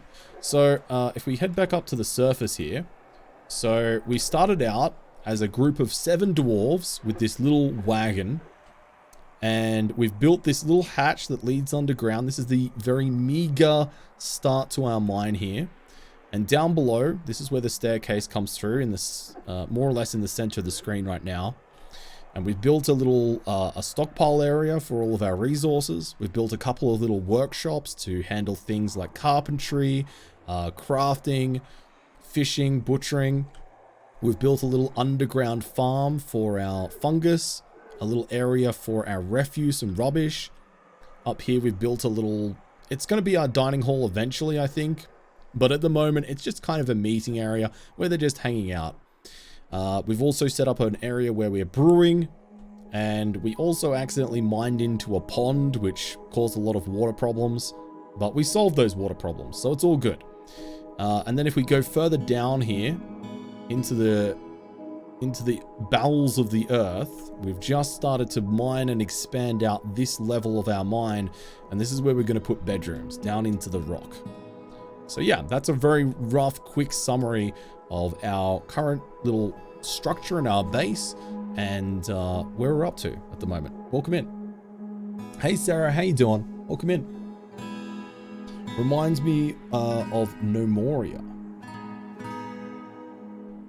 1x3 is the best for mass producing bedrooms. Give them all a chest and a bed. Gotcha.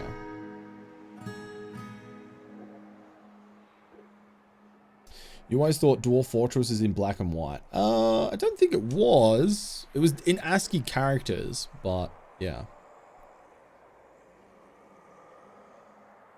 Yeah, no worries, Jupe. Welcome. I appreciate you tuning in and joining us. Chest and a dresser. Okay. All right, let's go back down. Yeah, 16 color, fairly hard. Yeah. Welcome in. All right, let's, you know what? Let's do a 3x2 room. 3x2 room. Boil 'em, mash 'em, stick 'em in a shoe. Boil and mash and stick 'em in a shoe. Thank you for the follow. I appreciate it.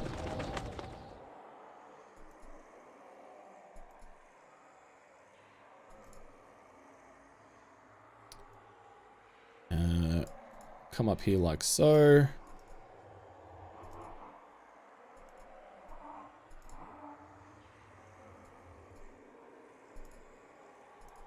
Okay. That satiates my want for some degree of certainty and symmetry between our bedrooms. It's going to be a lot of work, but hopefully our little dwarves are going to be up to it. It's a luxury. Yeah, it's a luxury dwarven hold. You know, we all got to start somewhere, right?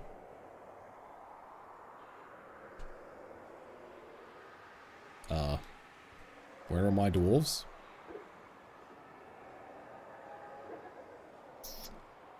Why are not more of my dwarves mining? That's a question for you. It's started raining. We've struck gypsum, bituminous coal, and borax. Yep, I was aware of that. And Toulon Absoluth has become the expedition leader. We knew that. We assigned that. Perfect. 8 bedrooms for 14 dwarves. Yeah, we'll continue to expand, but I'll just make these to begin with.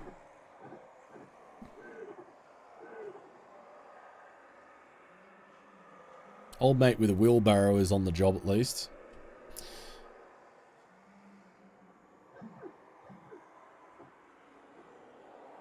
Where are the beds? There's no beds yet. Actually, that is one thing that we could start on working on doing now, is we do need to make some beds, don't we? So, let's add a new task, make a bed, and, yeah, let's Actually, can I use our work order tab instead to do this? Bed. Carpenter's workshop. Make a bed. The number of workshops. The number of times this task will be performed. Okay, so let's make 14 beds. Okay. Have I done that right? I'm going to make 14 beds now? Let's see.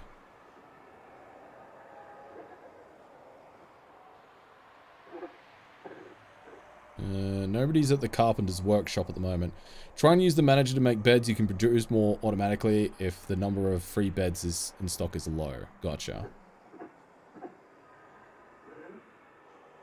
Okay, cool. We're making beds. Love it. Love it. Oh, and look at this. Our miner is doing some great work here. Nice Boil one. 'em, mash 'em, stick 'em in a shoe. Thanks for the help, chat. We're getting there. We're learning. We're learning.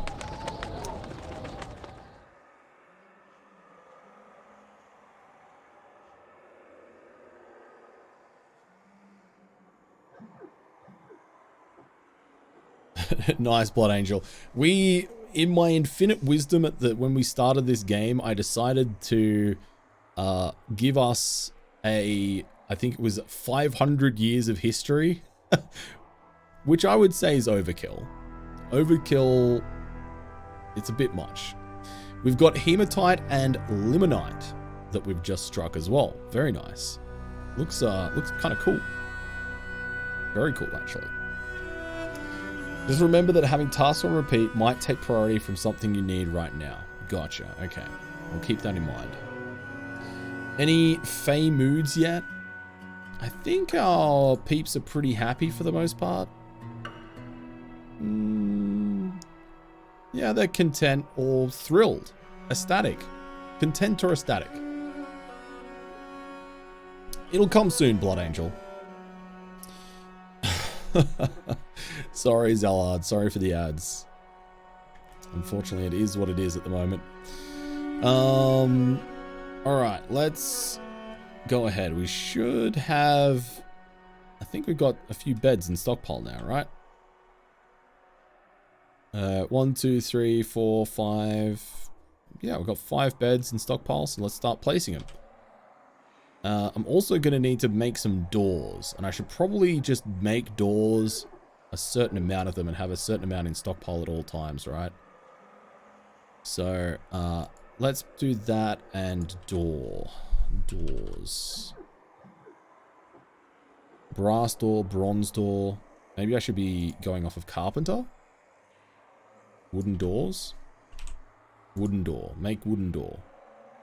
And just have 10 of them at any one time. That's fine. It should probably be... Oh, because I'm going to keep it...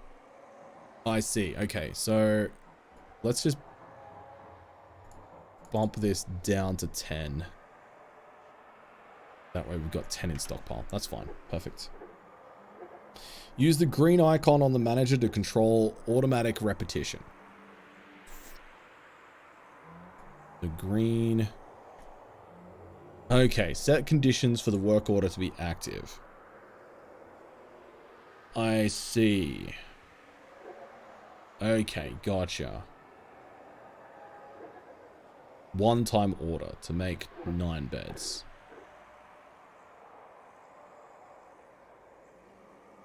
Make the activation of the work order depend on the status of another work order. Change the frequency that the conditions are checked. Okay, alright. I think I'm happy with that for the time being, but that's good to know. Thank you for pointing that out.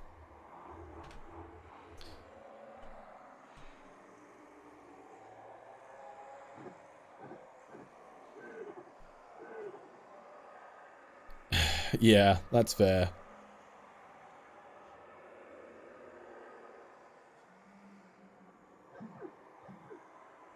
Okay, let's pause it here and let's start putting down some beds, shall we?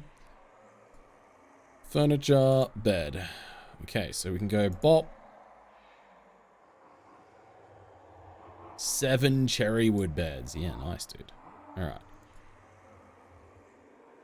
Is there any way that I can hold a button? Oh, hotkey B for bed. Okay, all right. I'm gonna say, is there any shortcut that I can press for bed? Oh, it's just B for furniture?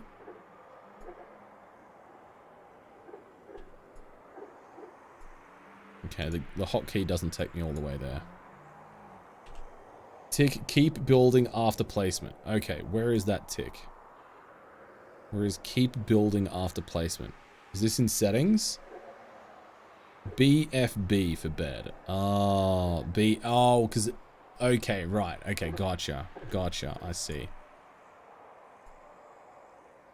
Top left after clicking bed. Okay. BFB. Ah. Okay. Got it. Thanks, chat. I see it now. There we go. Oh, look at that. We got a veritable hotel of beds coming in. We're getting there, Rizzy. We're starting from somewhere. The plane of destiny. Very nice, blood. Arch is getting so angry, dude. Arch is angry boy confirmed. There we go. Alright, beautiful. I got some beds made. Love it.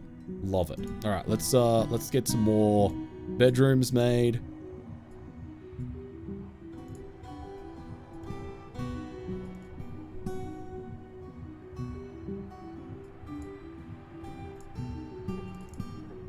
Oops.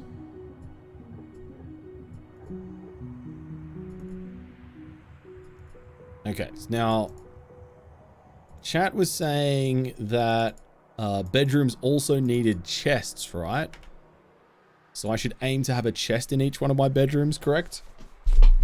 Need some doors for these rooms? Yes, we are making doors as well. Don't you worry. In fact, if we look upstairs, I'm sure we'll have... Look at that. We got some doors. We got a help. Oh, okay. The game is saving, chat. They don't need chests and dressers, but they will be happier with them. Otherwise, they'll throw their socks everywhere. Okay, gotcha. Rock coffers. Chests are not required, but they are nice to have. Okay. Cabinets might suffice as well. Yeah, that's totally fine, Zeliard. Yeah, I think the important thing to realize as well is that as inconvenient as ads are, it does, ad revenue for me as a full-time streamer is a decent wedge of the total income that allows me to keep doing this full-time. So I know it sucks, but I do really appreciate people tolerating it so that I can keep on doing this and giving you hopefully reasonably quality entertainment. So yeah. I think that's totally fair. Tolerating ads is, I think the best that any of us can hope for. Is the Dwarven economy active in this version? I don't know, Quits.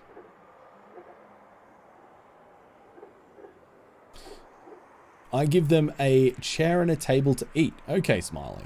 Or make a great dining hall. I think I like the idea of making a great hall. That sounds like a fun idea. So I'd like to do that. Good old sack fluke. We love to see it. We love to see it. Man, the old, that 500 years of history. Oh boy. Oh boy. That's it's a long old time. Hey Patch Tech, how you doing? A bus station is where the bus stops. A train station is where the train stops. Yep. And at my desk I have a workstation. Oh. Oh.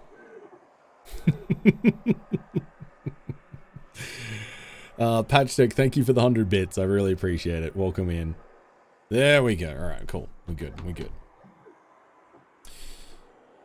Drongo streams better when he can afford to pay to eat and pay rent. That does help. It does help. 100%. Okay, so we can now start to put down some doors, right? So let's start to do that, shall we? Doors and hatches. Door. Okay. Bop. Well, I guess we've only got 3 doors made so far. Okay, there we go. Okay, we need to make some more doors. They'll come with time, though, I'm sure. Boom. Look at that. We got some doors made. How many people work around here? About half. Yeah, I heard about that, Blood Angel. The sub badges are feathers, correct.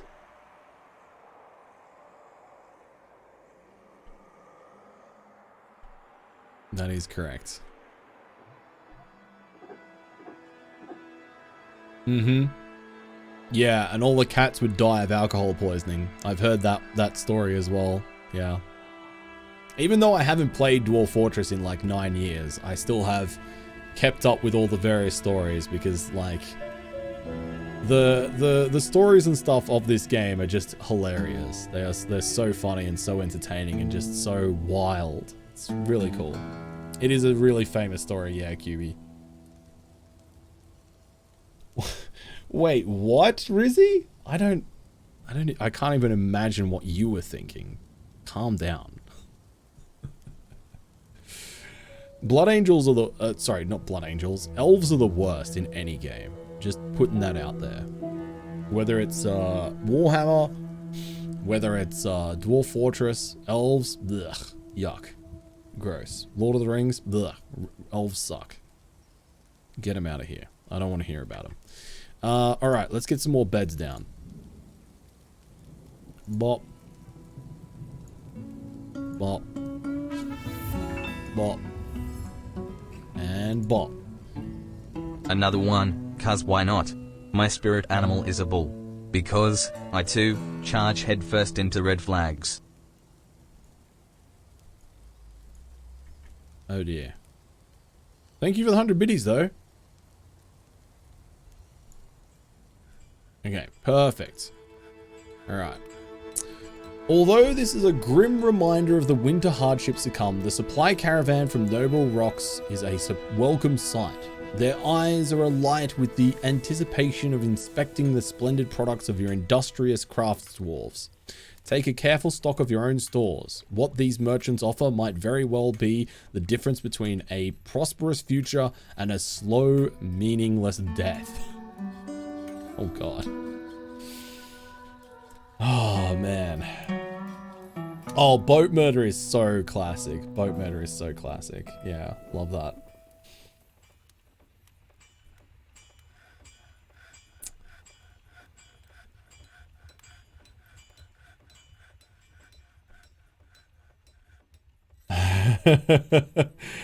Yeah, quits. Yeah, somebody was saying earlier when we started up that they started in a region where it was raining human blood, and I was like, oh, that seems rough. Oh, I think there is a clip for that. I don't think we've got one on shortcut command though, K Paris. Get food. Get food. First winter, trade all the drinks and food in.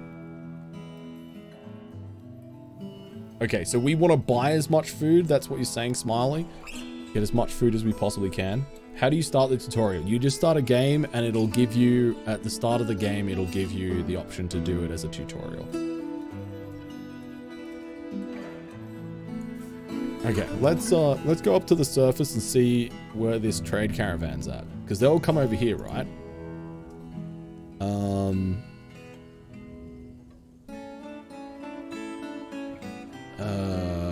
Because I needed to do something to get them to come here?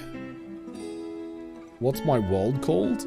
I don't know. Oh, are you a trader? Oh, I think this is the trade caravan here. Yes, amazing. All right. Okay, diplomacy. Expedition leader Tul Asbomzuth meets with the outpost liaison Arab Monsas Borosh. Arab Monsas Borosh, I am your liaison from the mountain homes. Let's discuss your situation. Okay. There is much to share. Information added to civilization's world info. Thank you. Make requests for next year's caravan. They'll charge more for these items. Okay, is there anything in particular I should request? Like weapons, anvils, drinks, powders.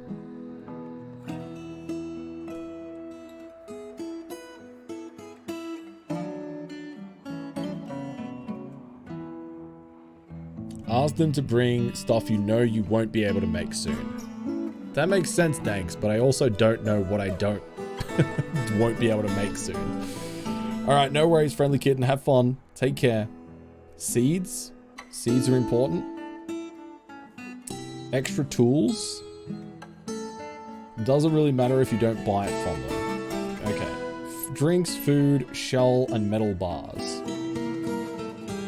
Increase your seed stocks. Soap for a hospital too. Seeds are good.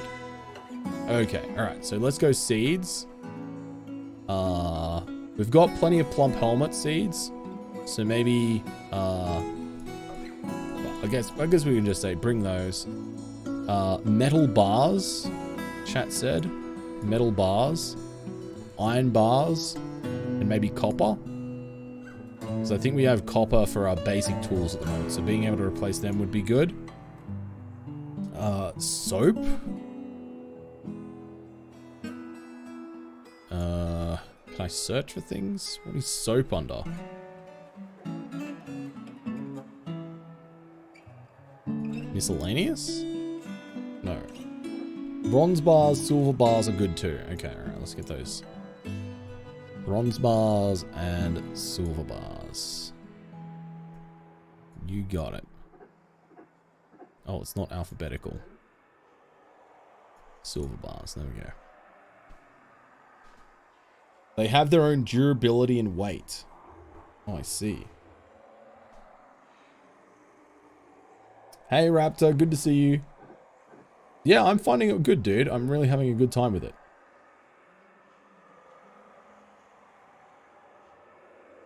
If you get some valuable metal bars, you could make crafts out of them and sell them back next year. Gotcha, okay. Seeds.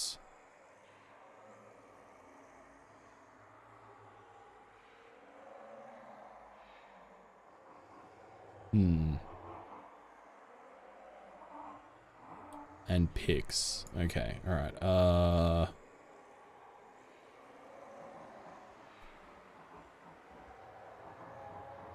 Training weapons. Weapons. Digging implements. Picks. There we go. Alright, let's bring picks. Okay, alright.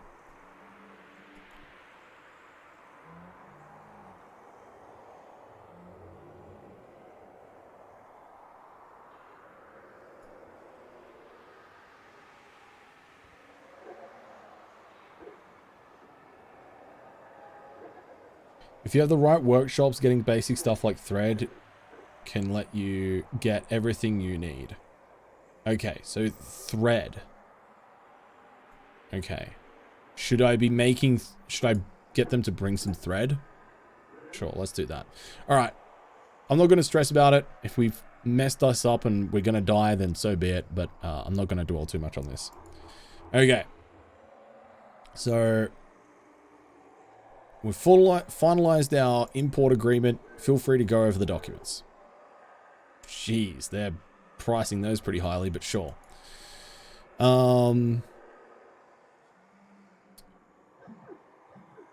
Export agreement only applies to trades next year, not with any merchants currently present. Okay. Okay, right. So we're putting stuff out on the table here?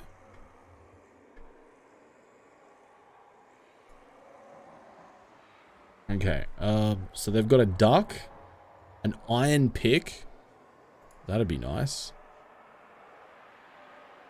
This item is being traded. Move goods to and from depot. Okay, here we go. So this is what they have, right? So they've got an anvil. I guess I want to Oh, this is what I've got. This is what I've got, actually. Yeah, okay. I had some crafts, didn't I? I think I had crafts.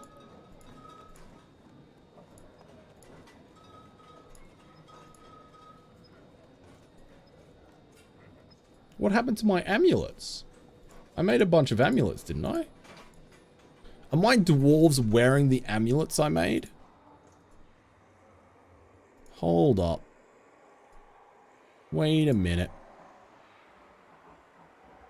Are you wearing the stuff that I made to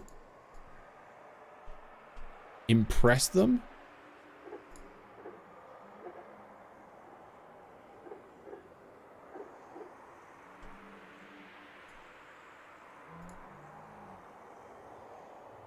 No, they're not. Oh, sure I made amulets. Okay, well, let's make some more. Well, that's kind of bad. How long is the trader going to stick around for then? Because I don't think I've got anything to trade right now. Do you need a clerical dwarf to know what items you have and such? We've already got one. We've already got one.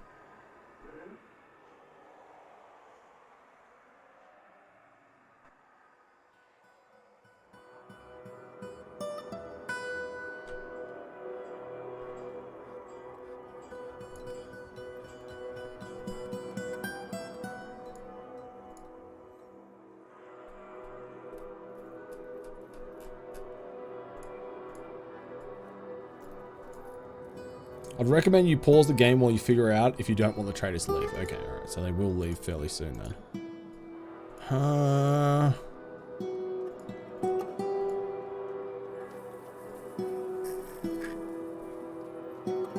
Sell the bins if push comes to shove? Yeah, maybe. Amulet. Yeah, no amulets. Oh, you missed the finished goods bin. That's where your stuff is. Oh, okay, so it goes into the bin? Gem bin contains 5 items. How do I... right. Okay, so we've got weapons in here.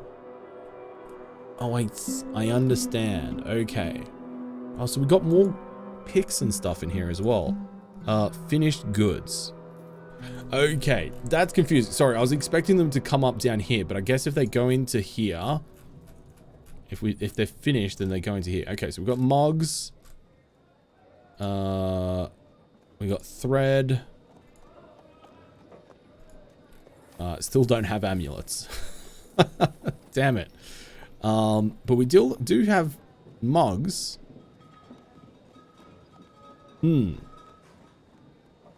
Yeah, it doesn't solve the mystery of the amulet, but at least we understand this menu a little bit better now. That's good. Maybe it went into one of our bags or barrels. Plant barrel, fish barrel. No. Buckets, cabinets.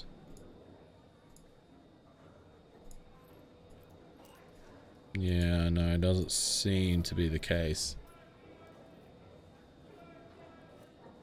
Maybe trousers. How you doing? Welcome in.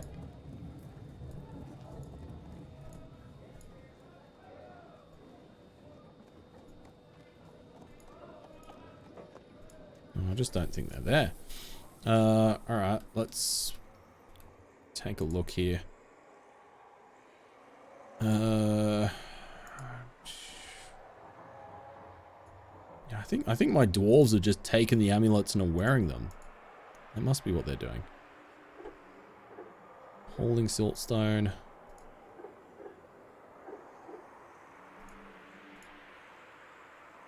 Ah, look!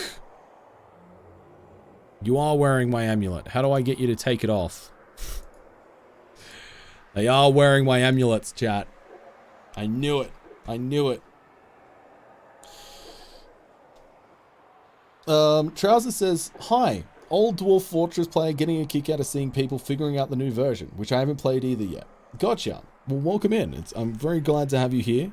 Glad to have lots of really, really wonderful people from the existing Dwarf Fortress community coming in and helping me get my head around this game, because obviously it's a lot. But I'm having a great time. I appreciate it. If you made something wearable and you gave dwarves coffers, they might have stored them in their room. Okay. I don't think I haven't given any of my dwarves coffers yet, but that's good to know for the future. Blood Angel, if you do the tutorial, it'll choose a biome for you, which might make your job a little bit easier. You can try and forbid the item. Not sure if it'll make them take it off though. Okay, all right. Well, we might just have to suffer. Is there, maybe we just trade the bins with them. Just give them bins. How do I buy things? Trade? Trader broker requested at depot, is that right? And then what's there I can trade? There you go, I think that's right. Thank you for the follow, welcome in.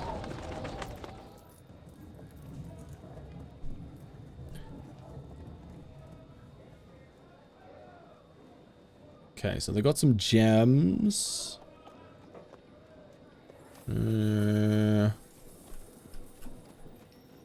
Wait, do they have a drake? They have a baby drake. Oh, as in a duck, not a dragon.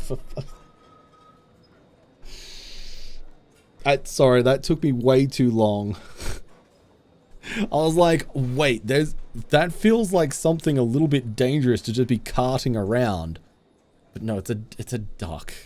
It's just a duck, chat. Calm down. Everybody calm down. Deep breaths.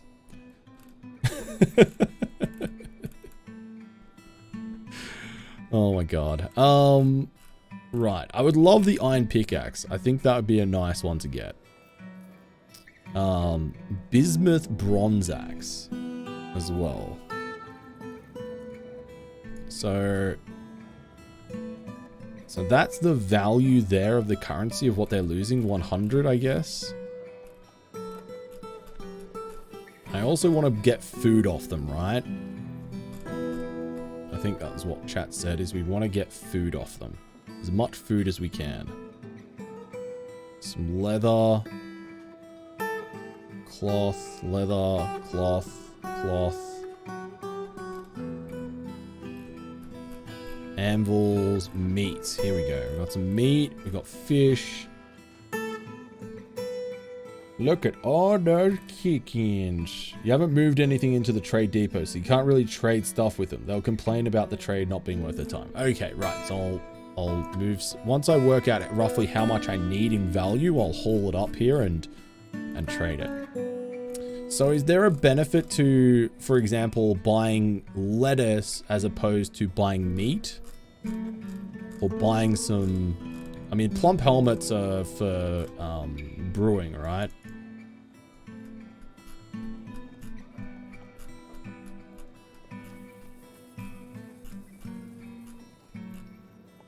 Ooh, cheese. Hey, Mulroney. I'm finding it good so far. I'm really enjoying it. Plump helmets are indeed important. Cool. We're growing quite a lot. We're growing quite a lot. Boil them, mash them, stick them in a shoe. Thank you for the follow. Welcome. At the start, I usually have a dude churning out lots of stone craft non-stop to get enough to trade, or just do some wooden stuff as the woodcrafter skills up pretty quickly. Yeah, that makes sense. Plum can be either. Diversity helps with happiness, but shouldn't matter right now. Just go cheap. Okay.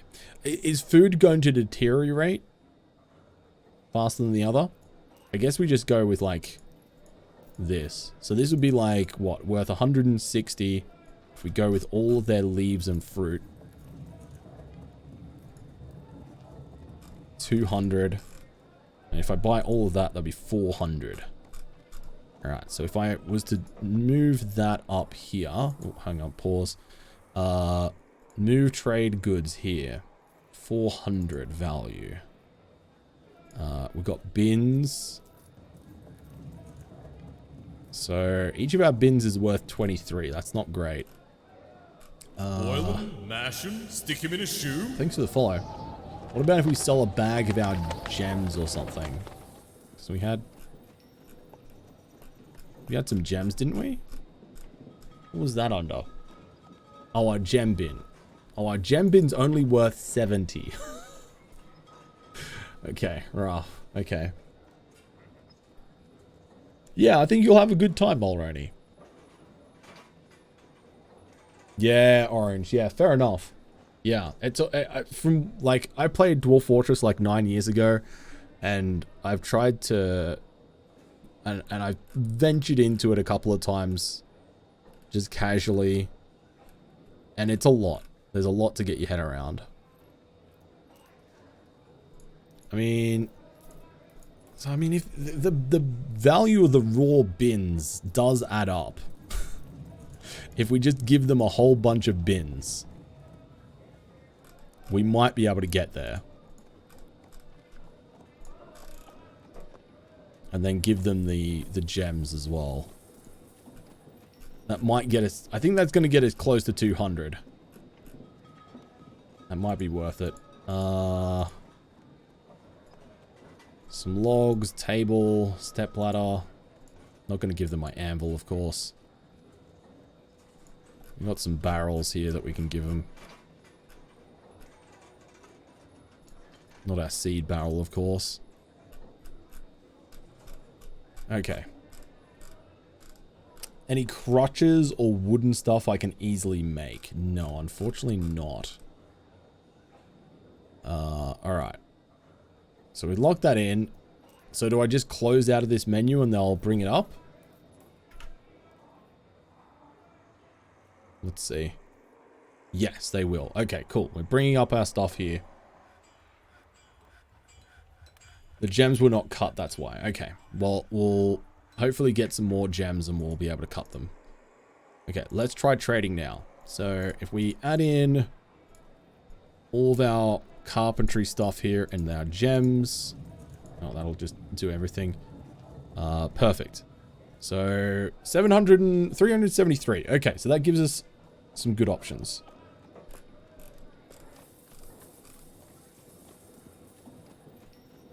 I think that gives us the ability to buy the things that I wanted to get. So let's prioritize food first.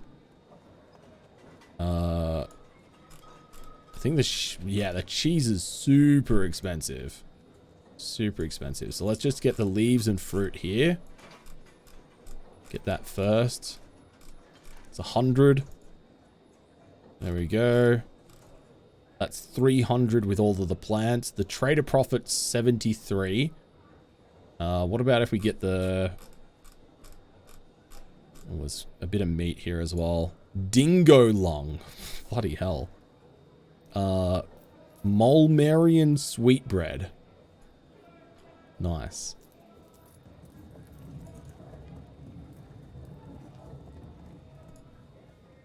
And prepared yak eye. Okay. Grab some cheap glass for moods. Glass. Raw green glass. Is there any milk? Milk. Durian wood, cow's milk, horse's milk. No. No dwarf milk.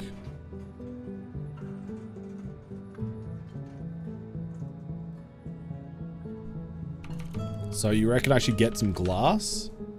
It's only 12. Or we got crystal glass, which is 1,000, which is... Or do I... Is raw glass going to be worth purchasing? Or no? Sure, Orange. Go ahead. Alright, let's just leave that as. That gives them a profit of 3. And, we'll just need to make some more bins. We'll just need to make some more bins. They won't trade as a loss. Best to make a small trades at first. Okay, I think they make a profit off this. How do Australians prefer their beers? Usually cold in Australia. Usually we prefer our beers cold. Even with your combined trade goods such as they are, I can't fathom you ending up with the items you desire. Excuse me? So they need to make more profit? They're not making enough profit off of me? Gotcha, true. Okay, alright. Well, let's take out some of the stuff out of the deal then.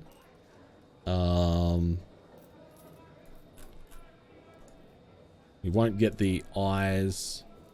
What about that? 43 trade profit. You'll need more goods to make this arrangement. All I see here is not enough. Alright, what about that? 73 profit. Okay, nope, not enough. Ah. Hey, Gamertech, good to see you. Welcome in. That is not even remotely true, Mulroney. Yeah, but the barrel, the bin that they're in is ticked. I can't seem to do both. I think by trading the bin that they're in, it actually trades all of them.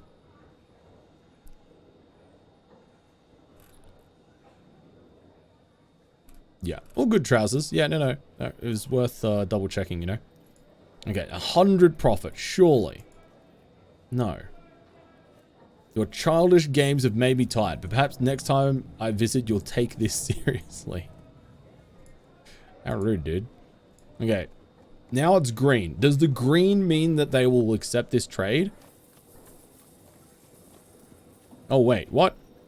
I no longer have the option to trade with them.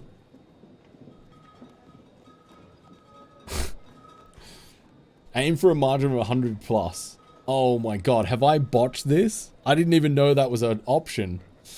They're no longer willing to trade. Oh no. Oh no. Well, that's gone poorly.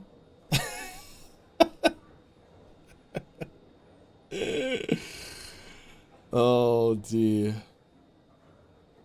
That's fair, Orange. I think it's important to remember that, I don't know where you're from, but if you're comparing like the typical, you know, the average beer in Australia compared to the average European beer, for example, a lot of like places like in the UK, they'll have like an ale and you'll be pouring that off of a pump, and that is best served at, you know, just below room temperature. Like cellar temperature, and that's how it's most enjoyable, and that's you know, fine. But in Australia, it tends to be lagers are much more popular than ales, and it tends to be a lot hotter here as well, so you want it to be a little bit colder. So yeah, and it's a different beer culture as well. I've made 2 big noob mistakes. Rough.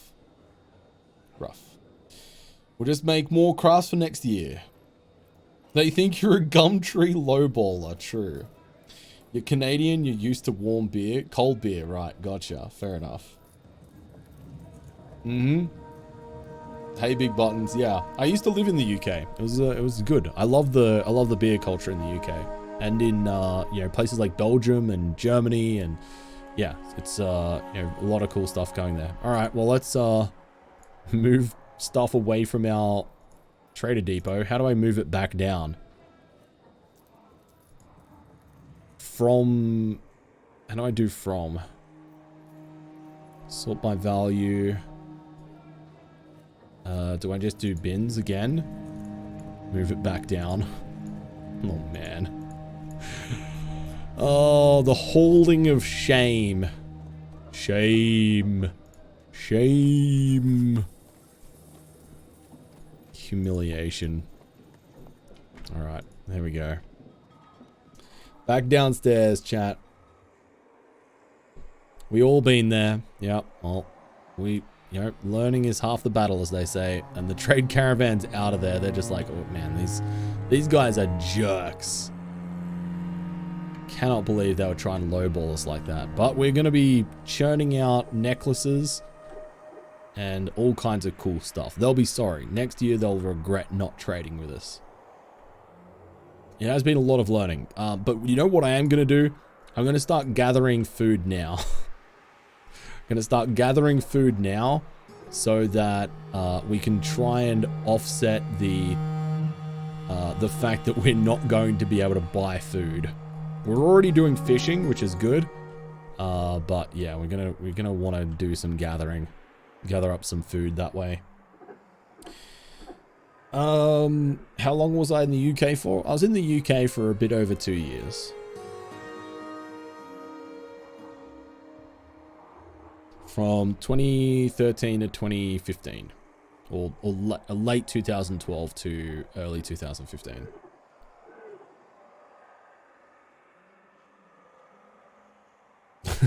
Briere. Oh dear. Yeah, it's a lot of fun, TM. Yeah, I think if you're into those sorts of games, I think you'll have a good time with this. I think it's a good option for sure. Okay, we're gathering food very nicely. Doesn't look like our people are bringing the stuff back down, but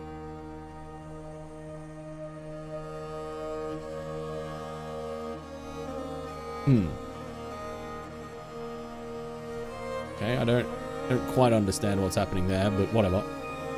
Is what it is. Okay, let's go ahead and put down some doors on our bedroom, shall we? Doors.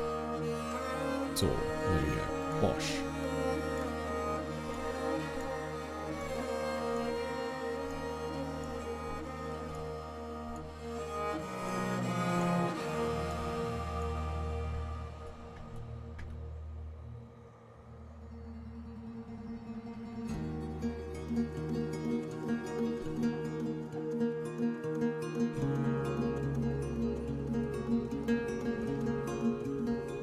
Okay, nice.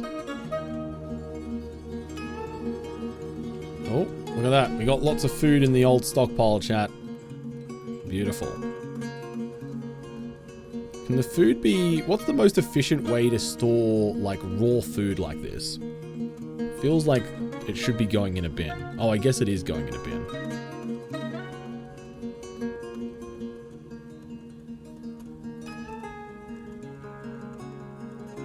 Yeah, we've already had one group of, like, we started off with 7 dwarves, and we had a group of migrants come, and there's now 14 of us.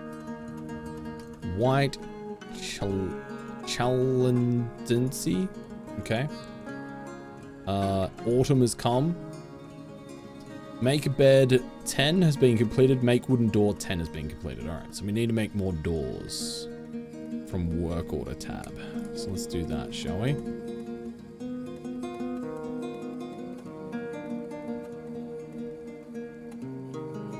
Okay. Make door. Carpentry. Door. Okay. Do we want to make 10 more doors? Yeah, 10 should be enough.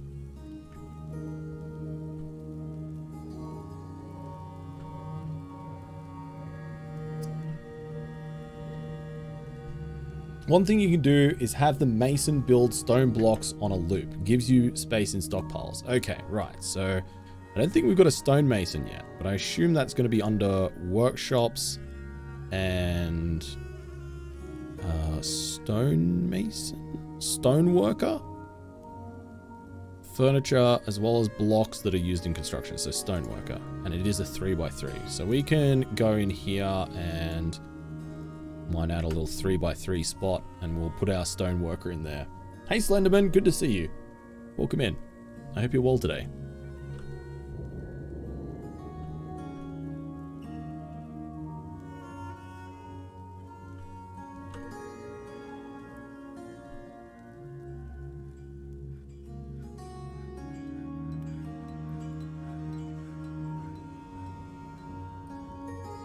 Giant Wolverine tooth. What the heck? How? Where did we get a Wolverine tooth?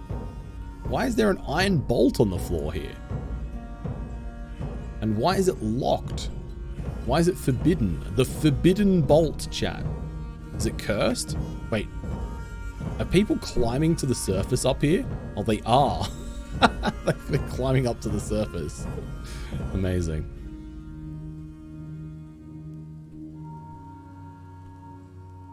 What map are we playing? I don't know. I'm sorry. Workshop, stoneworker. Bosh. There we go. We'll build it out of siltstone, sure. It was forbidden because it was shot to prevent it from being picked up again. Got any combat logs? Yeah, don't know.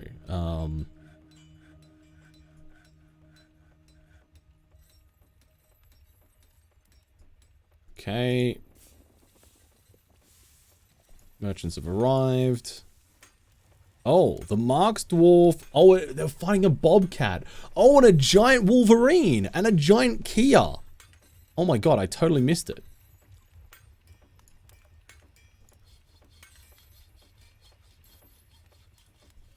Wait, did we get attacked by a whole bunch of wild creatures and I was just like...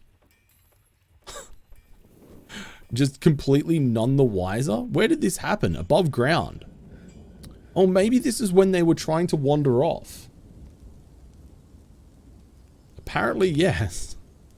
Well, that explains where the Wolverine tooth came from that I was confused about. And that explains... Oh. Right. Okay, so a bunch of a bunch of things here got interrupted by the attack of these giant creatures. A giant Kia has stolen an iron warhammer and a crystal glass.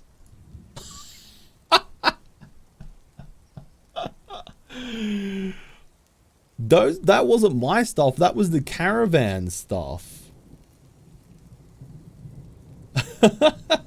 They stole the caravan stuff. That's hilarious, dude. What the heck? That's so funny, man. That's so funny. I'll take the iron bolts, I guess. Sure, why not? Oh, there's another one over here.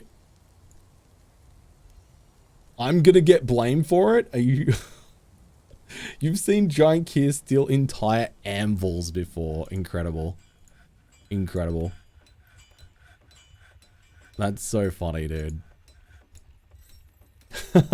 Trousers. Tragedy. Tragedy. Alright. I'm gonna our stone workers workshop. Add... what are we gonna make? Let's make a... rock blocks. We want blocks, right? Just have them making infinitely for the moment out of siltstone, right? Let's do it. You had to Google what a Kia is, and apparently it's a parrot. I think Kias are more like emus than parrots, but sure. You bloody... Oh, actually, no, leggy. I'm getting them confused with Rias, not Kias. I'm getting them confused with Rias. No, sorry. Kias are like giant parrots. They are from New Zealand. I've seen them before. J-Dog, thank you so much for the 8-month resub. I appreciate it. Welcome in. I hope you're well today. Yeah, I got confused, Holgast. Thank you for the 8 months. I appreciate it, J-Dog. I hope you're having a good day today. Welcome in. 100 to 200 kgs. Now that's a chonker of a bird. It's an absolute chonker of a bird. The good news is that we got the giant Wolverine teeth, so go us, I suppose. But look at this. We're a hive of activity now with all of this stuff here. Very good.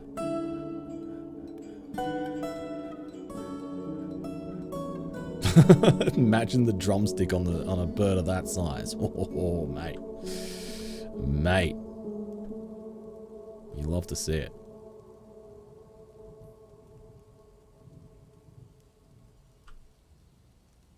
Okay.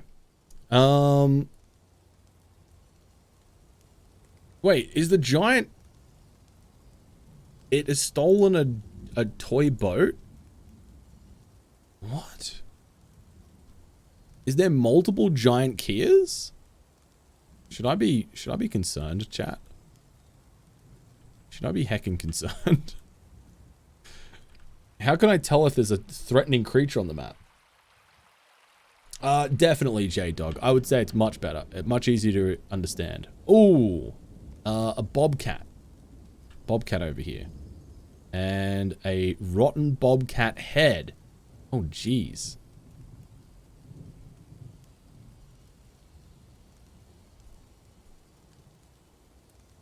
He did. Creatures and others.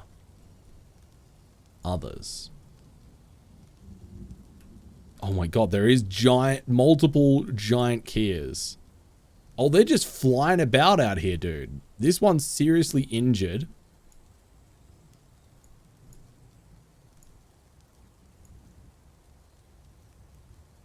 Oh, its upper body is cut open. The lower body is cut open. His stomach is broken. His left lung is broken. His liver is fractured. Wow, okay. Giant Kia is feeling real grouchy. Hang on. How do I get to the other one again? Others.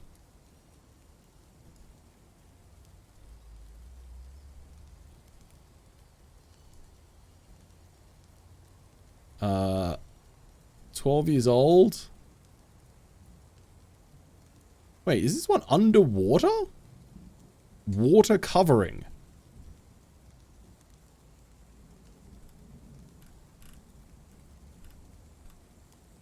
Oh, this thing is so high in the air.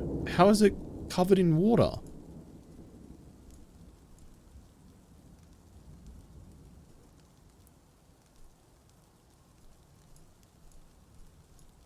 Has no health issues, though.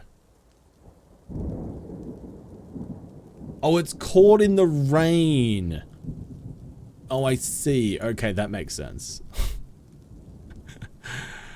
Okay, alright. He's annoyed about being caught in the rain. Okay, so one of the Kias is in Struggle City, having been chopped up, but it's stolen a whole bunch of stuff from the trade caravan. Meanwhile, the other one's just sad about getting rained. What about the bobcat? I mean, the bobcat is dead. I mean, it's definitely dead. It's just straight up dead. It's even rotting. It's just rotting on the ground. There is a lot of wild boars. Should I be worried about that? They're pretty far away right now. They're also grouchy about being caught in the rain. Check dead/missing. Okay. Yeah. Bobcat deceased. Deceased bobcat. Just hunt them for meat and leathers. Just don't get close. The duality of Twitch chat. Hunt them. Don't go near them. Hunt them. Hunt them. Don't go near them. Hunt them. Don't go near them. Hunt them. Perfect. Perfect.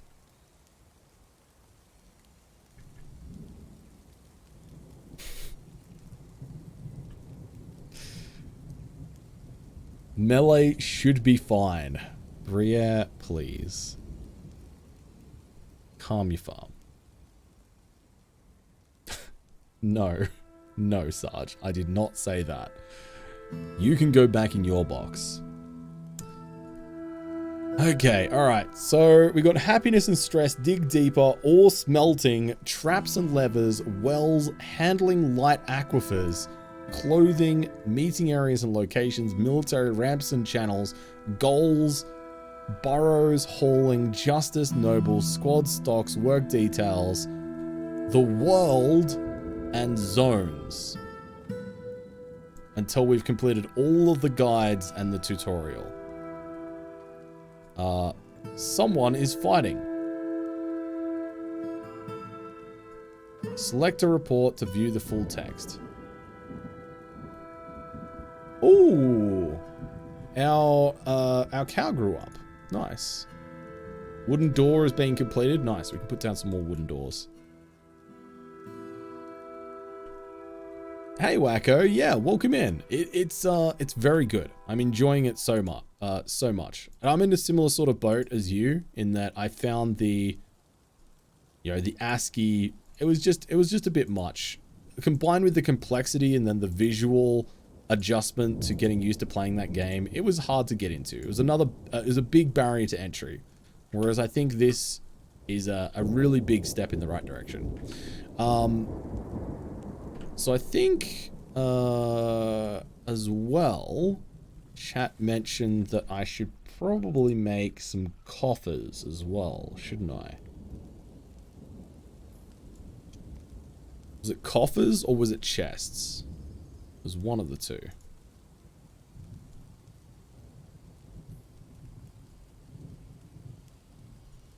And I think we can do stone coffers, right? Stone workers here. Coffers are just rock chests. Okay, got it. Net says, I recommend you selecting closest material if you just select random material when placing stuff anyway to skip the pop-up. Gotcha. Okay, Net. Thanks.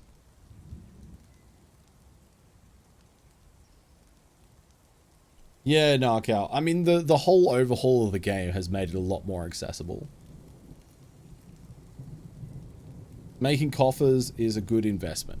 Are we talking about coffins or coffers?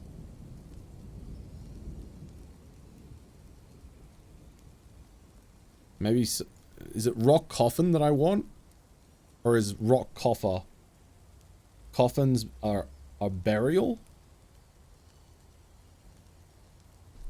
Is coffer a thing? Oops. Oh, coffer.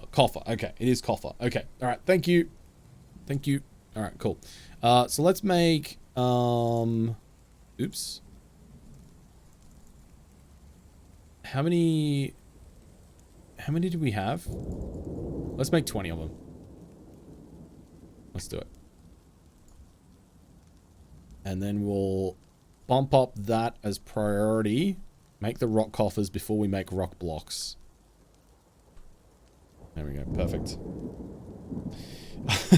Yeah, Duke. Correct. Confirmed. Confirmed. Alright, this is looking good. This is looking good. I'm happy with the progress we've made. I feel like it hasn't been a complete disaster, besides the whole thing about our accidentally flooding our brewing area. That was a bit of a problem.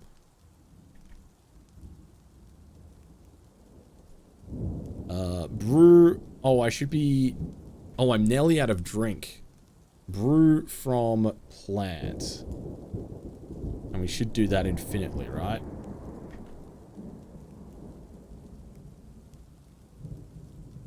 Okay, hopefully somebody's going to start brewing for us. Oh dear. I'm a little bit nervous about that drink level because up until now I was feeling reasonably confident that we were quite comfortable. Let's make some more wooden barrels. Keep the booze flowing. If you have a manager, set a work order to brew up to a limit of drinks you want in reserve instead of infinite. Okay, alright. So, let's do that then. So, work order. Brew. Brew drink from fruit. No, not fruit. It was plant, isn't it? Brew from plant. And we want it to be... Brew if the amount of drinks is less than, I don't know, like 50?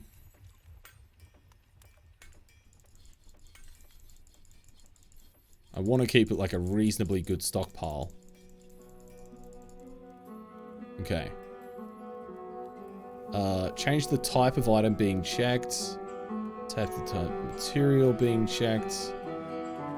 Properties. Okay. Alright. So that's set up correctly, right? So, brew from plant.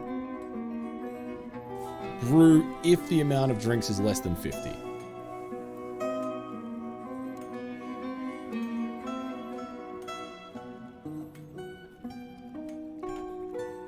Okay. I think you need to build a well. Do we?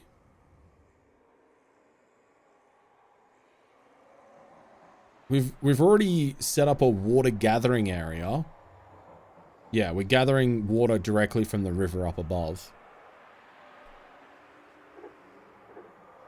So that should be fine. Oh, he's fishing actually. You should have a well, yes. A well is complicated. We need an underground water source to get water from if we build a well. Okay, alright, that sounds like a whole last thing. Channel in the river and build a well over it. The problem is the river is directly one tile down, right? So we can't go over it. It's not a priority. Okay, all right. If it's not a priority, I won't stress about it right now then.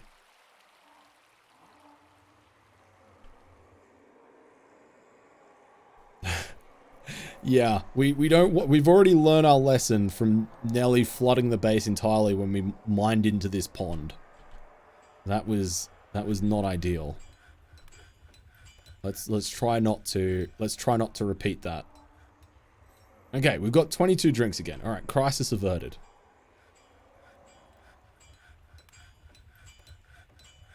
I would not use a well with the river, but with underground water. So you have water if the river freezes in the winter. That makes sense, Net. Yeah.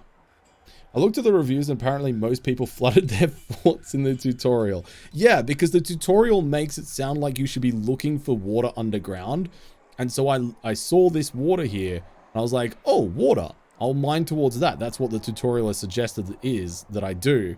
And then it's just like mine open the wall and just like suddenly flooding everywhere. And that's why we have a muddy area over here. Can we refill the pond from the river? I'm sure you could, but I don't want to. Oh dear. All right, have we got some coffers? Yes, we do. Yeah, we got some coffers coming in. Beautiful. Very good. Nice, nice, nice. Making some rock coffers. So now I can come down here. And we can go... furniture. Is it chest? Is coffer under chest, right? Yes, it is. Okay, cool. Perfect. Considers them to be the same thing. And we can start putting those down. Are all the bedrooms zoned as bedrooms already? You can use a single big zone for that if not. Okay, that's good to know. I hadn't actually zoned any of the bedrooms yet, no.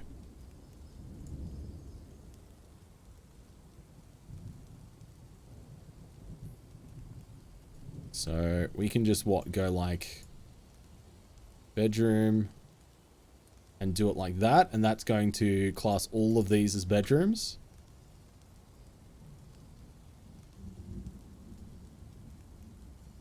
Multi-mode. Oh, hang on. Did I miss something? Bedroom. Oh, multi.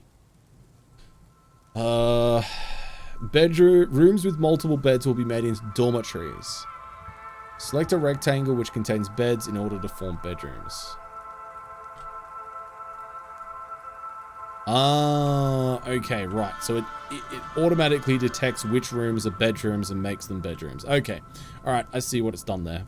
Perfect. Yeah, that's neat. That's helpful.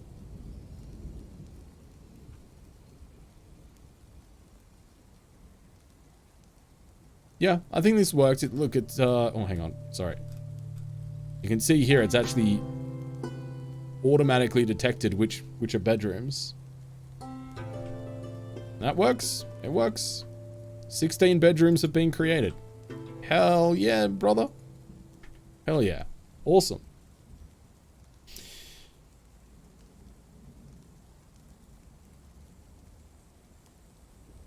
Well, Bree, you have to remember that Worm Online was created by Rolf Janssen and Marcus Persson. And Marcus Persson made Minecraft. And Marcus Persson has said that Dwarf Fortress was one of the creative inspirations behind Minecraft. And since Worm Online is the spiritual predecessor to Minecraft, I think it's fair to say that, yes, there is probably a good amount of Worm Online that was inspired by Dwarf Fortress. It's a shame that I've... Oh, do I have 20 dwarfs now?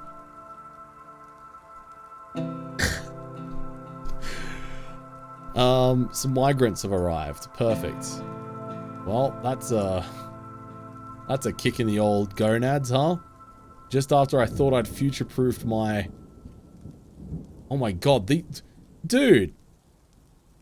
The giant Kias are such a nuisance. They're just raiding the traders for everything they've got.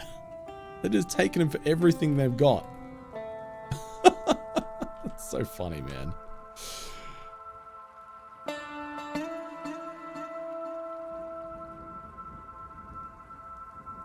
Yeah, Blood Angel, by using the work orders tab. Down the bottom here, follow the pop-up for work orders. It should tell you how to go about using it. An underground trade depot protects against that, or just the roof? I mean, I don't care. It's my allies that are getting messed up, but it's kind of funny.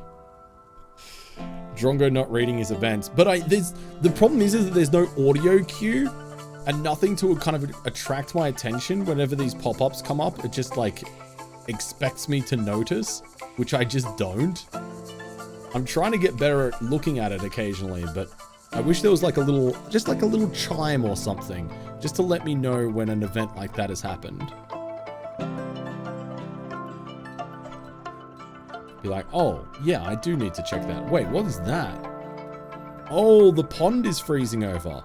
Oh, I guess it's cold outside. Oh, this is what the river looks like when it's frozen over. See, when I first started, it looked like this, and I didn't realize this was ice because I saw this, which is just regular ice, and I didn't look at that, so I didn't realize it was a river. And it doesn't appear like a river on the mini-map unless you're looking very closely. Gotcha, Zeliard, yeah. Mine the frozen ice? Is that a good idea or a bad idea? Are you trolling me right now?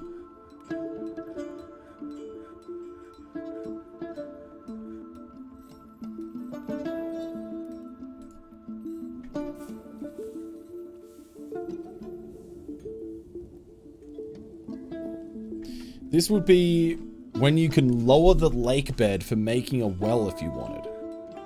Oh, okay. Jeez. That's, sounds adventurous for me.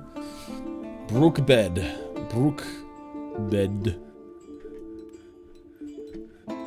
I need to worry about my population. We've got 20 dwarves again, dude.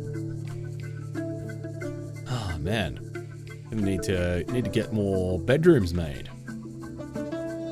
You can totally mine ice and use it to craft furniture and walls. That sounds risky. Making furniture and walls out of ice? Are we sure about that? Are we sure about that?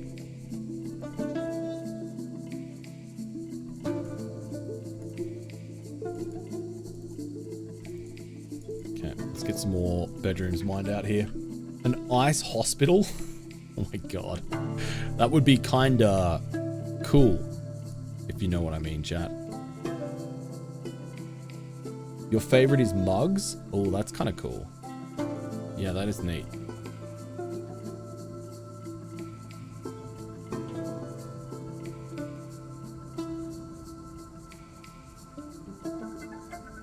Oh man, I'm so hungry, dude. Holy shit, it's nearly 1 o'clock in the morning. Dude, I need to go to bed. It is so late. Yeah, I think we better leave it there. I'm sorry, chat. I didn't realize it had gotten so late. Time flies when you're having fun, right? Thank you so much for hanging out with me, everybody. If you are new here, please make sure to hit the follow button. That way you'll know when we're live again. We'll absolutely be playing some more Dwarf Fortress. I'm having an absolute blast. It is, yeah. It's a good time. I'm having a great time. Finish the bedrooms at least? No, because it'll just be like one more thing, and it'll just keep on going. I need to just do it. I just need to call it here and just end. Just end it now. Thank you, Raptor.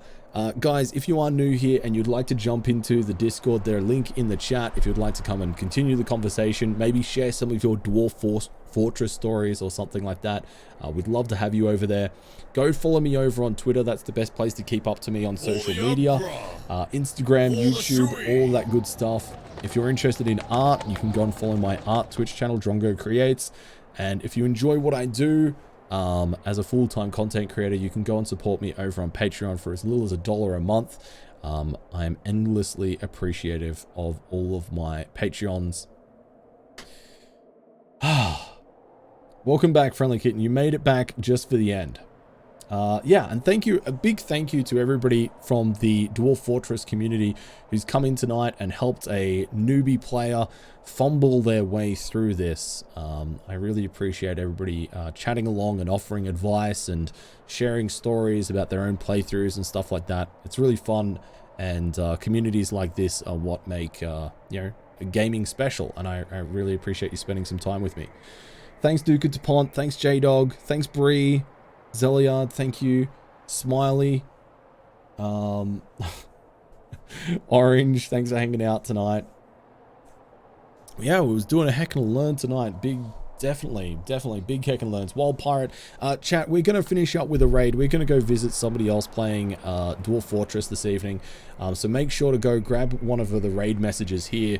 One of those is for subs. One is there for non-subs. Grab one of those, and we're gonna go raid one of our friends here on Twitch who is playing Dwarf Fortress right now. Let's take a little look-see.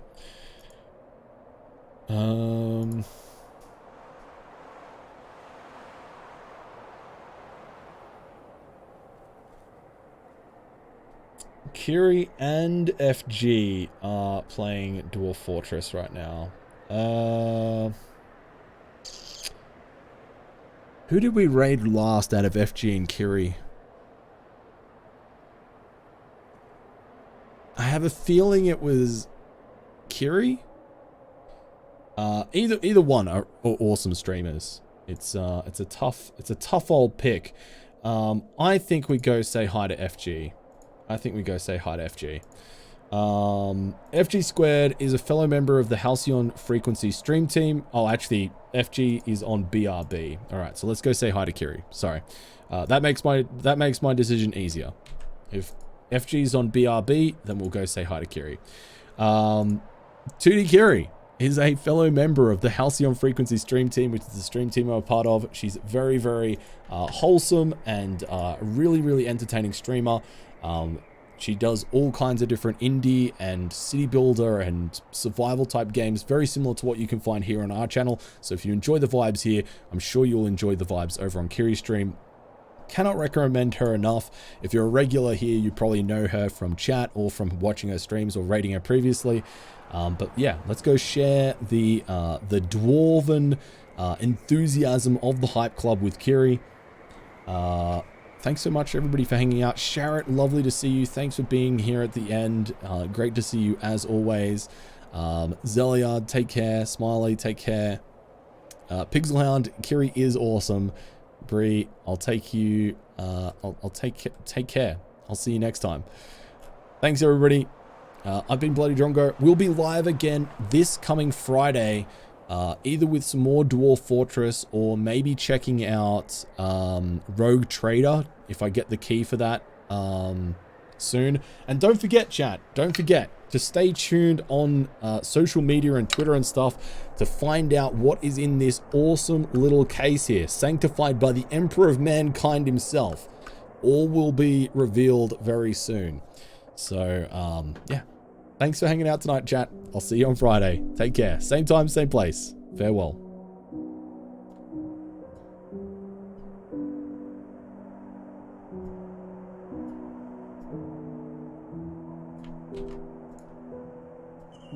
I am in a cavern. It should be soil, right? And it's silt loam. Oh no!